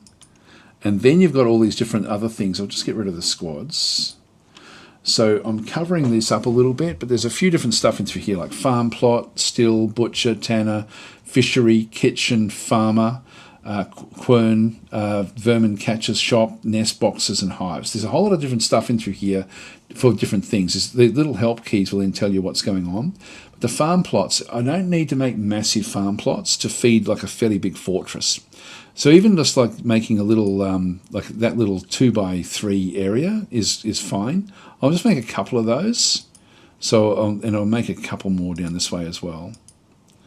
There we go. Four farm plots is heaps for the fortress.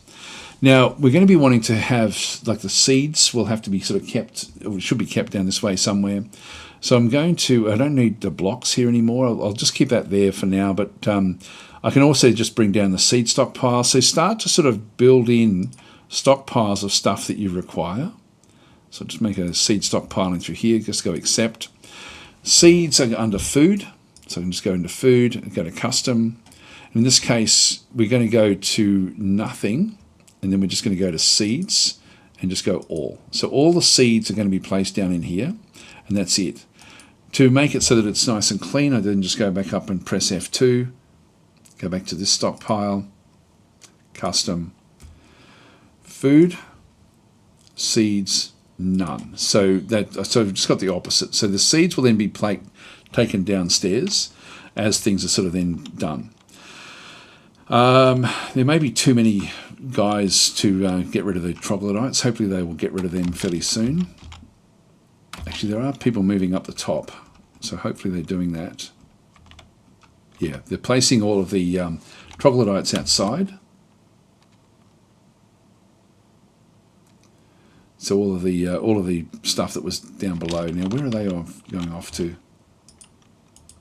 These are possibly going off to the only water that they're aware of. As there's a troll now underground, so we've got a troll wandering around down below, but we're now secure, so we don't have to worry about that troll. Anyway, we'll continue on. So that's been completed. It's running human blood. That's fine. Yep, so that was all the interruptions that we had. And this is all the fighting that went on with those troglodytes. So there's heaps of fighting went on. F2 again, just have a bit of a look. So these will be taken downstairs. See there's flies forming around the dead bodies and stuff. But that's okay. As long as they don't get smelly, as long as they keep on being taken outside, that's really the important thing at this stage, because we don't want them to get stinky. Now we're late summer. One thing we need to do is now build up an area for the trade caravan to come. And so I'm just going to go back into my build menu again, and there's the trade depot. I'm just going to go and build that in the middle here. And we've got claystone right there, so I'll just make it out of claystone. So that's something we need for the trade caravan for when it comes in the first autumn. If we don't have it, we can't trade. We're still making lots and lots of stuff in through here as well.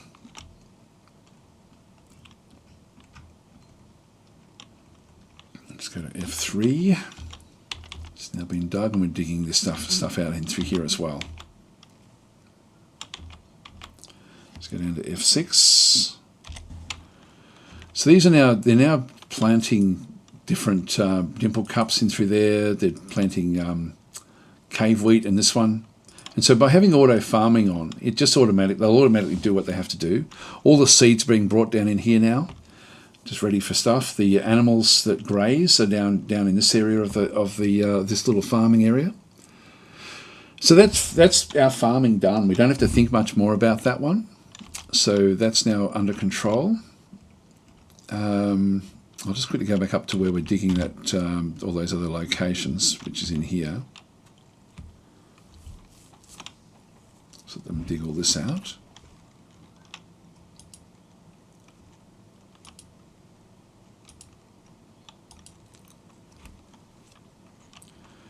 That cat is not in its spot, but that's okay. We'll just leave it where that is. Let's go back up to F2 again. We've still got some things that need to get rid of that head, otherwise it's going to stink.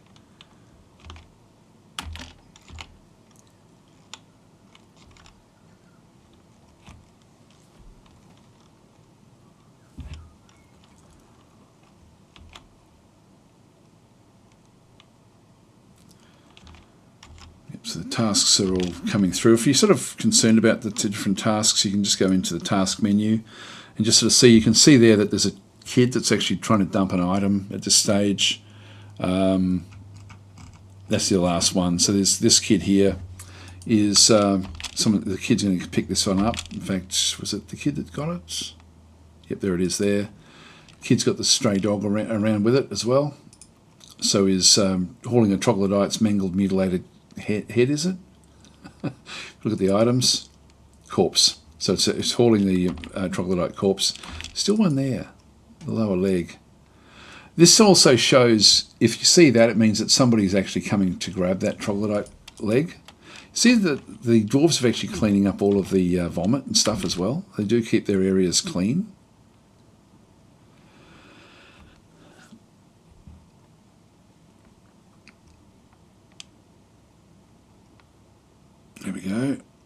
that one. That should be the last of it, I think.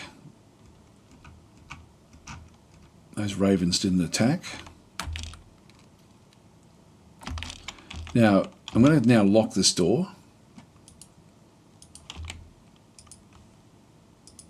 And with DFHack, it's going to tell me if there's anyone left outside, which there's not. So that door has now been locked off. We've got all the dead troglodyte bits and pieces are back over through here as well. So that's fine. We'll just leave them where they are. We've got some plump helmets that went off as well. Okay, so there's still a lot we haven't built. And so we're now going to go down to our workshop layer and just start to sort of build the things that we didn't actually end up building. So I'll let them dig it out first.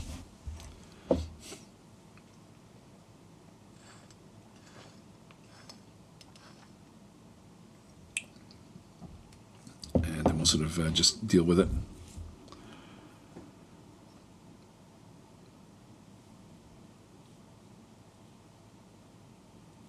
Sorry, there was a question, was there? So, having trouble defending against invaders. Any advice on building a secure fortress? Is there any way to get a safe fortress? There's no real way to guarantee a safe fortress, but you've things that used to work no longer really work all that well anymore. Keeping, like, you've got reinforced walls now that you can build if you've got metal. So there's things like that which help, but ultimately you're probably going to need to end up with a fighting force to be able to, and traps, lots and lots of traps to try to do damage to the actual invaders. But cage traps don't work anymore because they just let them out. So it is actually a bit of a tricky one. So Grob is in saying, is there a Dwarf Fortress hack program for children? I would love to have something so that my kids clean up after themselves. Yes, that would be pretty cool. Okay, we've almost got these areas, and then I'll just spend a bit of time going through these. We're nearly at the end of this location. Now, to see how they're trying to give water to things, but there's no water source allocated. So we do get these warning messages. This is a problem. I'm going to fix this one fairly soon, actually, but we'll just, in fact, what I'll do is I'll come back to this. So we'll just wait for this to happen, then we'll sort of just get these workshops done. I'll pause it while we do this. I can then sort of show what's going to happen here. All right, they're all done. I'm just going to go and dump all of these things just so we've got a nice clean area. So I'm just going to go into the dump mode. By the way, those troglodyte bits and pieces, when they were dumped, they become the dumping designation is then removed and becomes like a forbidden designation. So I can just go and do this one.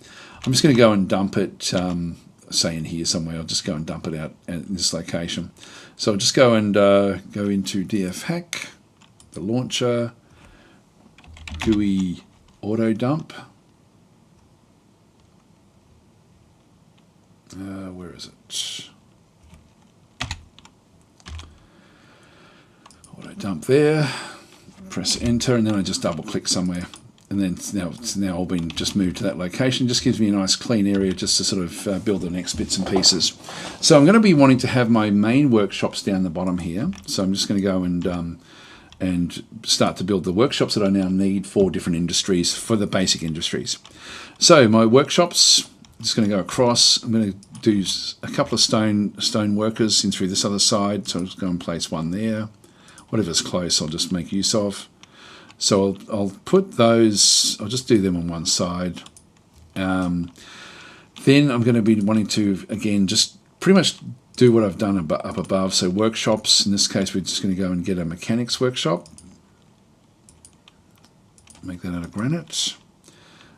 Just going to go back across to workshops again and a carpentry workshop.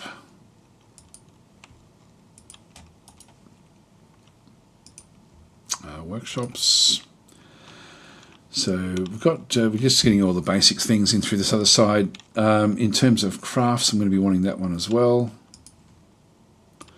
And, oops, did I not do that one?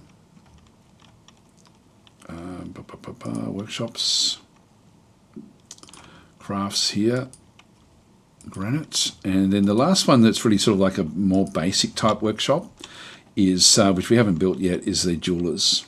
So we'll just go and throw that one in there as well. So I'll place that one up there. So that's now going to be sort of like just our basic building ones. Down through here, what I'm going to do is I'm going to create like the food processing. So we'll just go and quickly go and build those. So with the workshops down through this other side, a lot of what we end up wanting to do in through here is actually going to be under farming. So for anything to do with food, it's going to be pretty much under farming.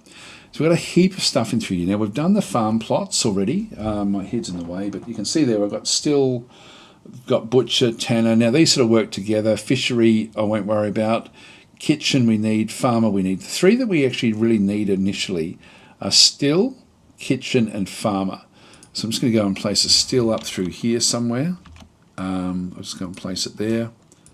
Make that out of granite as well. We don't need a lot of workshops, you know, like to actually have things going. Just need the different types. Kitchen, in the middle there.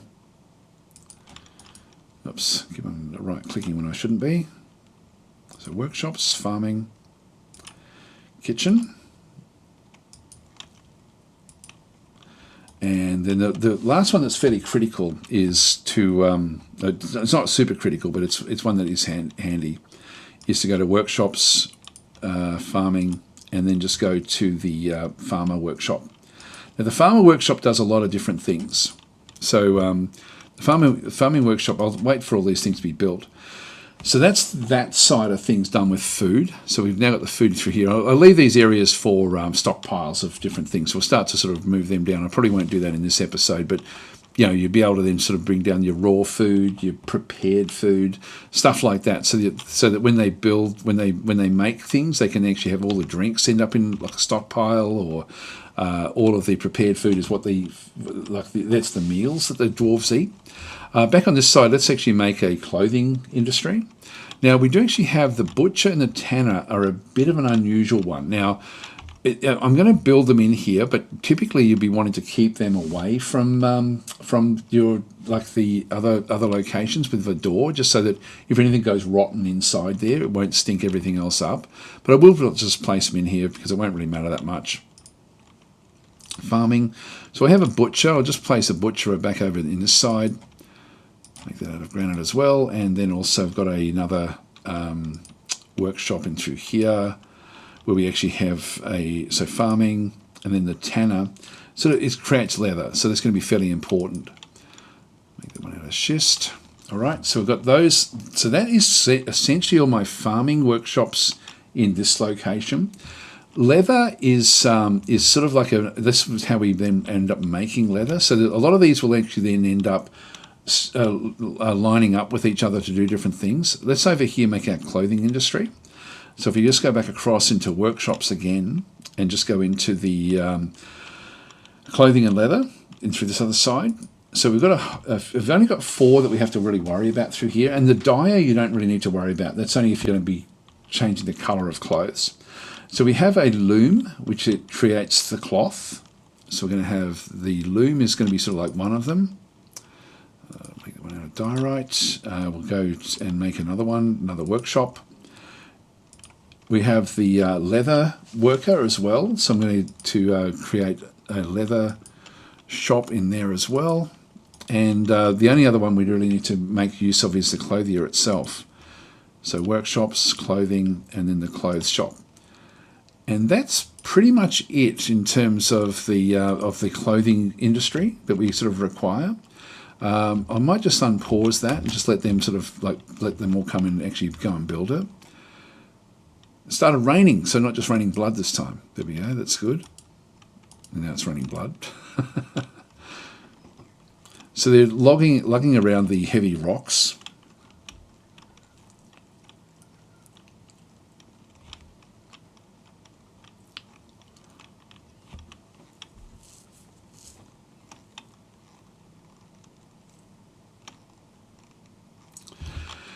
Right, now with all of this stuff done, we're going to now start to see there'll be other missions now given out by the manager, to go and do different things. And we're going to start sort of seeing that there's a list of things to be made out of rock. Don't have anything out of wood just yet.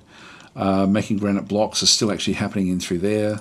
This one here is making rock crafts to sell. This one in through here is nothing in the mechanics just yet, nothing in the jewelers just yet. Down this way, there may not be anything. This one wants to weave thread into cloth, so there's actually a task there. There's some thread that can be weaved. There's leatherworks, nothing actually going on that side.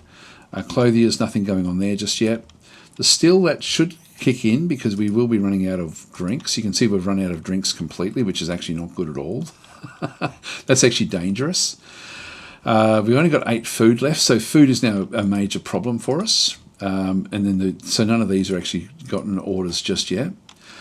Now this one is actually going off to slaughter a stray guinea cock. So the automatic butchering is now going to be done, and then it's going to, if there's any leather, it will then be tanned at the tannery. So there's those sort of are now also starting to kick in, but now the drink has become a real big issue. We now have to also make our hospital, so let's just quickly go across and do that. You will need at some point to have the hospital. What I want to do is I want to go down to where I've actually got the where we first came across this this location, because there is water down in here. Actually, where did we first see the water? Here. So we want to. I'm going to make the hospital above this. It's going to be where we have the hospital.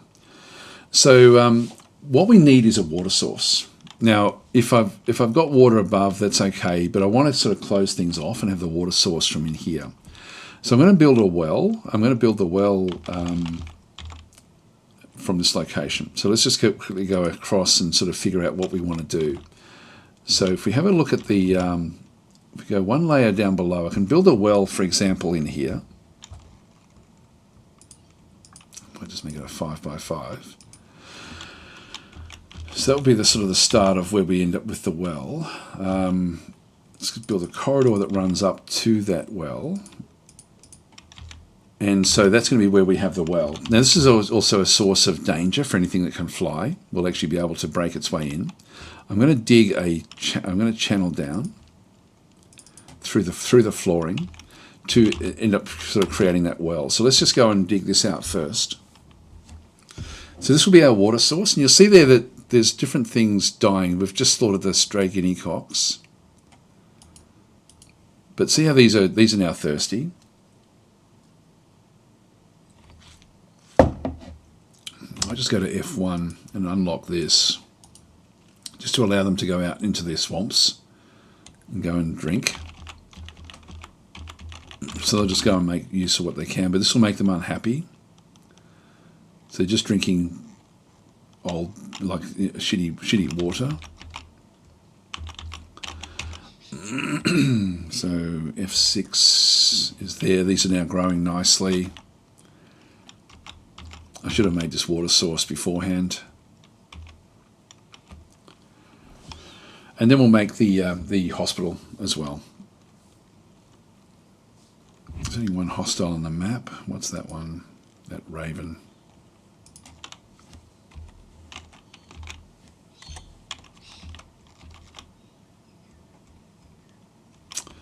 Okay, we're now into early autumn.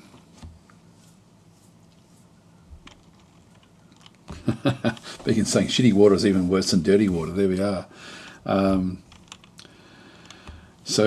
Private Joe saying now it's official. Just spent 150 euros on games, so Dwarf Fortress included. New Year's resolution: no more games. There we are. And Michael Gillespie saying, I'm wearing my DasTactic T-shirt, my favourite and comfortable too. It's a nice shirt, that one actually. I've got how many of those have I got? I think I've only got one of the T-shirts. But yeah, no, it's my granddaughter loves that shirt. She just she wants to know what all of the characters are doing on that Dwarf Fortress shirt, which is funny. So I'll just unpause. These guys should be kicking in here. Autumn has now come. So now autumn is now where we're going to end up with the trade caravan coming. Now there's a few things we haven't found. We haven't found metal. So metal is something we could actually try to get from the mountain homes. We also haven't found any gypsum or anything to make plaster. So there's none of those sort of things to actually be able to set bones has actually come through at all. You can see there that the citizens who were damaged have now been fixed up. Now, to make a well, we need a block, we need a bucket, and we need a rope. And I don't know, we may need a mechanism as well. I'm not 100% sure about that. There's a few different things that we do require, but we've got all of those built. This will then become our water source automatically when we create a well. All I need is the hole, so I'm just going to go and build that one now. So we now look straight down into the water, down below.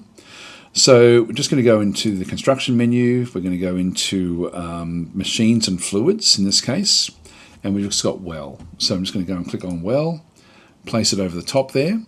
Oh, hang on, needs chains, so must make it a workshop first, no access to chains.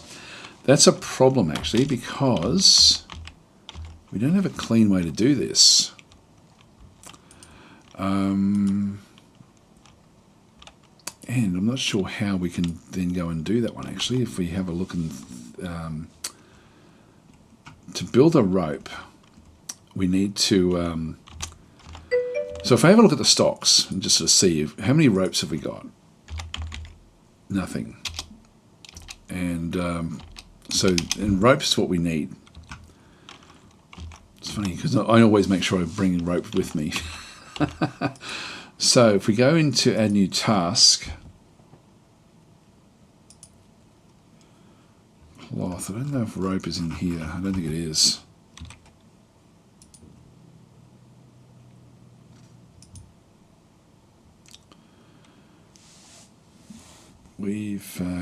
No, that's actually doing it there. I forget how we make rope.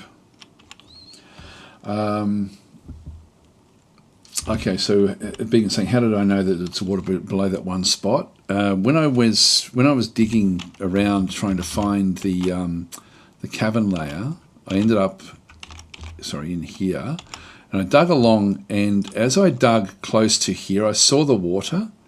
So my assumption was that we were near like some sort of water source because of the structure that was. So we then built above, 2 layers above, and that's when we found the cavern layer. So we know that this is water in through here. And so there's open space there. And so it goes from open space down to the cavern. So we end up with the cavern floor there, open space above, and then we've got our open space above in here. So we've sort of just essentially gone straight above the water. So we now actually have the water is going to be down below that one through there. You make cloth at a clothiers from cloth. Okay, so maybe we can still do that. Let's have a look and see if we've got the ability. If we go to F3. Thank you for that, orangutans. I thought it was in here. A new task, cloth, rope. Cloth. I hope I've got cloth. All right, let's see how we go. That's weaving thread into cloth.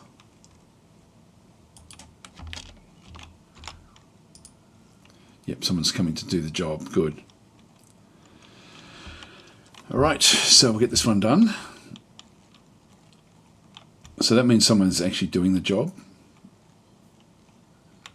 There we go, we've made one cloth. I can't use this I'll show you another little problem that you may come across when you're playing Dwarf Fortress, is that I now know that I've got my rope, that rope cloth. So the rope is now done. If we just go back up or down to that layer again and try to build it, it's still going to fail. So if I go into here, go to machines and fluids, and go to well, and go and click on it, it will say make a chain first. So even though we've built the rope, it's still showing an error. The reason for that is that when I go back up to those workshop layers and have a look at it, the rope has actually been, it's been tasked. So somebody's already coming across to actually pick this rope up, which means that there's one of the dwarfs is actually going to have a job to store this in a stockpile. So what I can do is I can actually go and forbid it, and then unforbid it, which stops it from having that task, which means that, sorry, my head was covering that, but the task is now gone. It'll look like this. So if that's gone, it's now available. So while I've got the game paused, I can then just go back down to that location again and where the hell is it? Did I go up? Yeah, into here. I should now be able to build it. So if I now just go back across, go into machines and fluids, and then the well, and then just go and click on it, I now can do it because everything is actually still available. So we need one block, we need a bucket, and we need a rope. And so we've got that one rope that's no longer being tasked. So if the rope, even though the rope is available, if it's on its way to a storage area, it's not available to us. And we need a mechanism as well. There we go. So this will then become the water source for the fortress.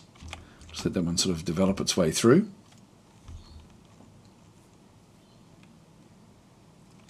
They're bringing all the materials in. The mechanisms are there.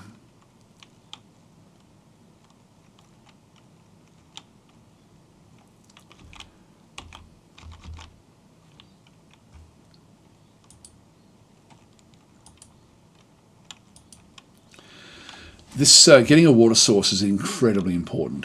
So now they're building it. Now what we'll see is that as people use it, we'll see the rope descend with a bucket on the end of it, but at the moment no one's using it. But now I can block off the top of the fortress again. So if I just go back up to F1, is anyone still, yeah, they're still outside going off to get water at the other place. So these are, this is not ideal, but this is actually where everyone is actually congregating. So we'll just wait. These guys will stop doing this one very, very soon because the well is automatically a water source. And so that's where they'll all end up sort of just going. So we'll just go back down into that location. I'll make that into, we've got F4, F4 is nothing, F5 is nothing, F6 is down there.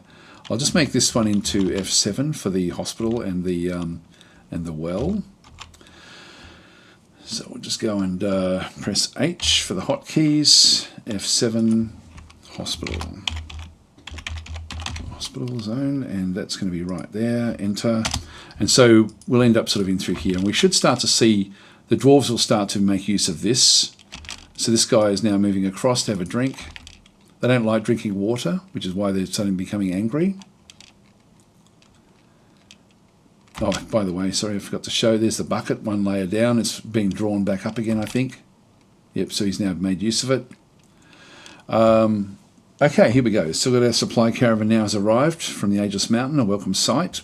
So this is now where we're going to end up with a trade caravan plus a liaison. So the liaison has actually now moved in. This is actually a noble from the mountain homes. So this is Nojus, the outpost liaison, has been just designated from like the nobility to come and visit us, and they tell us different things as well. And I think we'll finish off this session with this. I didn't end up building the hospital, but we'd be building it near the well because they do need the well for the hospital. Well, not they don't need it, but they work in better together. So with this outpost liaison, what they'll do is they'll actually wander in. If I just go and follow this one through, it will then wander into the actual fortress.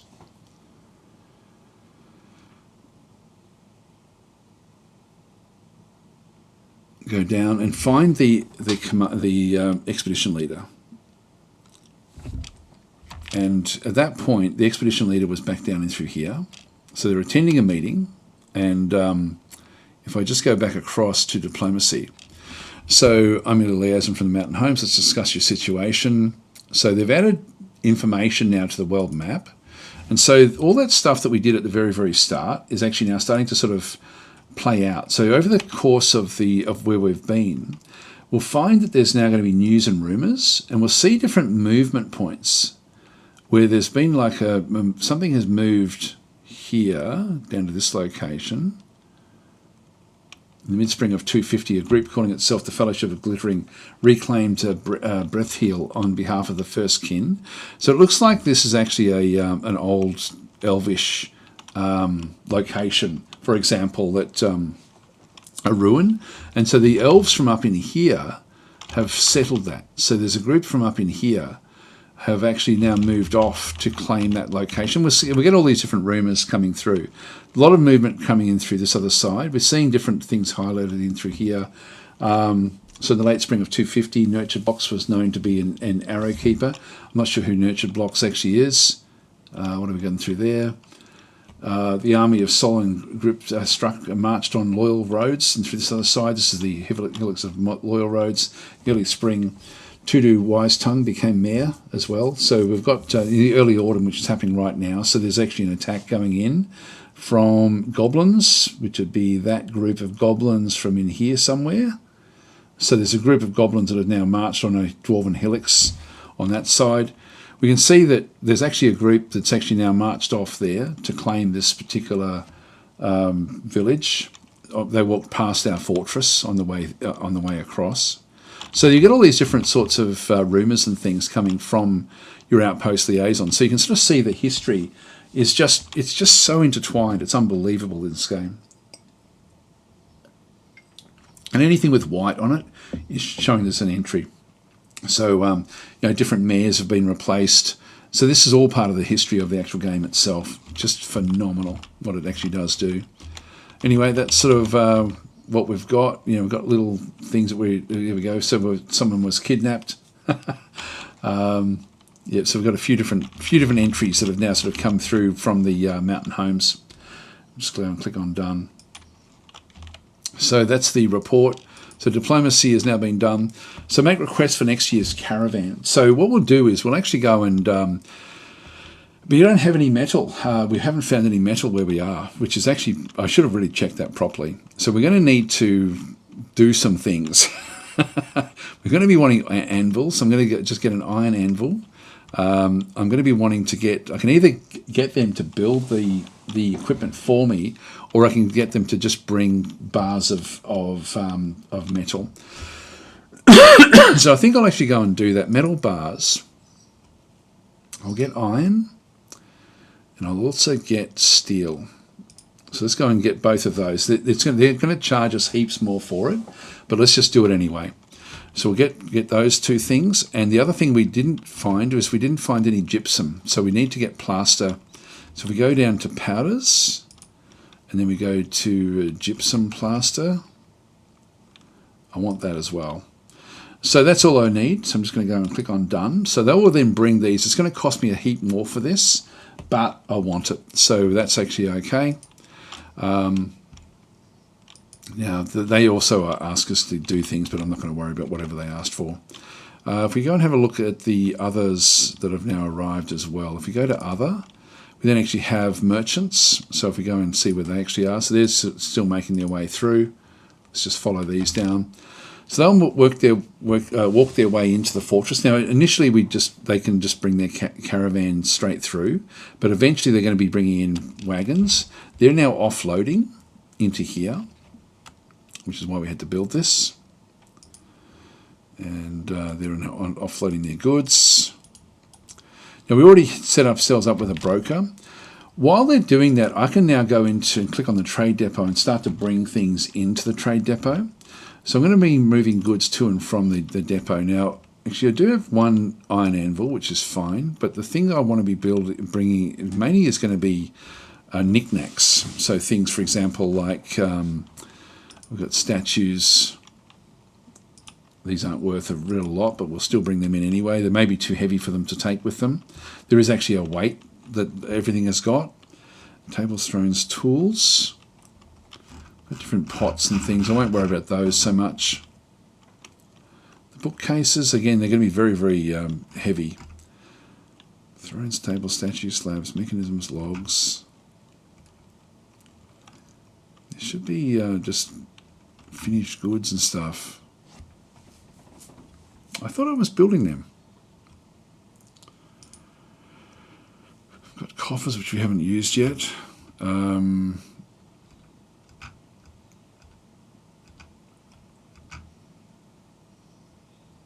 That's weird. It's very strange. We don't have a real lot to trade at this stage. I must have been making finished goods.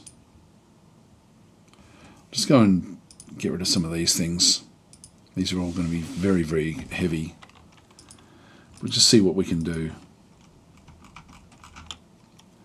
Step ladder's worth 50. That'll do. I'll just go and allow that to go. Yeah, just waiting on the 12 items. Let's just go and trade with those. Quite often in your first year, you're not going to have a real lot to trade. So we'll bring all this stuff in. And we need to then ask for the trader to come through here. Now, we set up a broker early on, like in our nobles. So the broker is actually the one who has to trade. If we don't have one established, we have to have one established to do the trading. So we need to, broker is now requested, so we'll bring in the expedition leader. So she will wander in.